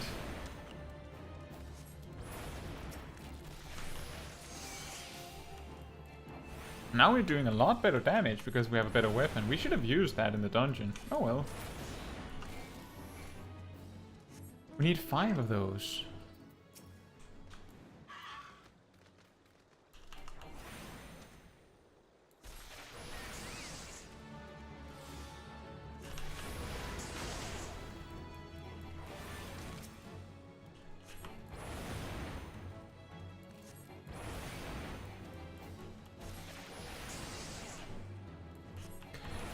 In the temple I learned that all of the enemies that have the model of the Yasun can be completely ignored if you walk and don't run. That's interesting, but that makes sense. It doesn't look like... Do they have... Do they not have eyes? If they don't have eyes, that's why they have the blind pull logic, I think it's called. Well, something like that. I think the smoke bombs are in here.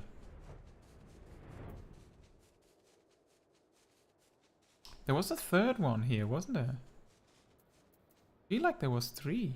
Wasn't there 3? Huh. Weird. Strange. Okay, I thought there was 3. I was sure there was 3. Never mind then.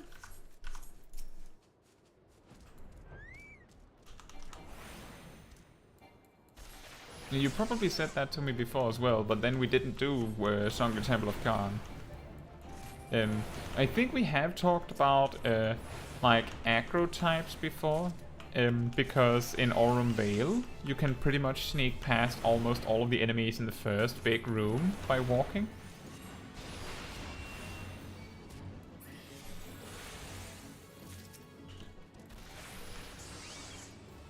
We're doing a lot more damage. We really needed a new weapon.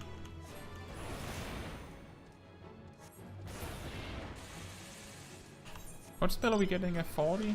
Oh, we're probably gonna be missing that if we get into Cotter's Cry.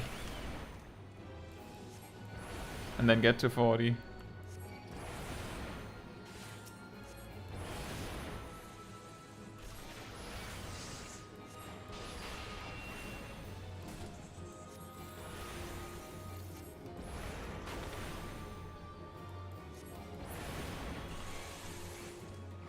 Guess that was everything here. It was really weird. I was sure there was more. Oh well.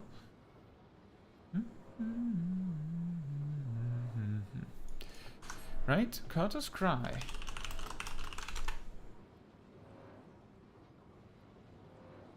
Uldar Steps of Thal. Dishonor before death.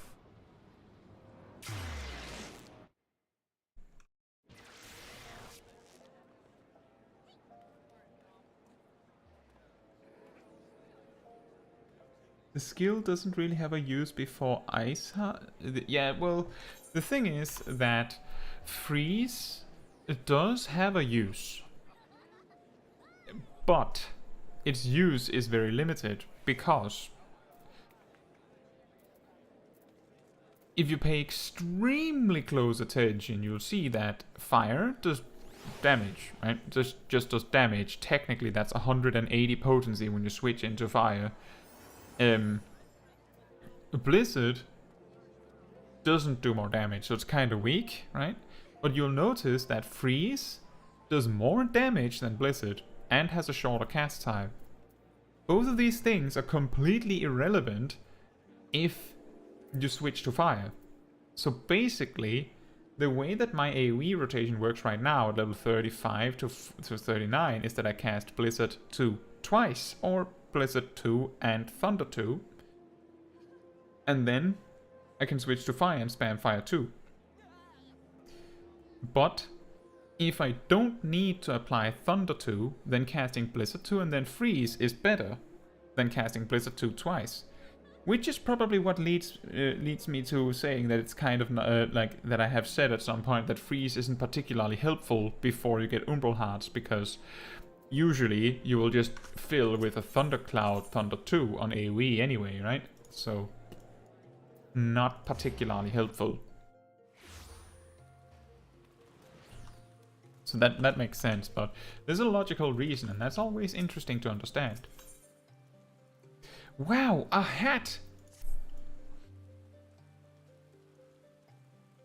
Time heals all wounds, or so say those who have never experienced true pain. More than 30 summons have passed since I carried the standard of the Darklight Raiders into Cotter's Cry, but not a day goes by that I don't see the faces of the friends I lost that fateful day. Gerbil the Red and his loyal second, Aubrey's Stillwater. Simon the Sweet, always armed with a jab and a jest. Our ever ireful mage Jiran Sabran, as quick to cast as he was to temper.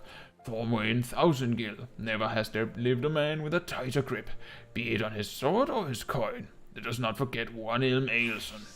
Though it's hard to fathom now, what with all the adventurers scampering about like rabbits in the spring, there was once a time where bands of mercenaries were who the city-states turned to when in need of a blade.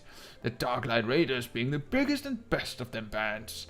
Ishgard-funded forays into hellish pits like the Aurum Vale would earn us a king's ransom in a matter of days, though it would only take a night of devil's play at the Mirage to see it gone from our purses. But so was the life of a raider, that is, until we took that job at Cotter's Cry.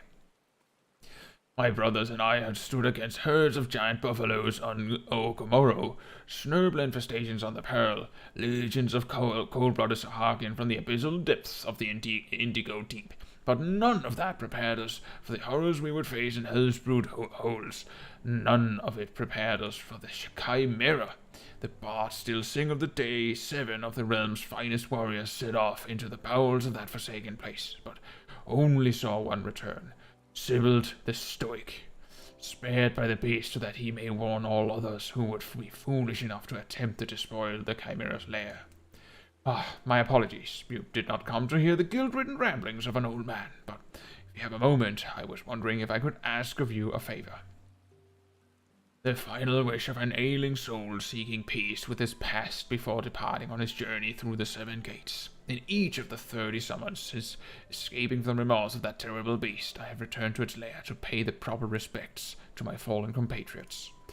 However, the years have have finally caught up with old Sibbald, and try as I might, no longer can these bones make the trek alone. If it is not too much to ask, would you travel to Cutter's Cry in my stead, and place this bouquet of flowers upon the resting place of the Darklight Raiders?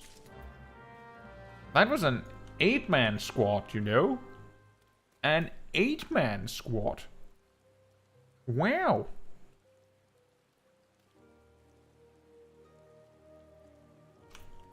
Anyway.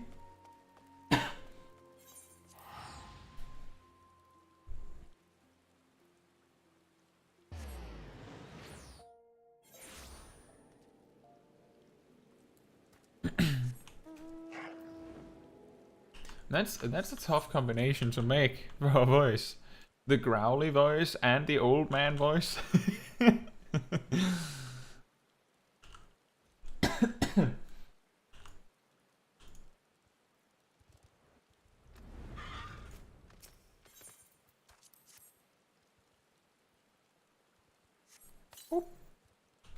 Ain't open.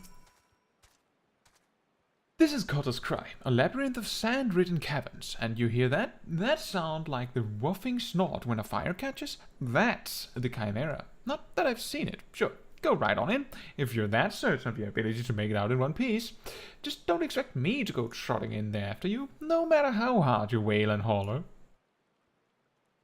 You promised old Sibbald the Stoic, did you? He's what's called a man of principle, he is. A little too much principle, I'd say. What's wrong with wanting to live when you've a wife at home big with child? Aye, the tale goes that rather than facing the fate spun for him by Nemea, he hid beneath the mangled body of his leader and watched as his companions were torn apart, one by one, all so that he might return home to see his son born. You know what? I understand. Should he have died a hero rather than lived a coward, was being able to see his son worth having the boy grow knowing his father was a craven, a disgrace to his friends and family. Hey now! Should I ever find myself faced with a similar decision, would I have the courage to walk the righteous path? Now you know the true reason I will never step into that cave. You know what? That's actually interesting. He's like, man, what a coward.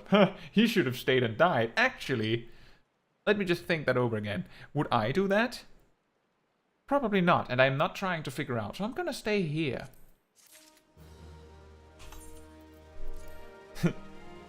But I'm gonna say, I think that Sibbald did the right choice. Because I do think that there's an importance in a child growing up with their father there. And maybe you think he's a coward, Norman. But are you a coward? You don't want to figure out either, do you? I'll teleport back and glamour up, and then we'll queue up, and then we'll continue to look for hunt marks, or hunt targets. Pew, pew, pew, and hunting dog. I'm okay, Pokejack.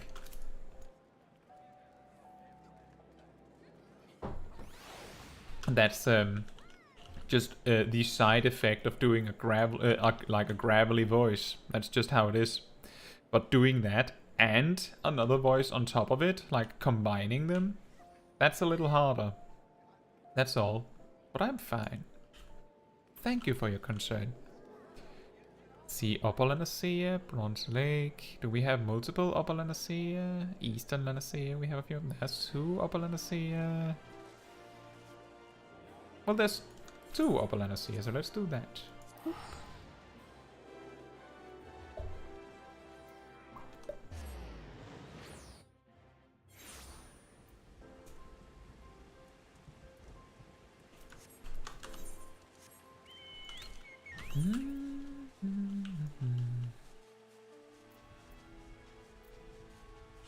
Oh, that was a good guess of me. I was like, Mamulja, there's like a tribe kind of creature around here. Also, the coughing after Minfilia was also that was something that happens just because I needed something to drink, I believe. So that's just how it goes. I have plenty of water. Specifically because of that reason. That talking for a long time makes you dehydrate faster, it appears. Like, I think I might have mentioned this before, but like, on a day where I'm streaming, I drink like all the water I would in a day in just the streaming period alone. And then some. And Pochak says, yes, I know it's not intentional, but for me it's a meme. That's okay. That's okay. I just wanted to make sure that you knew that it's okay if I cough. If it's really bad and it's actually problematic, I would probably say something. Don't you worry about that.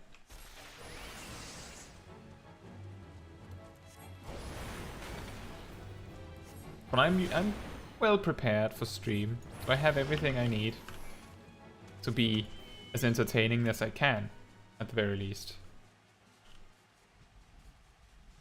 It's raining. It's starting to rain hard, so I hardly hear you. Oh, I'm sorry.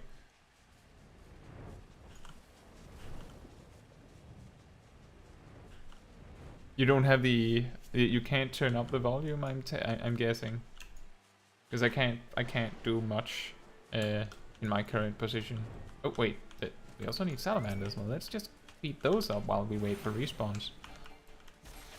It's really awkward when we have a hunt target where we need to kill more than there actually exist. Book checks this. I think the Mamulja should have a tribe quest. I guess they should. Aren't the Mamulja those that also teach the Blue Mage stuff? Are those the ones selling the Valaki totems, I think? So while you don't have a tribe quest, at least you have, you know, a story with them. It's better than nothing, I guess.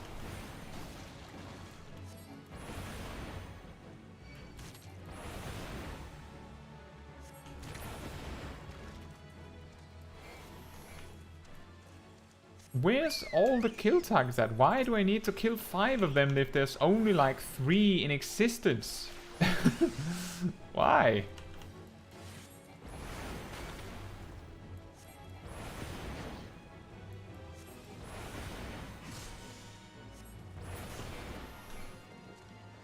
Yeah, you need to kill the entire population of this particular mob twice.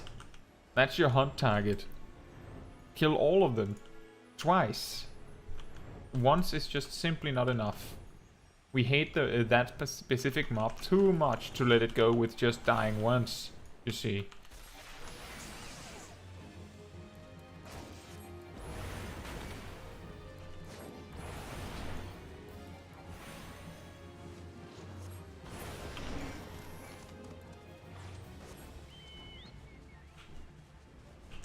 I have a feeling that we're gonna ding up to level 40 and then the queue is gonna pop.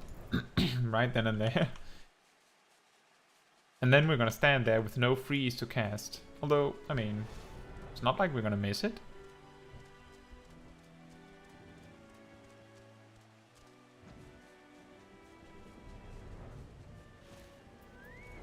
As you said, Pokechak, we're probably not gonna have enough AoE casts in fights for it to matter.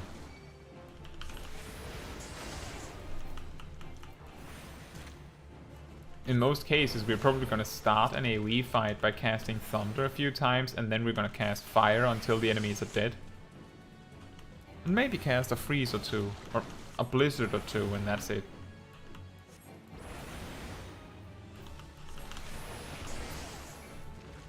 Was there 3 things here? Okay, now we're level 40, so... Let me just check if there's anything in Upper Sea. If there are, we'll do that as well. Seems that was it. Back to Uldar then.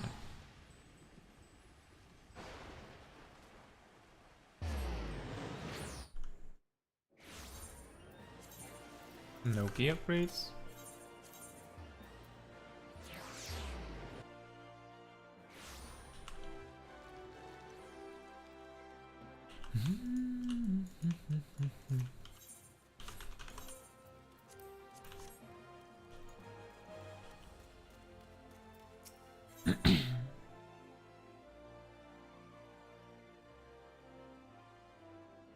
Can we accept the queue without ending the cutscene or the conversation? I'm pretty sure we can, right? I'll just have to do that. Caetsu, I see in your eyes that look of a woman prepared to take on the daunting responsibilities of the Black Mage. There are few who know of our existence, even among those versed in the ways of magic. You will not even find mention of us in all but the most esoteric of texts.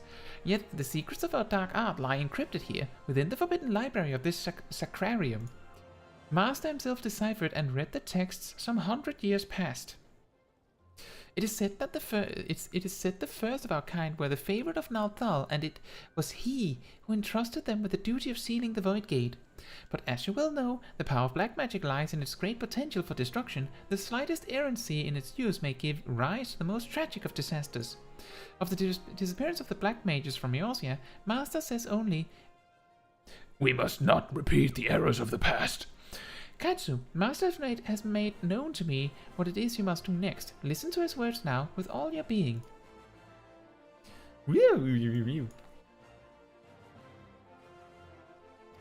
The land has drunk deep of the blood you spilled, and by this act, 3 souls of 3 races to Thanalan have come. The fires of our order once burned black and full, yet long ago they were left to wane and very nearly die. These 3 souls are the keepers of the embers that remain of all that we now are. In the hands of one will usher our return. The gem of Shatoto, testimony of our creed, will shine with new light, and by that light the 3 keepers will be made your allies. An Amaljar by the name of Kazakcha awaits up at Burgundy Falls in the east of Thanalan. Go to him. That is all. Dwell not on the fact that the Amaljar are the sworn enemies of Uldar. It is not your place to question Master's will, for it is the will of Nalthal himself. Go forth, Black Mage, and see the Void Gate sealed. And dungeon time. Just barely made it.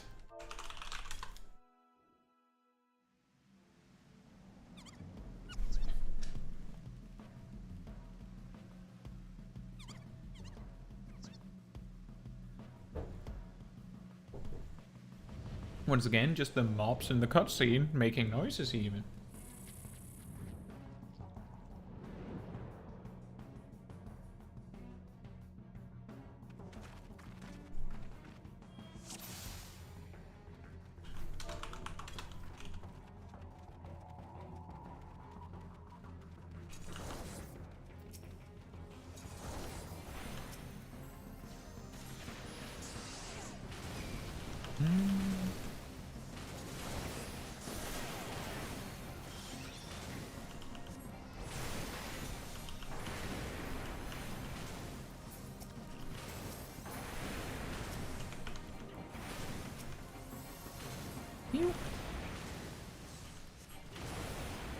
It's really awkward to be a black mage in low-level dungeons. You don't really get to finish cast properly.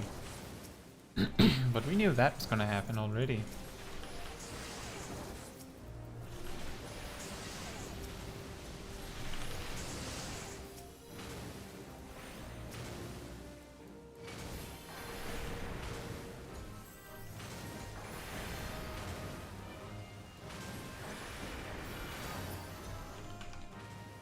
Oh, I ran out of MP. Right.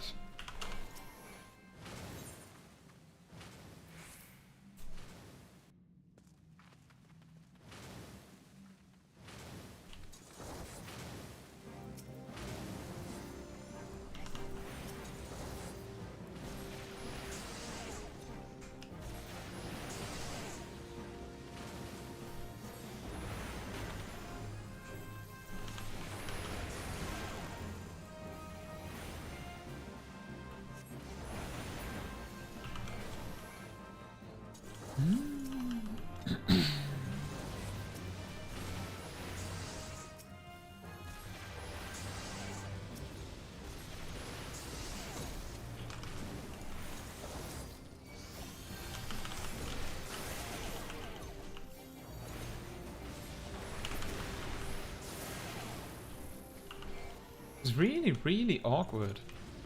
The most of the damage I get is just thunders.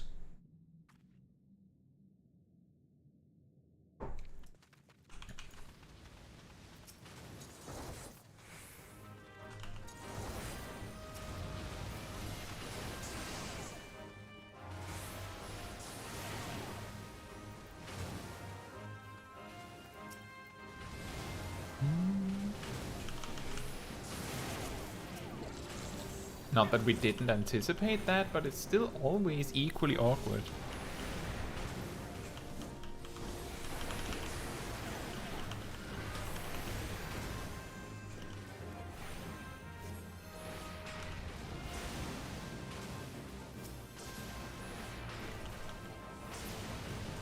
Oh! Healer dead.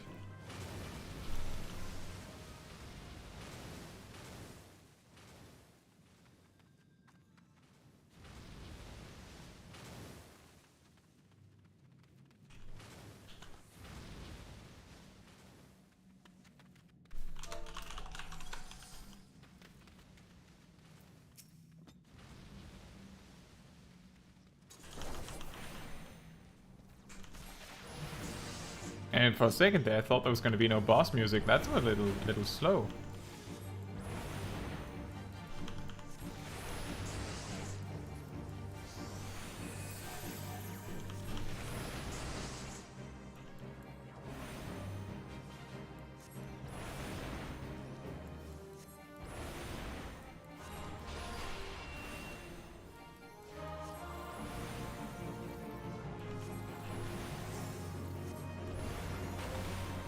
I guess we just ignore the ad.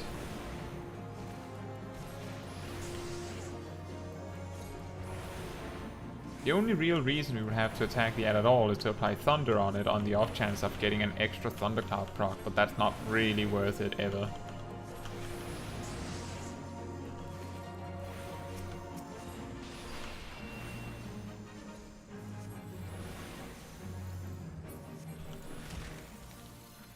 That was a lot of experience, but somehow we didn't gain a level.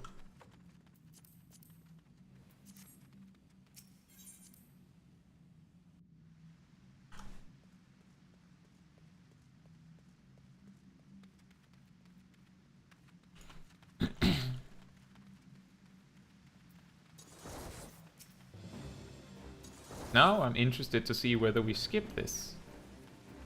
Because you can skip this.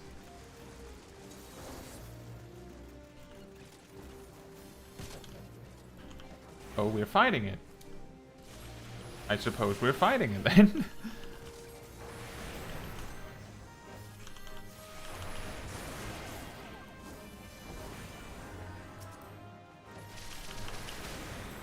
Yeah, I know. You can completely skip it if you just run for the exit. That's correct.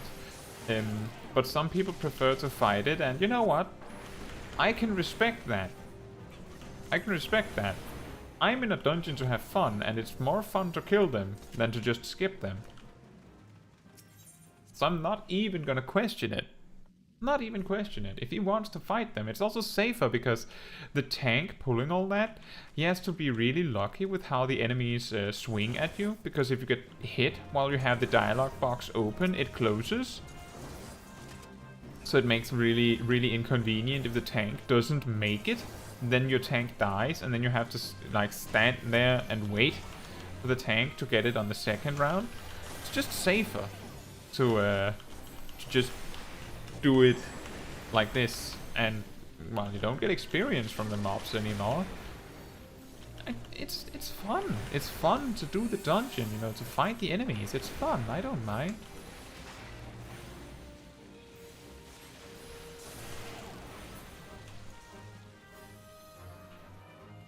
Bookshak says, if like Red Mage you rest a healer, they call you Res Mage, but if you revive the healer like a summoner, No, he is your summoner and only can heal you. Change my mind. Ha. I don't know what you mean. I don't quite understand. What I'm guessing what you mean is that just like red mages become res mages if they res you, then summoners surely become res summoners if they res you. Is that what you mean?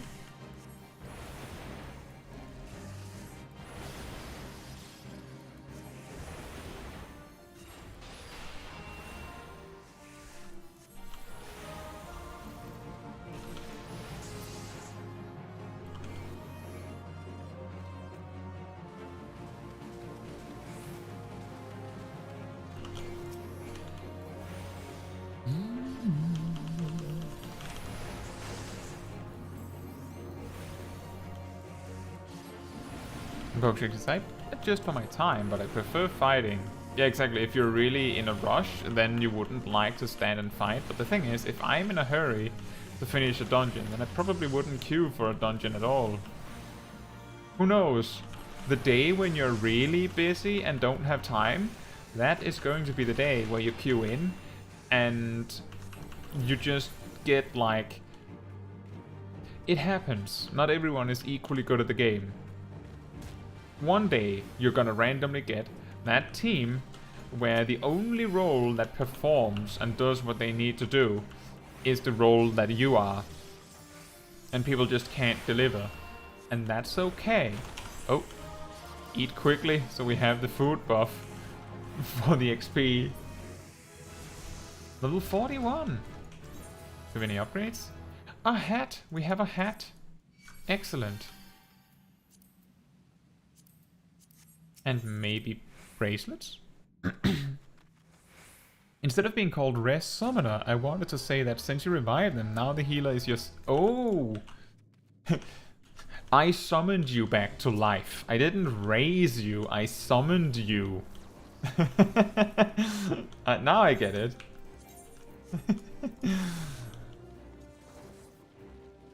That's pretty good. Oh, we're just fighting these? I actually expected you would pull more, but that's fine.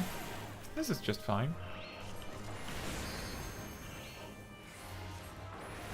I can't remember if it's if we're supposed to do single target when there's only two, but it's fine. The mob's already dead.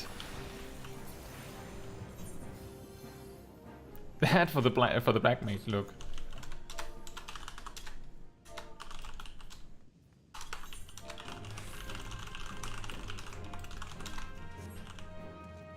I think we're going the wrong way. Like, extremely the wrong way.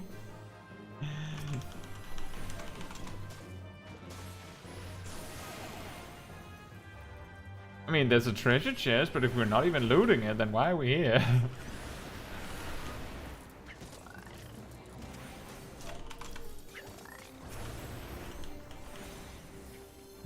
The red hat for the Black Mage look. You know it.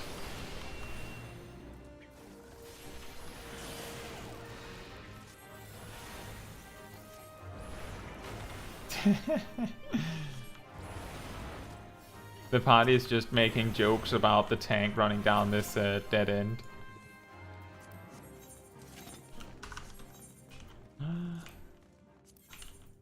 A key upgrade.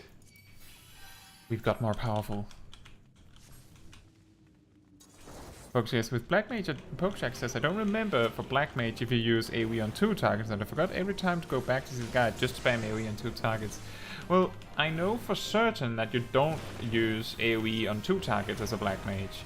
But it might be on 3, but I feel like, at least in my old guide, it was explicitly on 4 targets, which is why I'm uncertain. But it's not that important. At this level specifically, the fact that I managed to get a cast is good enough. I managed to do damage.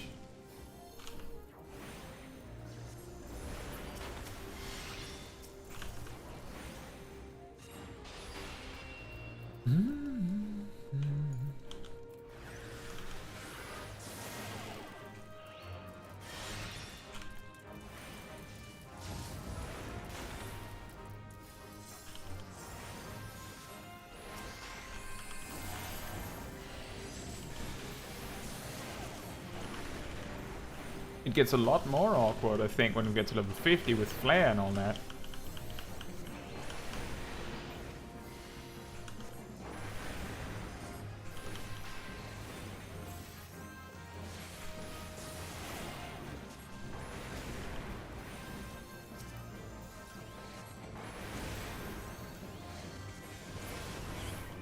I wonder if they'll let me watch the cutscene.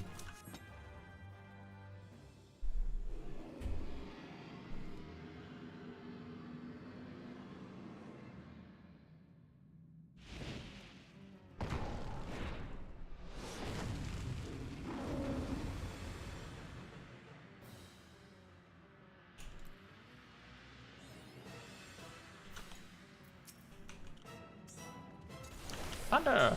That's a good start. Getting to start with a thundercloud thunder. And another thunder.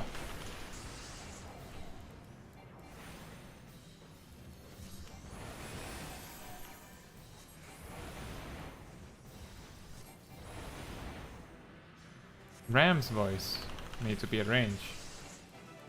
Everyone made it. Excellent.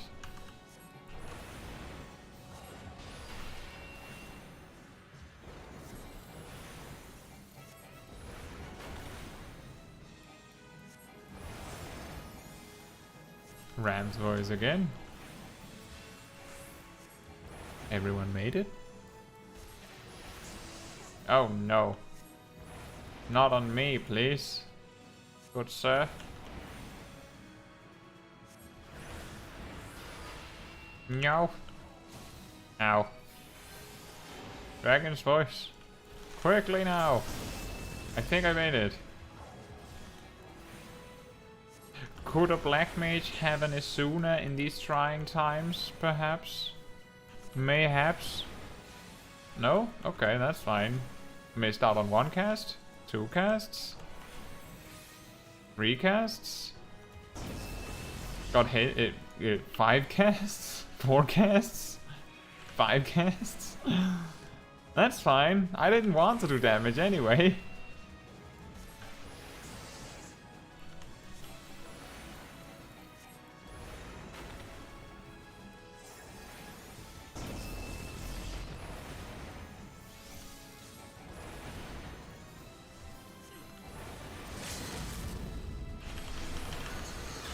Ow. I had a feeling that I shouldn't stand that close. Ram's voice.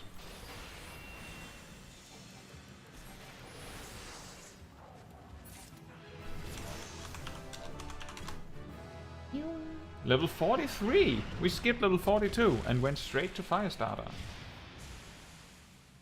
Well, went straight past Firestarter.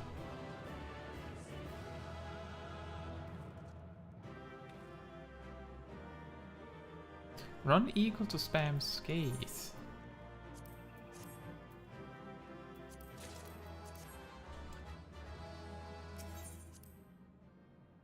Well, it's just I prefer to not cast Scathe if I can help it. Like, when it's paralysis situations. Well, part of the reason why I don't cast Scathe when running is because whenever you cast Scathe, you spend the mana equivalent to half a fire, which means that if you miss out on a fire cast because you cast Scathe, usually the potency you gained from Scathe is less than the potency lost from missing out on casting fire. That's generally the reason. New pants. We're getting some gear. Yeah. This rig really starts to need some repair. And now we're high enough level for Stone Vigil, but first... Job quest.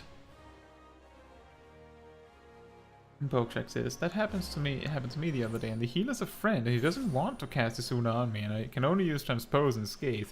Well, if you have paralysis on you, your best options is to continue casting Flailing About, despite the chance that your spell will fail because of paralysis. If you, like, give up and just cast Scathe, you will lose potentially way more damage. What you can do is switch to ice and just use Umbral Soul if you're high enough level for that. But generally, you flailing about helplessly trying to cast something either annoys the healer enough that they eventually Asuna you just because they realize that you're gonna do no damage until they help you, or they're gonna take pity on you and Asuna you because they feel bad. Either way, you get the Asuna and you're happy, right?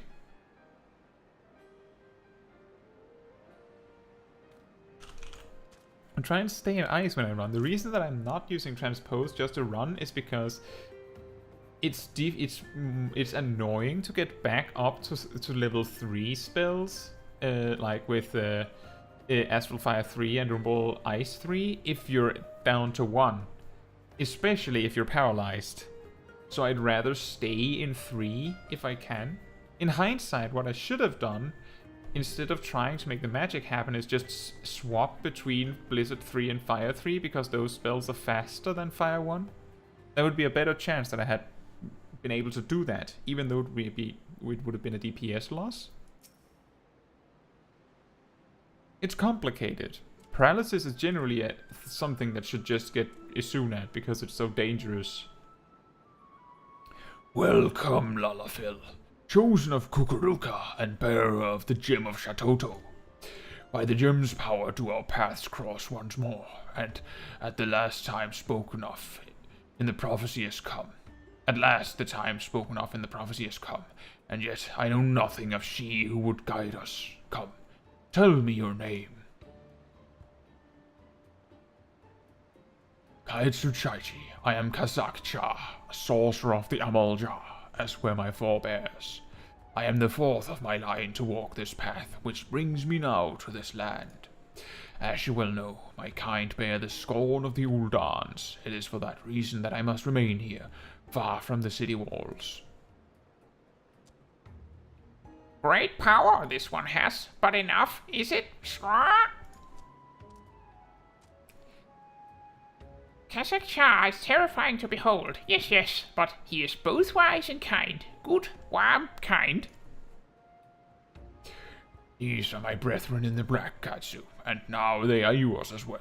Before you stand the Ixal, Dozhol Melok, and the 269th, nice, Order Mendicant of the Kobolds, Dasa. You have fed the ethereal currents with the blood of fiends. That the gem of Shatoto radiates as it does in your presence is proof of your deeds, and a sign of what must yet be done. It falls to me to bear witness to your awakening, and to pass on to you the knowledge entrusted to me. Know that you must face death before your purpose can be fulfilled. It is to the Silent King in Western Thanalan that you must journey next journey. There, too, lies a planar fissure, and there, too, must you slake the land's thirst with the blood of the fiends which surge forth from it.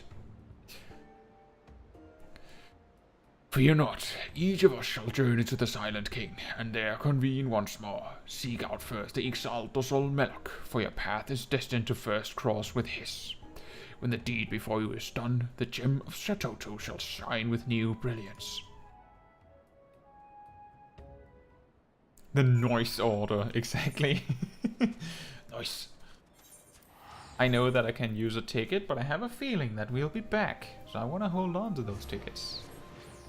If we're equally close to Horizon and Vesper Bay on our destination, might as well go to Horizon.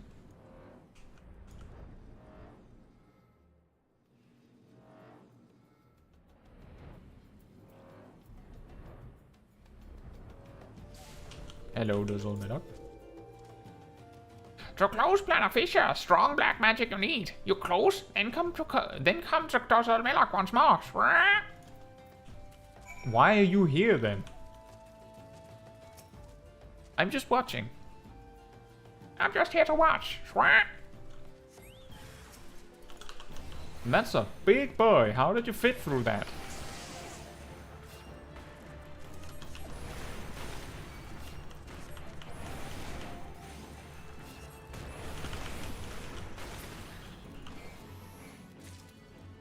Only one? That was way easier than the last time. But I guess I wasn't using my new staff by that point. Kazak Cha spoke true. Black is strong in Caetsu. You go now. Go see Dasa. The answer is black magic.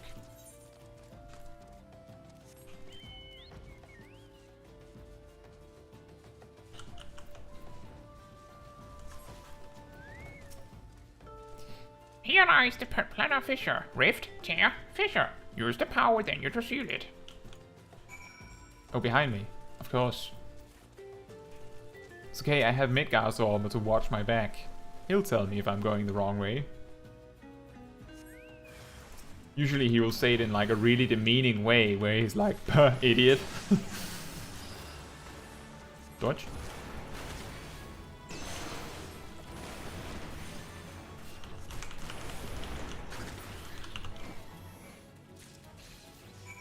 Oh right. Click on the on the planar fissure again.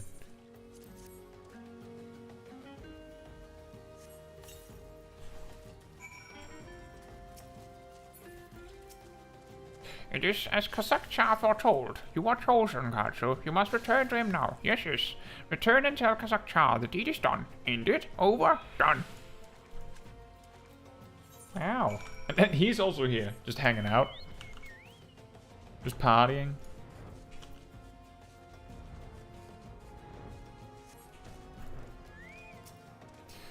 You have done well, Caetsu, as I knew you would. Come, it is time now to return to Burgundy Falls.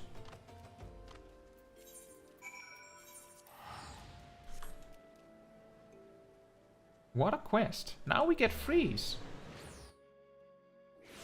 And what's more, we're starting to reach a point where it starts getting confusing where we should, like what actions we should put where. For AoE, I'm gonna put freeze there, I think. But later on, I'm gonna move it.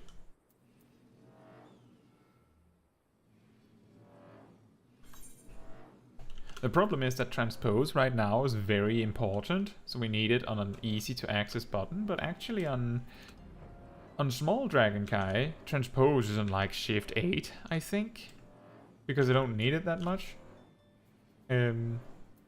Because I need like my main buttons around here. And because Black Mage has so many buttons that are important, that becomes a problem. Caetsu Chaiji of the Black, you return to me victorious. The gem of Shatoto burns bright. You are indeed the heiress to a dark and ancient power as Kukuruka foretold. I am reminded of a prophecy my great-grandfather uttered long ago. When 4 magi meet in a barren land, black powers of eld woven by their hand shall see the fate of wickedness made stark, and the path to light shall be lit by dark. The black powers of eld require no explanation. And now know that wickedness refers to the evil birthed by the void. That the seal holding the void gate shut will falter and fail is beyond doubt, yet your deeds speak of determination and ability, and in them I spy hope. I've learned all of you that I must. I bestow upon you the knowledge kept by my line. Here and now I speak an oath to discard old grudges. By our power combined, the Void Gate will be sealed anew, and also we become Captain Planet. Wait, what? You have brought this old Amaljar much happiness. Few believe the words of my great-grandfather. He was mocked and ridiculed and worse, ignored. Yet your coming has fulfilled the prophecy he spoke. Caetsu, the dark magic coursing through you shares a deep bond with the Void Gate. Should that portal be cast open, you will come to great peril. Temper yourself in both mind and body. When you are ready, return to this land and seek me out once more. Then, and only then, will I speak to you of your next task. Freeze.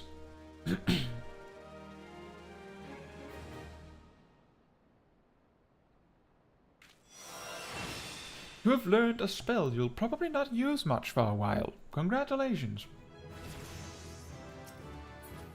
And also Surecast, I guess. Thanks. Actually, we are 1 level away from being able to do the next one already.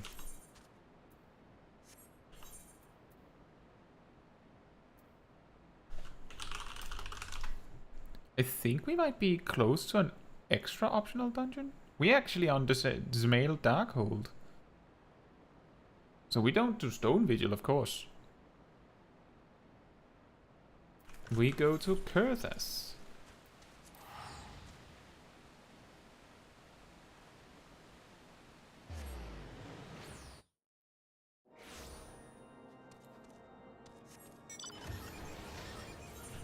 I believe it's, yeah, Fort of Fear, precisely.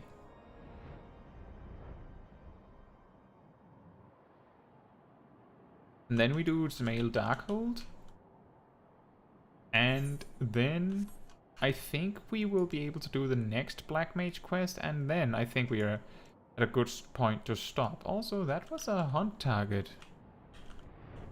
And that means we do Smol Darkhold, our Black Mage quest, and then we talk a little bit. Then we put Smol Caetsu to bed, and then we watch the A Realm Reborn trailer. I've heard much of your doings, and I think you are the woman for this task. To the west is Smol Darkhold. 'Twas meant to serve as a new keep of Lord Jemail, ever a friend to House Durandare. But before the masons and carpenters could complete their work within the caves, hordes of voidsent appeared and drove them out. In the years since, the creatures have consolidated their presence. As such, we officially petition your assistance in reclaiming the Darkhold. All arrangements have been made. You need only give your assent. Speak with Sir Ophelia at the Ingress if you are with us, and she will tell you what you need to know.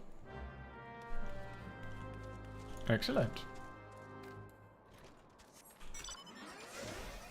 I think that also means we've unlocked all of the leveling dungeons for A Realm Reborn. When we've done, well, we will be missing Aurum Vale, so that's the last one. But we'll probably level up to be able to do that almost immediately. Welcome to Jemail Darkhold. Built to withstand all Durrani employs and plans, these were natural caves behind me until House Jemail began to enlarge, connect, and fashion them into a stronghold. Alas and alack, the voidsent struck, interrupting the work. Alas, then, in the confusion, Guardians infiltrated the keep. Alack, all in all, 'twas a fine mess. The Guardians were eventually forced into retreat, of course, but the voidsent remain, and so the fortress goes uncompleted, a home for abominations. Woe, woe is us. Yet the war with the dragons rages, and we have no nights to spare for this noble mission. Even I am here strictly on a very long tea time arranged by Sir Carilord. Please see to these abominations, Madam Adventurer, Madam. I have much prowess with the paperwork, should you require aid of that sort. Excellent. By the power of paperwork. Actually, I just realized that it's a woman. Oh well.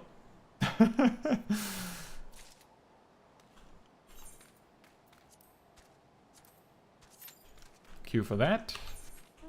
And now we go back and find those hunt targets we just saw.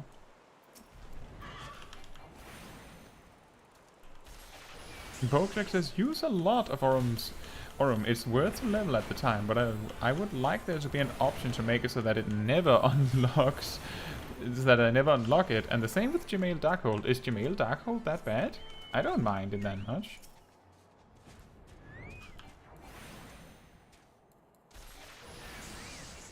I actually enjoy both Aurum Vale and Jemail Darkhold.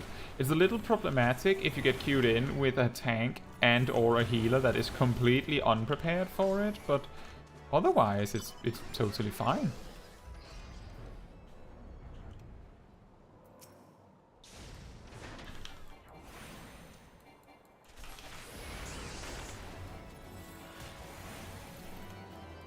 But I can see what you mean.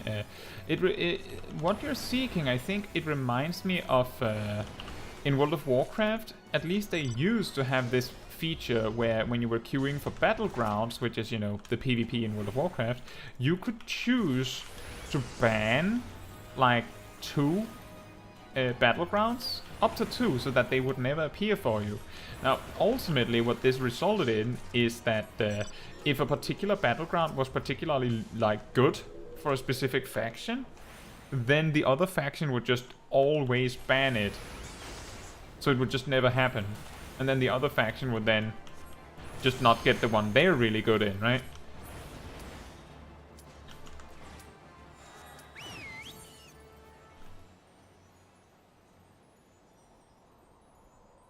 And Pokeshak says, it's my trauma. I begin to hate after I try at that dungeon a lot with White Mage. I understand that. It's also, as a healer, it can be really annoying with Jamail Darkhold when the tank or the DPS doesn't understand how to use the crystals in the start. But it is something you can overcome with healing heart, I guess. Oh wait, are we all first timers? No, the others are just sprouts.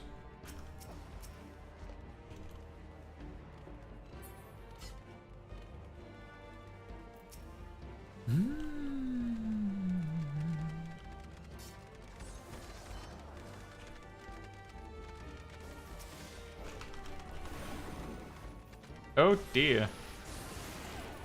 We guess we're pulling more then.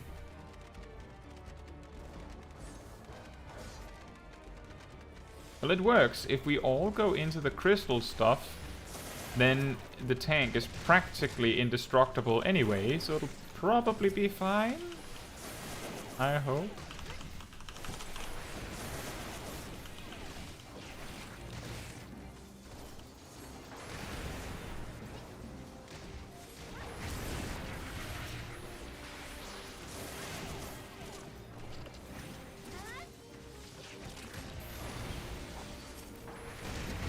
I'll just start shooting at that ranged mob far away.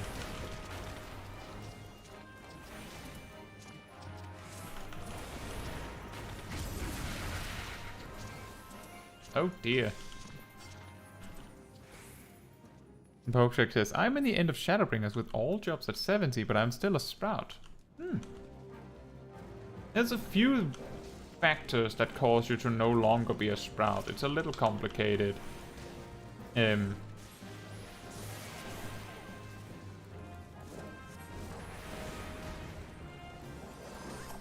doesn't really matter. I've heard a lot that people are sad when they see their sprout icon disappear because they're scared that people will now judge them as a, you know, fully fledged long-time player.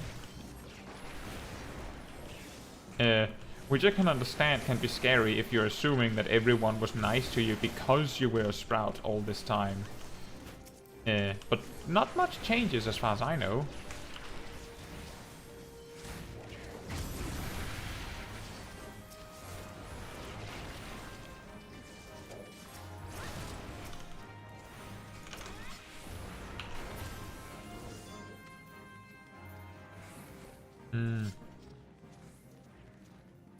I'm pretty sure this counts faster when more people are standing on it, but I've never been sure. Well, that certainly doesn't help. Just running around.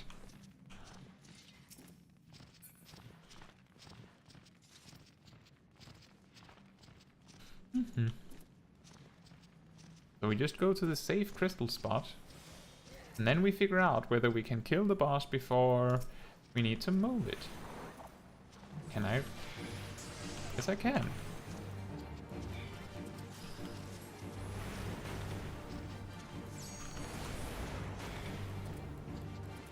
This is one of the weirdest times when leveling a Black Mage, is every time you see a proc, you want to cast it immediately. But since Fire 1 can cause a proc, you have like half a second to react to it. And sometimes you just keep getting procs.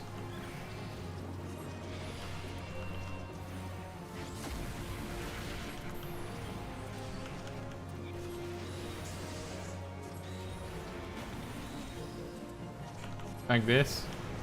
Let me demonstrate. Meanwhile, when I was recording getting Firestarter procs for my guide, you can absolutely believe that that was the time I got no procs.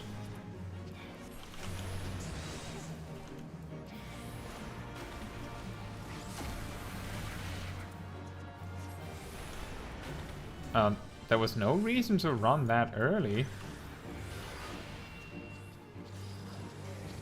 was just dimming. Hey Krovinia, how are you doing?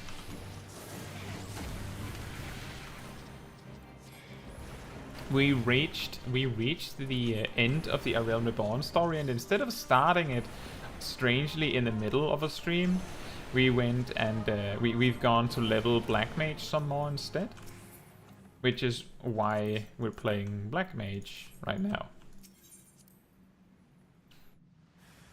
Which might not be completely clear from the video title, I suppose, or the stream title.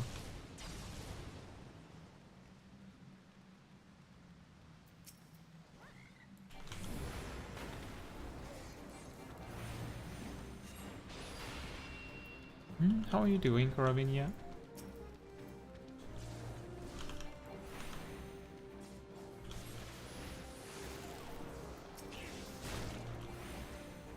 Oh boy. I think we're gonna wipe. I think we're gonna wipe. Like, really, really, really much gonna wipe. Like that.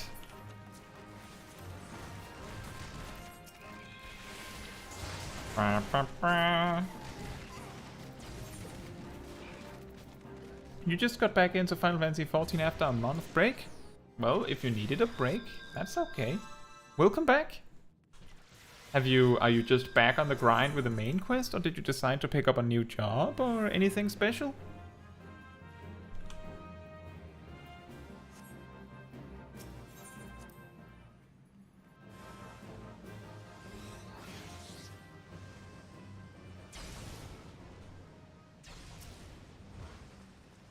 I wonder if our tank is gonna choose to pull a little bit less after we just wiped.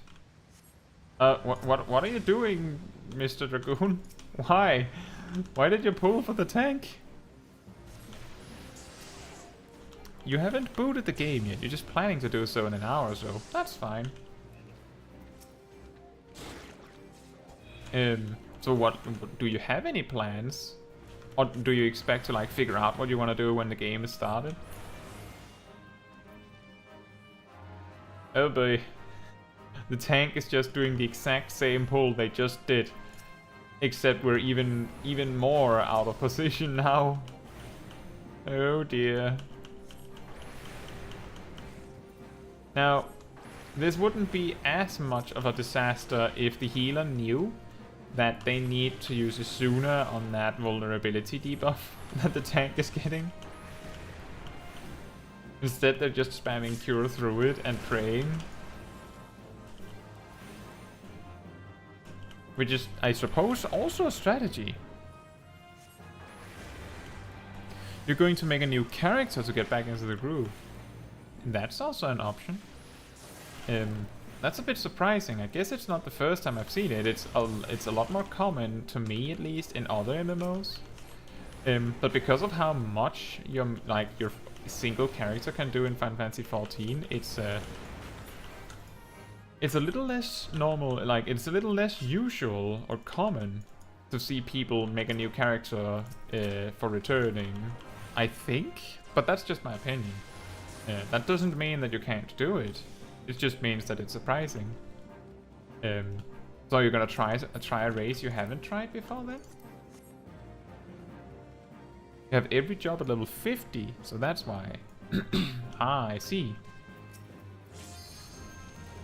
Well, if you wanted to like just practice yourself back into shape, you could always find a striking dummy like in Summerford Farms near Lenosea, that's near Limsa Novensa, and practice a rotation for any job that you would like.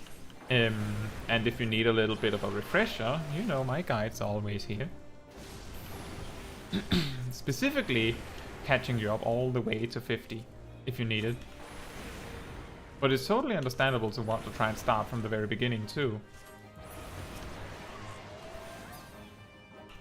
I've discovered that there are some people that have either started their journey while watching my journey with this new character, and there's also people that have made a new character to follow my journey on their new character. So you can do whatever you like, as long as you have fun with the game. That's what's important.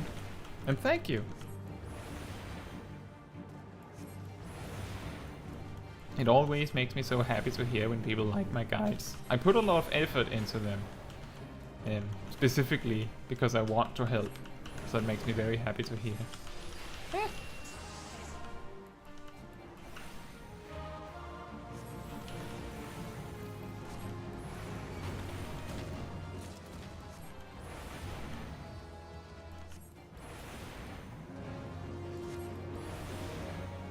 But it's not a bad idea.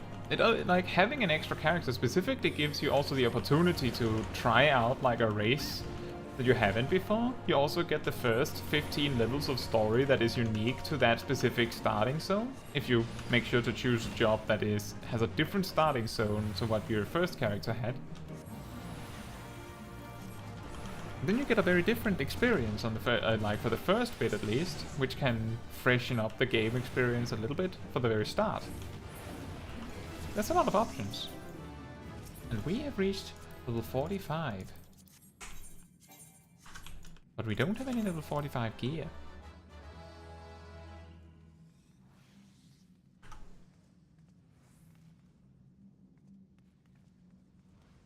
I'm extremely scared of what the tank is gonna do for this room.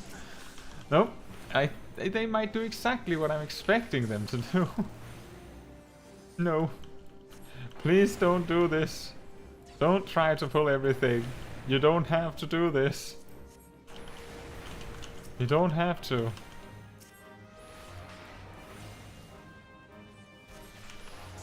I will attack the ranged mob that it appears the tank has a lot of trouble dealing with ranged pulling.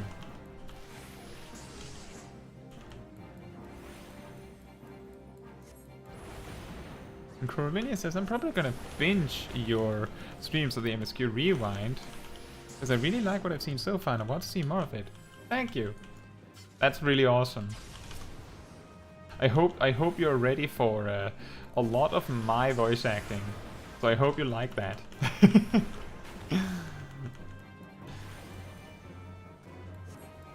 Some people have said that they really enjoy it. I specifically remember Andromeda has said more than once, or at least once, that I have voice acted exactly the voice that they expected from a character.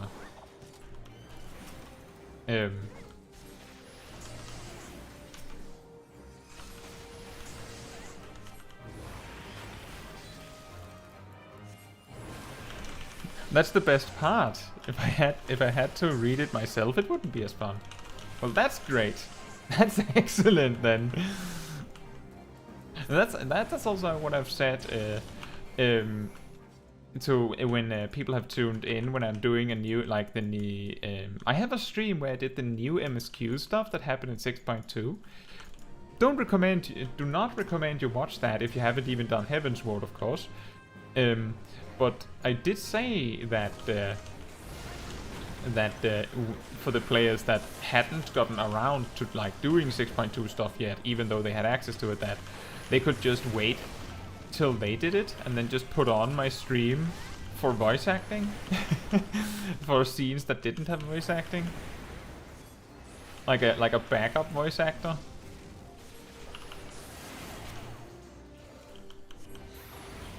I don't know if anyone did that.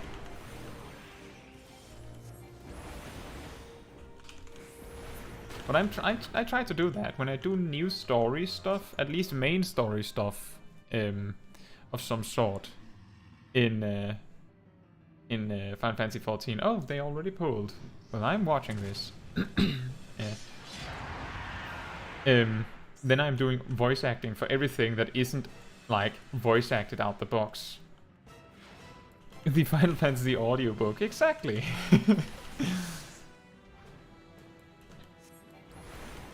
I've also promised Pokeshack at the very least that I would make readings of the those supplementary stories that are on the Final Fantasy XIV website.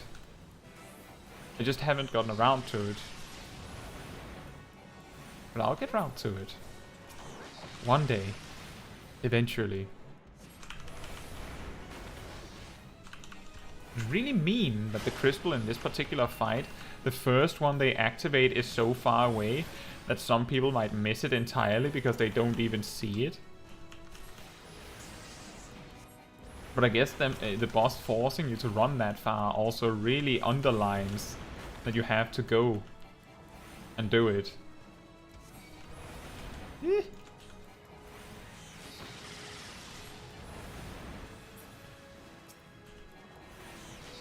But if you want your, if you want my rewind storyline to line up with yours, you have to specifically start as either an archer, a lancer, or a conjurer. Well, minus the part where I'm doing lancer quest specifically, where you would have to be a lancer, of course.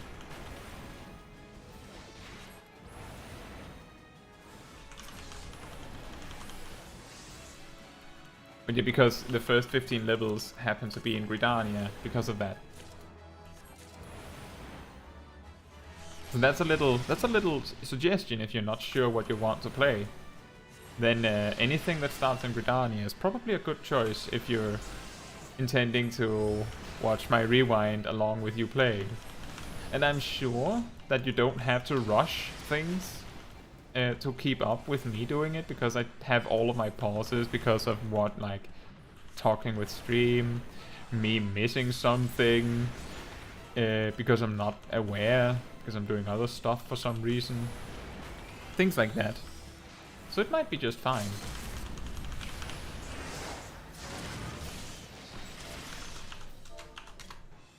And we reached level... What level did we reach? 47! Which means next time we're doing Black Mage stuff, we're doing Aurum Vale.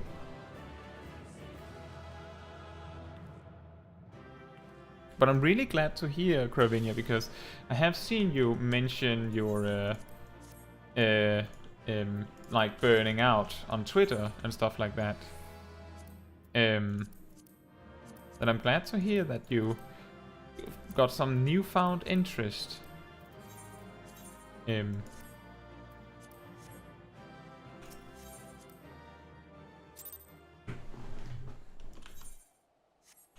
See, did we get all of the hunt targets here?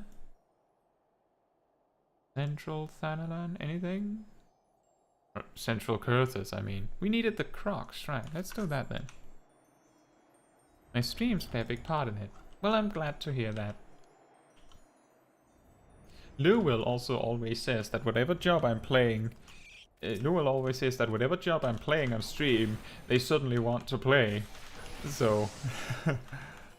I'm glad to hear that I can both inspire people to play specific jobs. I can also inspire people to find some newfound interest in the game after burning out. That's really nice.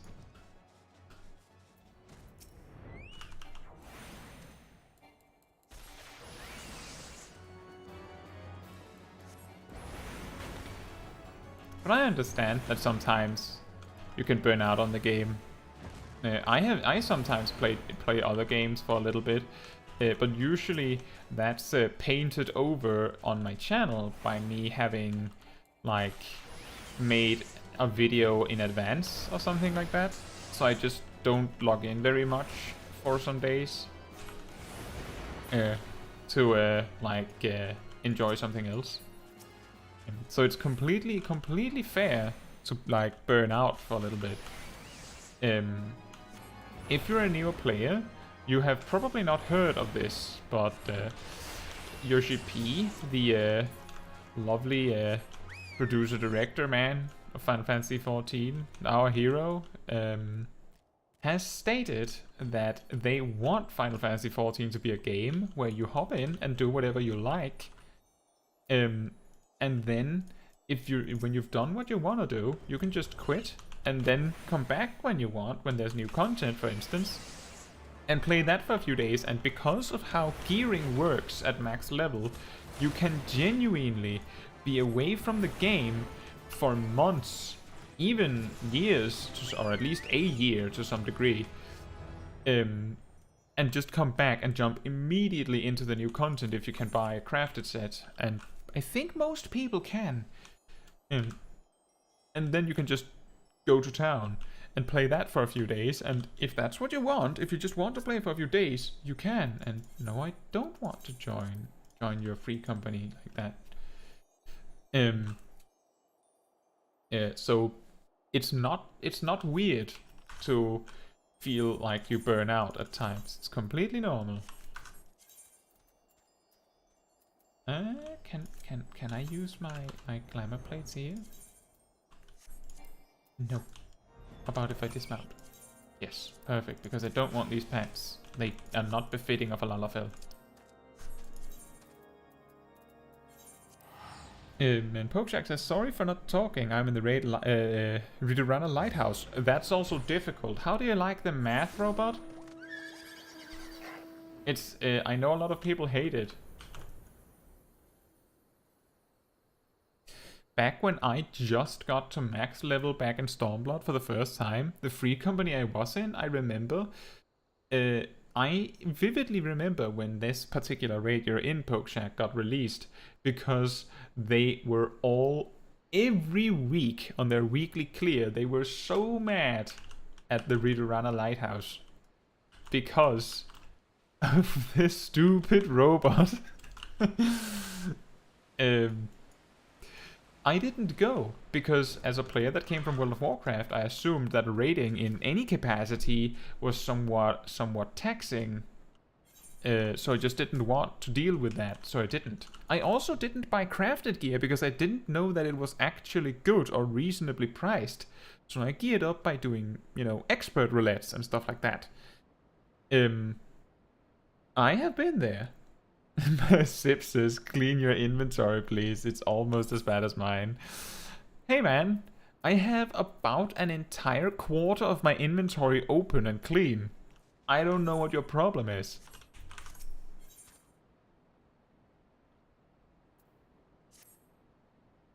And if you'll excuse me, I'm gonna go and learn Thunder 3.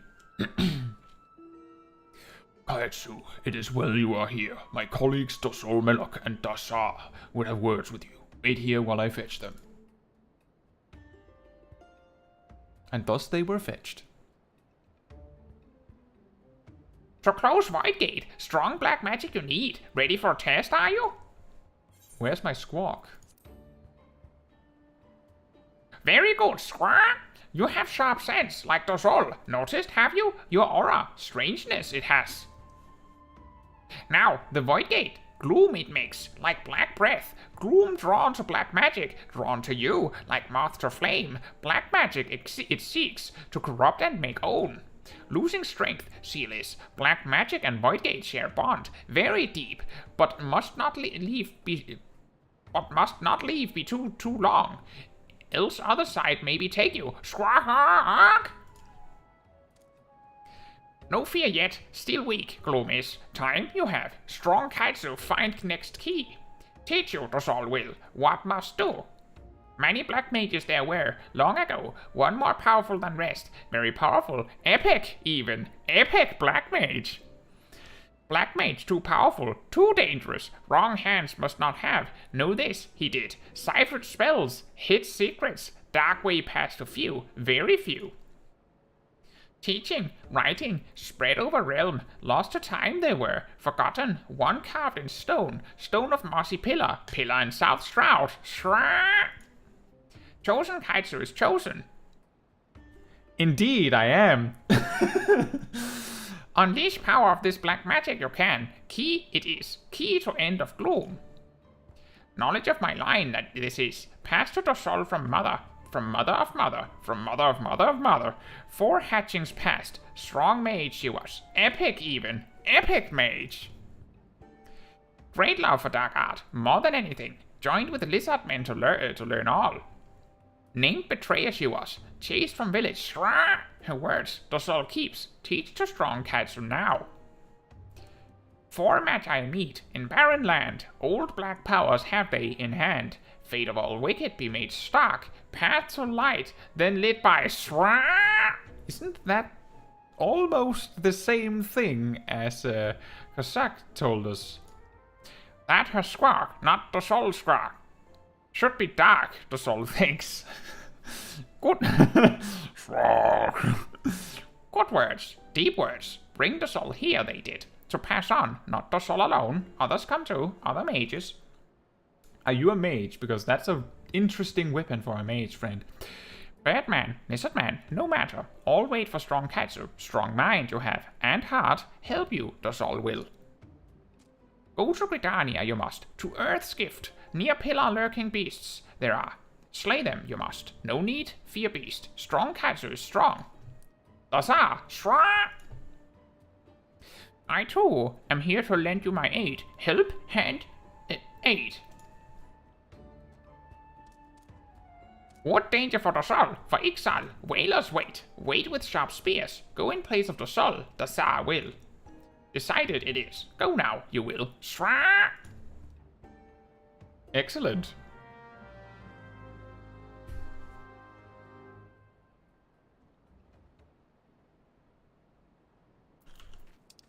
So to Earth's gift then.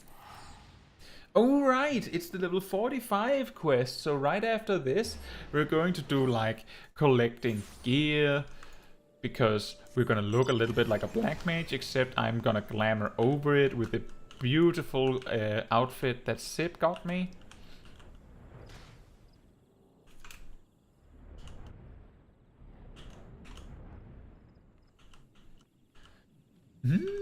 Ah! No, I don't want to fight you.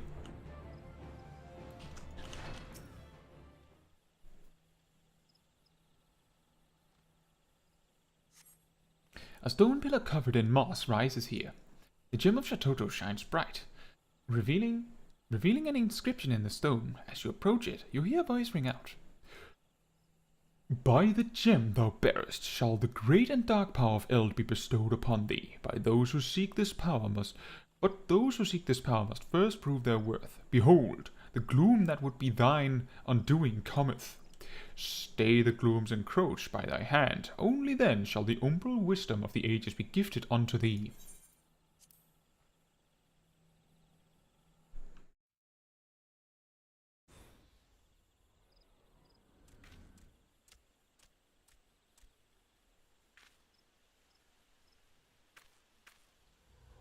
There it is. And there it is. And there it is. And there those are. That voice spoke true, look. The gloom gathers, Caetsu. I sense there are fiends of evil about. Nearby, close, about. You don't say, mate. You don't say. I will attack this one first, I think. If it's all the same to you, mate. Also, why are you using white magic? Why are you a white mage?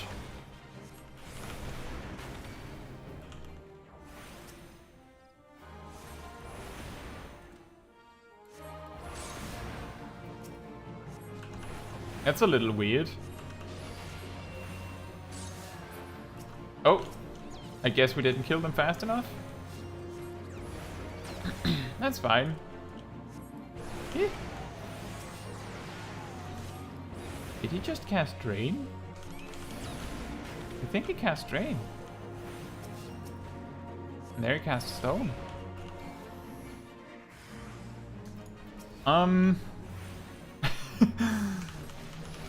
Guys, I think we have a problem.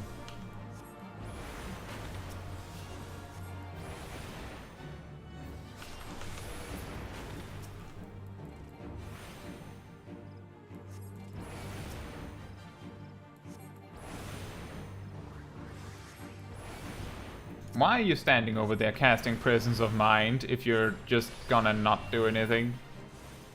Help?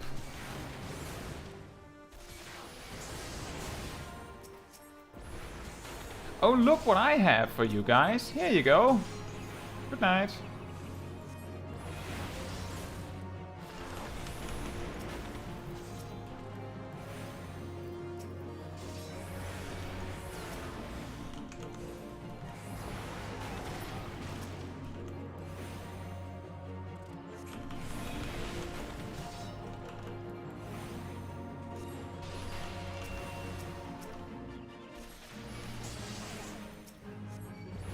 Oh look guys, guess what?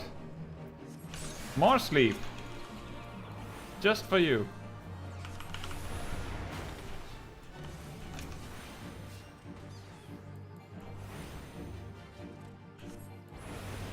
I do believe in my Black Mage guide, when I explain what sleep is, I explain that this is like the exact time, like for job quests, would be precisely the time where you might actually find the sleep helpful.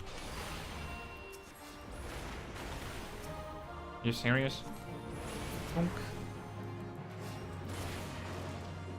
Finally, he's helping.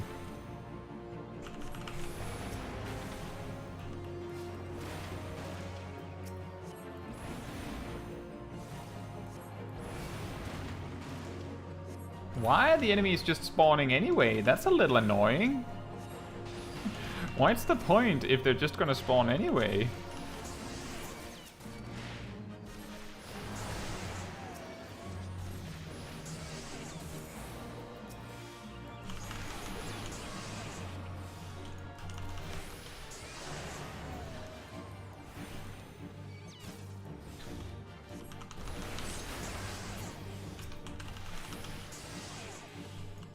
Pokecheck says, I like the math part, but now I have a lot of lag.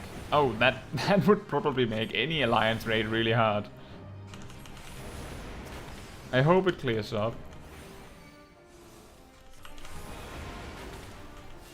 Is this the last wave, Dazar? Or is there more? Are we done? Is there more? That's it. That's that. Zip says, I have a lot of lag since I'm installing Cyberpunk due to someone talking highly of the story. Fair enough.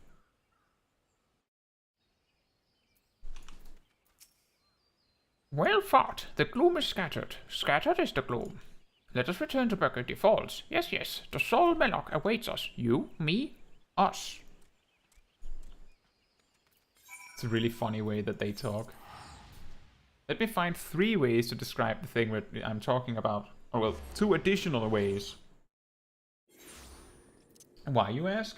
Don't ask silly questions. You can't explain a point without clarifying it with at least 2 additional synonyms for the exact word that I'm talking about. You know that. It's obvious.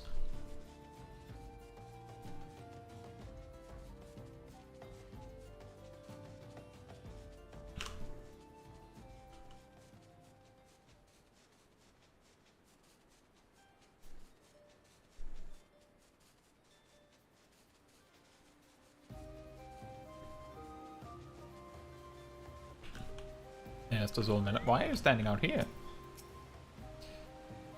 Gone from you, Gloomies. Worry for nothing, Desolid. Shra, now go see Kazak Cha, you must. Awaiting you he is. Thank you. Why are you standing out here? The only reason you have to tell me to go and talk with him is because you didn't stand next to him. The gods are good to return you unharmed. The gloom which threatened to taint this world does so no more, and I sense the darkness within you is reborn with a new power. Wield it well, Caetsu of the Black, and make of it a tool for our ends. Do that, and as the prophecy speaks, the way to light shall be lit by dark before you. Oh boy. Thunder 3. That would have been helpful for this fight, you know.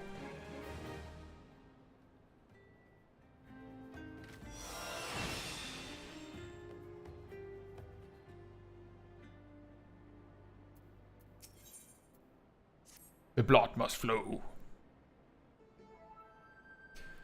Caetsu of the Black, our brother Dazar has words for you. Pray wait a moment for him to arrive. It's really funny because earlier he said that both Dosol and Dazar had words for me, and then only really Dosol had anything to say.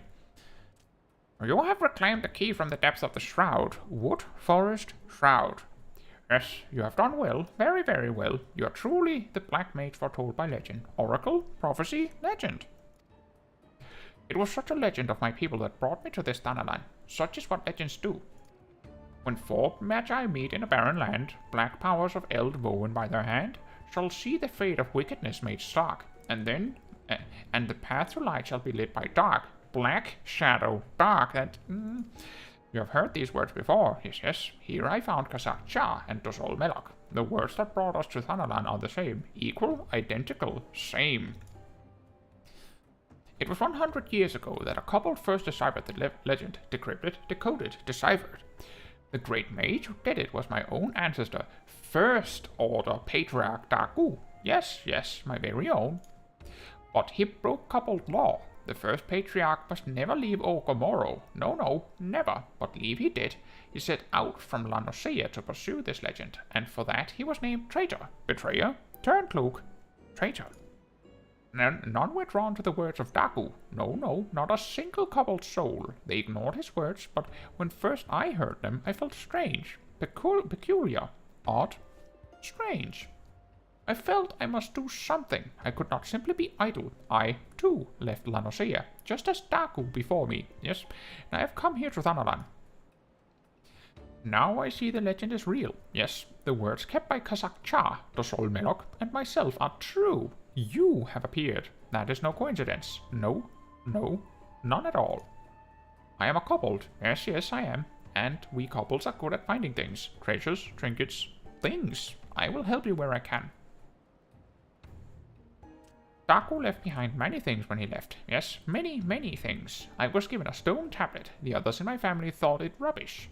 Drawers refuse rubbish. Its surface has many scratches, you see. Yes, many, many. But I sense in it a great power. Here, it may give some... your gem. The light. It is illuminating the tablet. The scratches are growing. Mighty Titan. Those are no scratches. No, no, not scratches at all. They are carvings. Words. Know thee, brave keeper of Shatoto's light.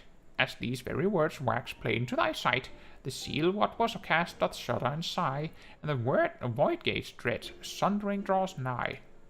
To ward against the creeping of the gloom, thou needest great garb to stay any doom. To this sacred wear thy thoughts must now tend, unto thy black command darkness shall bend. This tablet was more important than I ever imagined. Yes, yes, much more. It seems to say one would close the void gate, but one who would close the void gate must first find this sacred garb. Gear, armor, garb. And the names of places are written here as well. Yes, yes, these 4 places I know. You would do well to set out and gather the first 3 relics. Legend speaks of this. It holds that an offering of blood must be given to the planar fissures, the blood of those who have lived life steeped in the black. Only then can the relic be won. Here, take with you an offering of my blood, Caetsu. Need the soul's blood too, you do. Take quick, Shwa, before change mind. And here's mine. Mine. I would entrust it to no other. But be warned, one does not simply walk into these places. There are great dangers waiting. Do be careful. Yes, yes, very, very careful. Are you alright, Lewell? Keyboard smash! See that... Wait. And there's one in Thanalan, so we should go to Thanalan. Thanalan.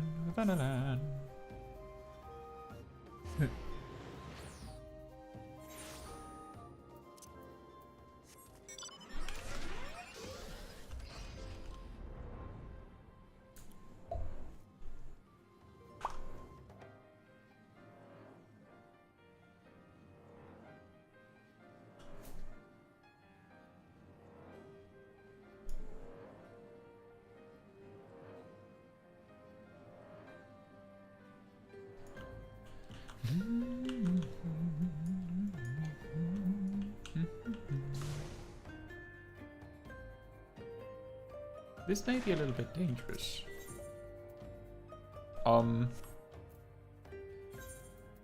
I guess Kazak jars? Because there's no Maljar right there. Sure. Yes. Wait, that was it? Gloves! We have gloves!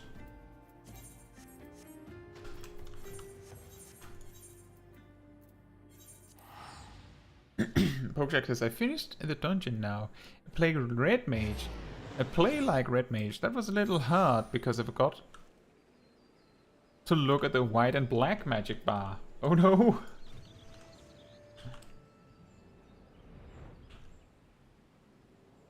It's so awkward when you go for a melee combo and you can't finish it because you read it wrong.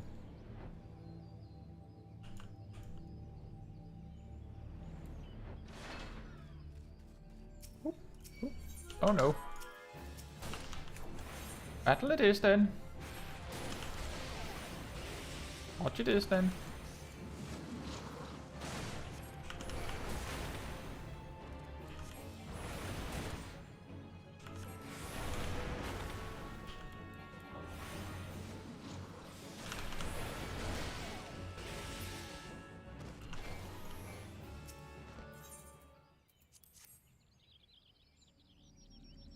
And what do we get next?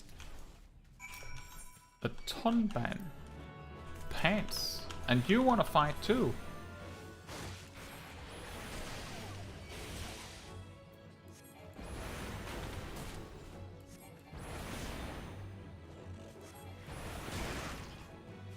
You know, based on how Black Mage plays now, like at this level, where you shoot a spell and during the time where you're casting, there's a possibility that you get a proc of some sort.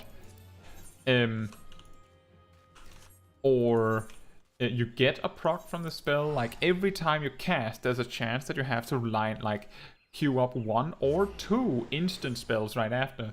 It's funny because it makes me think that there was an alternative, an alternative path that they could have designed Black Mage with, like just a bunch of procs, like just random things that happen every time you cast a spell, and then you're just standing there going through them all.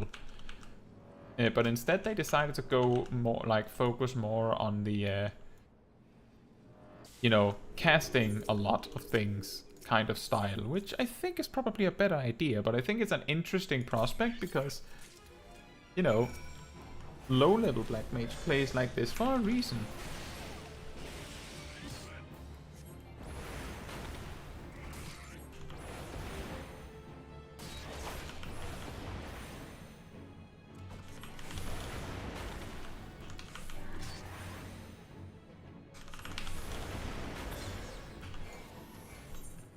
We got shoes. Shoes.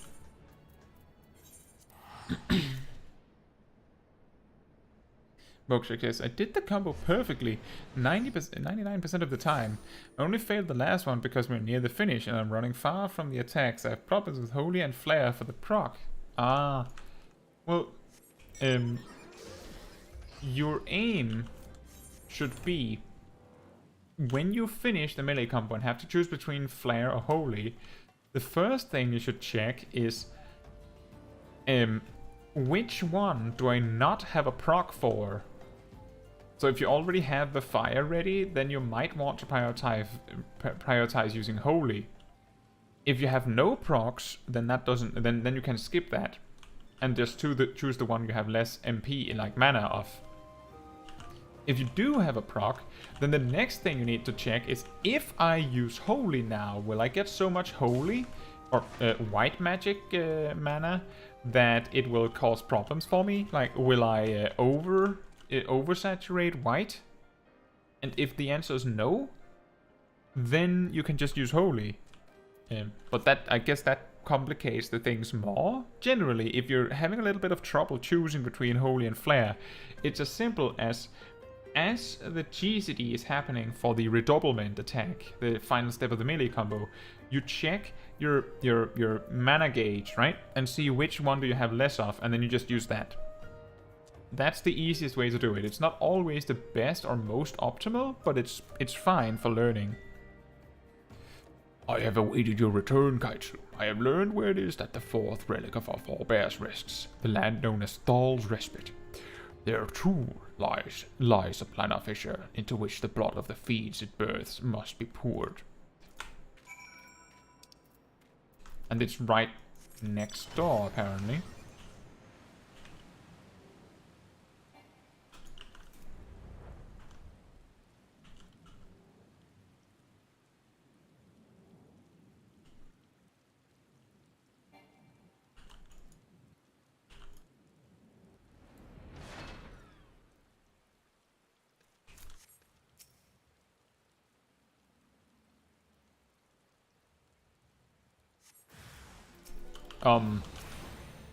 Interesting.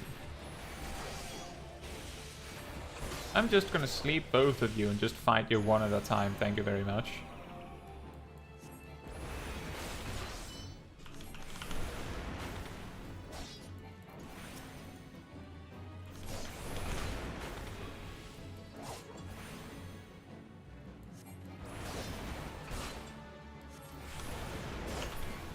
Is there more?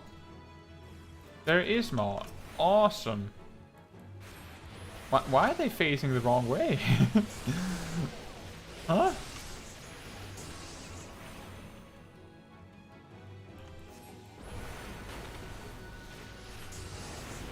That was really weird.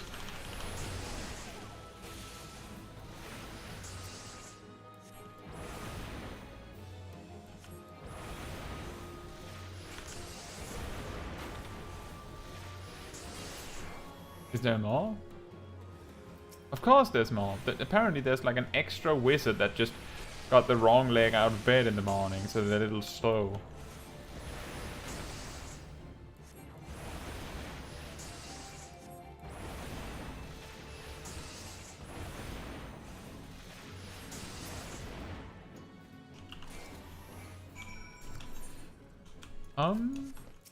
Use the blood.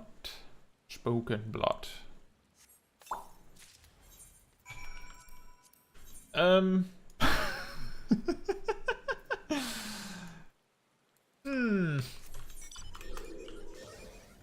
That's an interesting outfit.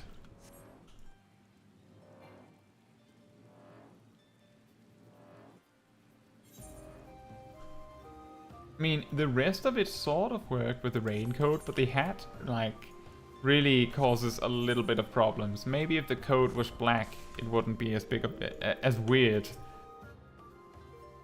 The first 4 relics are now in your keeping, yet the final piece remains, and our efforts to learn where it rests have been to no avail.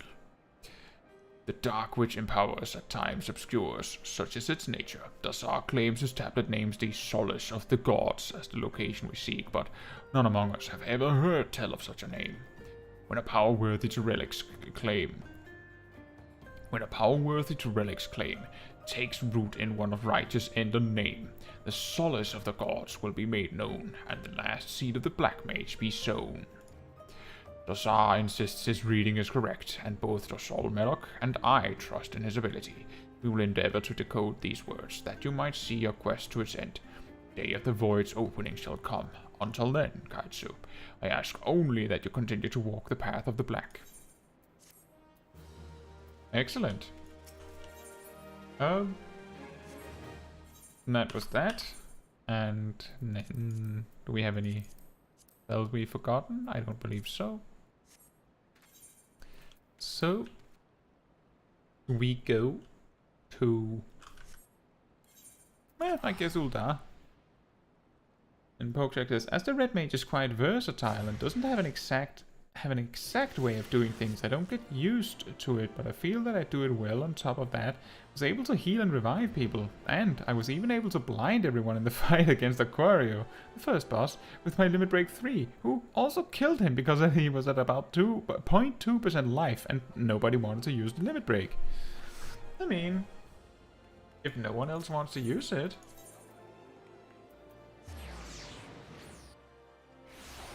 It looks weird, so the simple answer is we can't dye it. That's the upgraded version that you get at level 50. Also, I need to repair.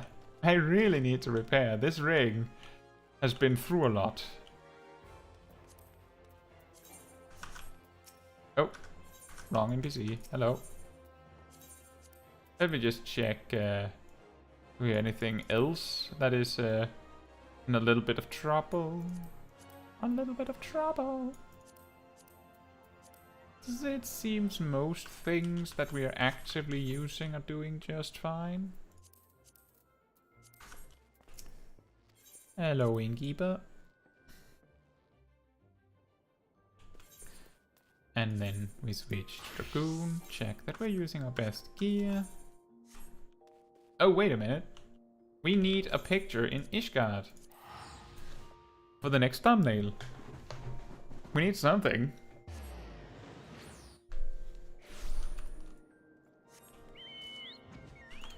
And I have a good idea.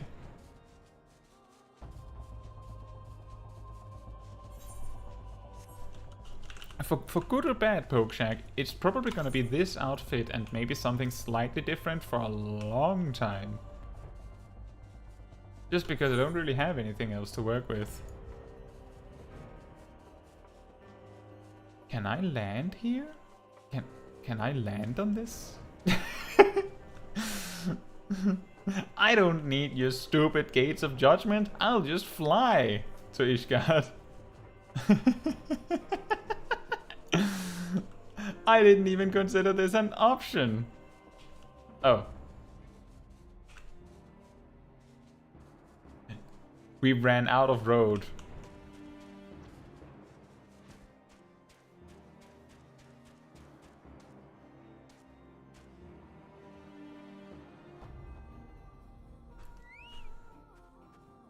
This can work.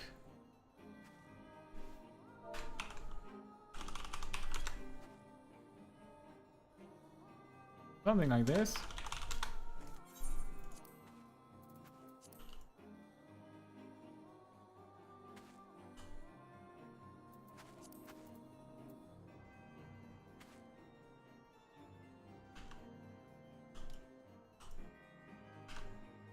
Actually,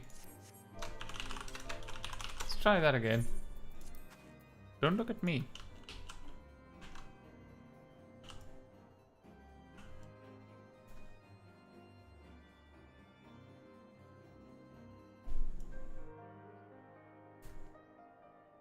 I was really hoping I could get a little closer to the city or the castle, but I guess we'll manage.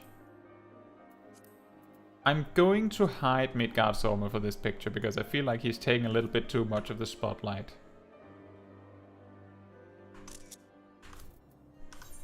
Perfect. Now we pay the devastating sum of teleporting back to Uldar again. Because I've already decided that we're going there.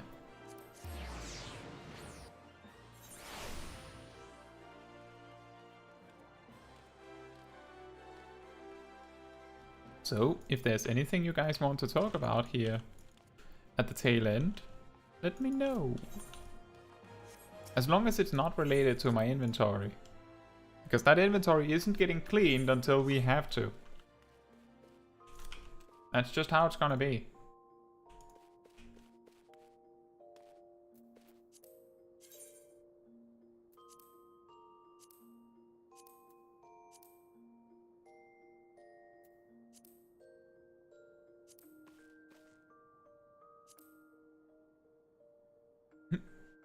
Don't see this one a lot, I don't think.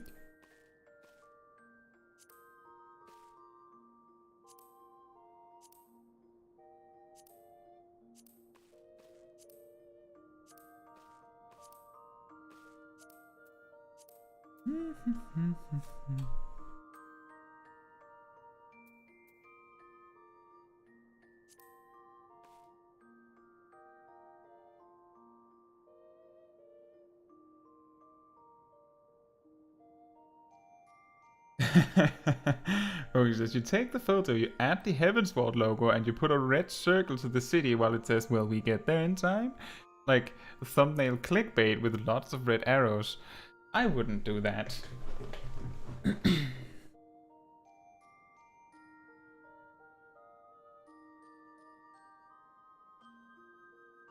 But I'm certainly going to use the picture where Ishgard is actually there, because that would be relevant.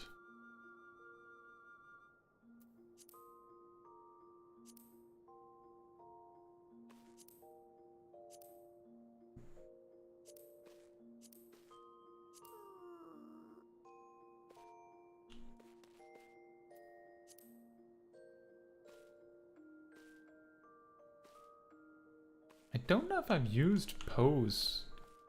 There's like multiple parts of just the pose itself. That could be really funny. I think I've used this one. I haven't used this or this.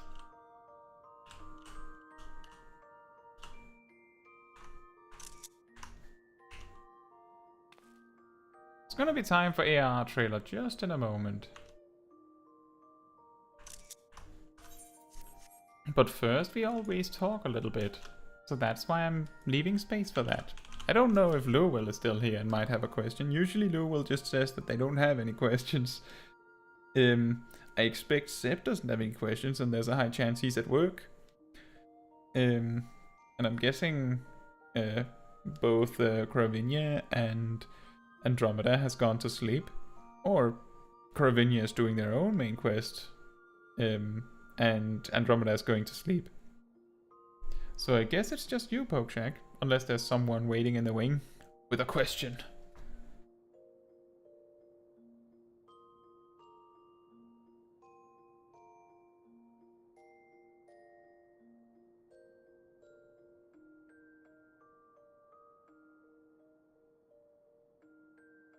We will have the trailer, yeah. Let Mama take pictures of Smol. You don't have questions right now. That's alright. I think it's interesting that we're already at level 61. The most awkward part about reaching level 64, like if we reach level 64, if we reach level 64 before we complete the level 56 and 58 job quests, we're going to be in the awkward position that we have a trait that makes Wheeling Thrust and Fang and Claw better when they're used in quick succession, but we don't have Wheeling Thrust and Fang and Claw. Pokeshack says, I remember you said that you want to redo some guides. Yes, I have thought about that, but the thing is that on the 1st of November there's gonna be a balance patch. So I can't work on a remake of a guide until that is done, because there might be changes to a job at that time. So I need to wait until at least after we know the changes. And then I can try and get to work on some guide remakes. But I can't guarantee when they'll be coming out. But it's mostly related to job guides that are specifically significantly outdated. Like, for example, you wouldn't find my high-level samurai guide that helpful when most of it is dedicated to talking about Kaiten, which doesn't exist anymore. There's also an argument to be made for remaking the Paladin guide because of the emergence of the slow and fast Paladin difference, and in particular the popularity of the slow Paladin, which actually plays very differently from fast Paladin, which is basically what I'm teaching in my guide, just fast Paladin. But those are just some examples. I have a list, so I'll get to it. But remaking guides is like an endless project, because there are so many jobs that if I were to remake low-level and high-level guides for every single job, it would take half a year with my upload schedule. Anyway, we'll start. In that case, if there's no questions, let's start by saying goodnight to Smol Kai. Which will make it a little different in the way we do things, because normally I close the stream right now, which I will not do today. But good night to Smol Kai. See you in a week or so. And then we go to movies and titles. I believe it's the A Realm Reborn demo and title. Do it.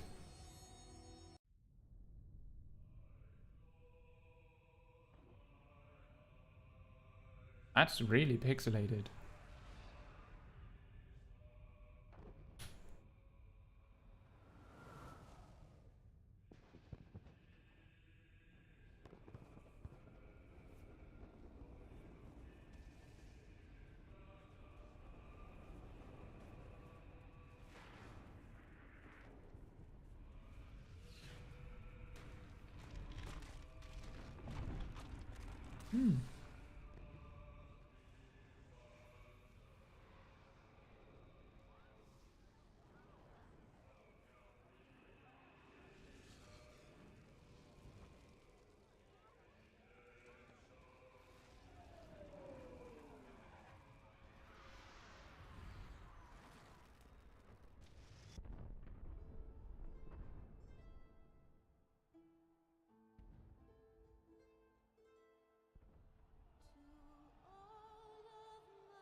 Well, we can, everyone can watch this whenever they want, so I'll talk a little bit over it. This is a very interesting set of characters when we know what happens later, by the way. Really interesting. So if you've seen this, like you've played A Realm Reborn, you've seen this, and then you get to Heavensward, and then there's the Warriors of Darkness. So that's interesting. And Pokecheck says it's not. Let me just get this right. You're asking for guides on how jobs work below the level they're unlocked? Is that what you're asking about?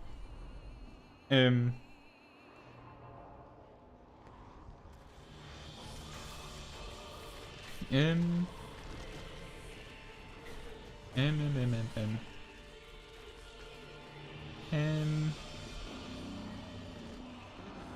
I really don't think it's a good idea, and above all, it would be good. The images of rotations that weren't in before your guides. The thing is that I don't think a lot of people would be that interested in how the rotation works of a job significantly below the level you learn it. Like, a few people might be interested in the like completionist fact of it, but in the vast majority of cases, you are interested in that when you zone into the dungeon, and at that very moment you don't have time to watch my guide. Like, you might be interested in it after the fact and be like, huh, maybe I should check that out. But if you don't check it out right then and there, then the interest is lost.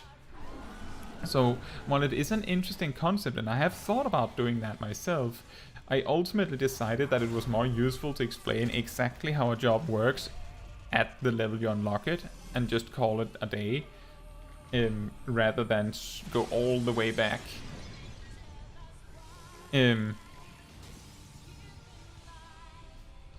That's my perspective. That there's even the argument that why would I remake the low-level guides? Only new players would be interested in the low-level guides, while a max-level guide would be interesting for all the existing players that have already watched my old guides. But there are players that would prefer to get the full picture from start to finish, even though it takes longer to explain both the low-level and high-level part, and then the max-level part.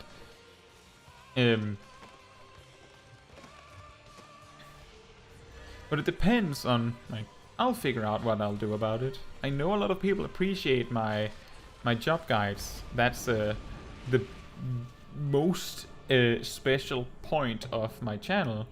So I'll try to make sure they're up to date. The problem is that because of jobs changing regularly, I'll be forced to change the guides. And making the same job guide again takes about as long as making a new video. A little less, because there's less manuscript writing and stuff like that, but I have to re-record most things, need to re-grab tooltips in case they were changed, so on and so forth.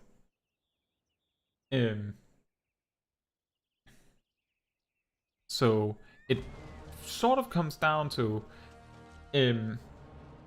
imagine if today, instead of posting a leveling guide, I posted a remake of my level 50 to 90 samurai guide. Would you have been more excited for that? Less excited?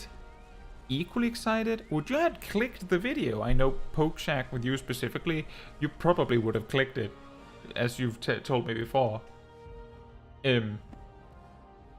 But that's the idea, is that I can make a video that is helpful for few select players, or I can make a video that is helpful for a lot of players. And if I have the ability to make both, then I would prefer to make the video that is helpful for more players if I can.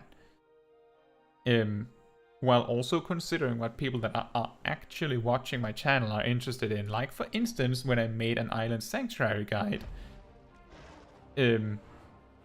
which a few players really appreciated. And then those were the specific players that appreciated it. and that's also good. Also, Odin, randomly in the main cutscene, or the main title movie for A Realm Reborn.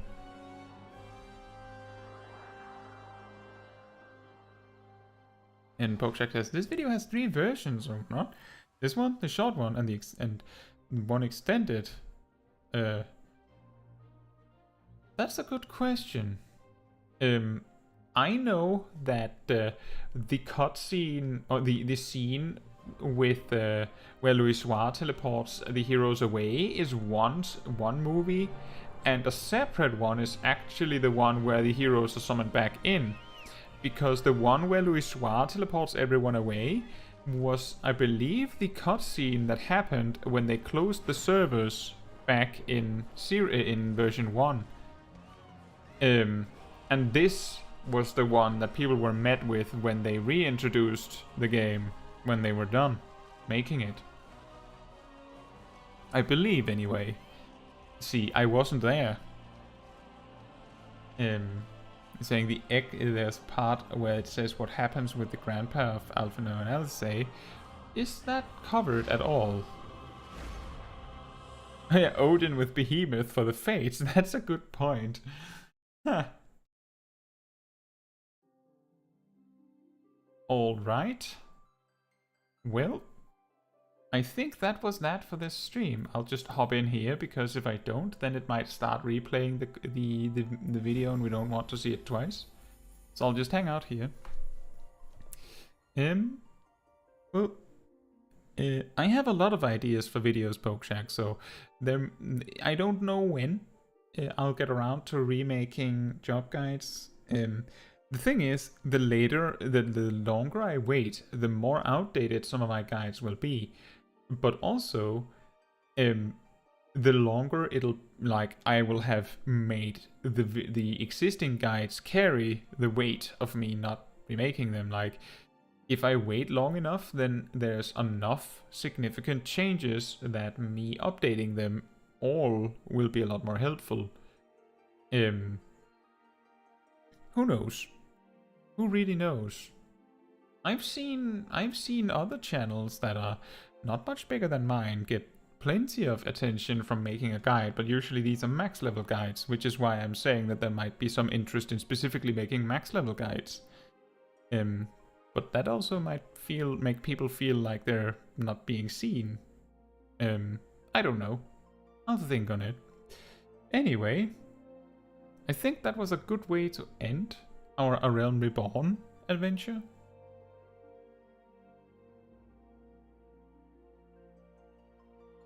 And Pokeshack says, and an opener image for Reaper and Sage like the ones in your most current guides?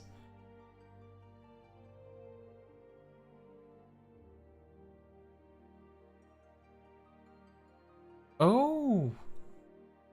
Was there no, like, opener picture for the Reaper and Sage guides? You know what, that makes a lot of sense, because the website I used to generate those didn't actually have Sage and Reaper by that point, I don't think. So I would have either had to make them by hand, which would have taken ages, or not have them. And I ultimately ended up with not having them. Yeah, 12 episodes for the full first expansion of Final Fantasy XIV. Now, the interesting question is, will Heavensward also take 12? Will it take more? Will it take less? And so on. 12 episodes is 3 months. 1 anime season. Isn't like half a season 13 episodes?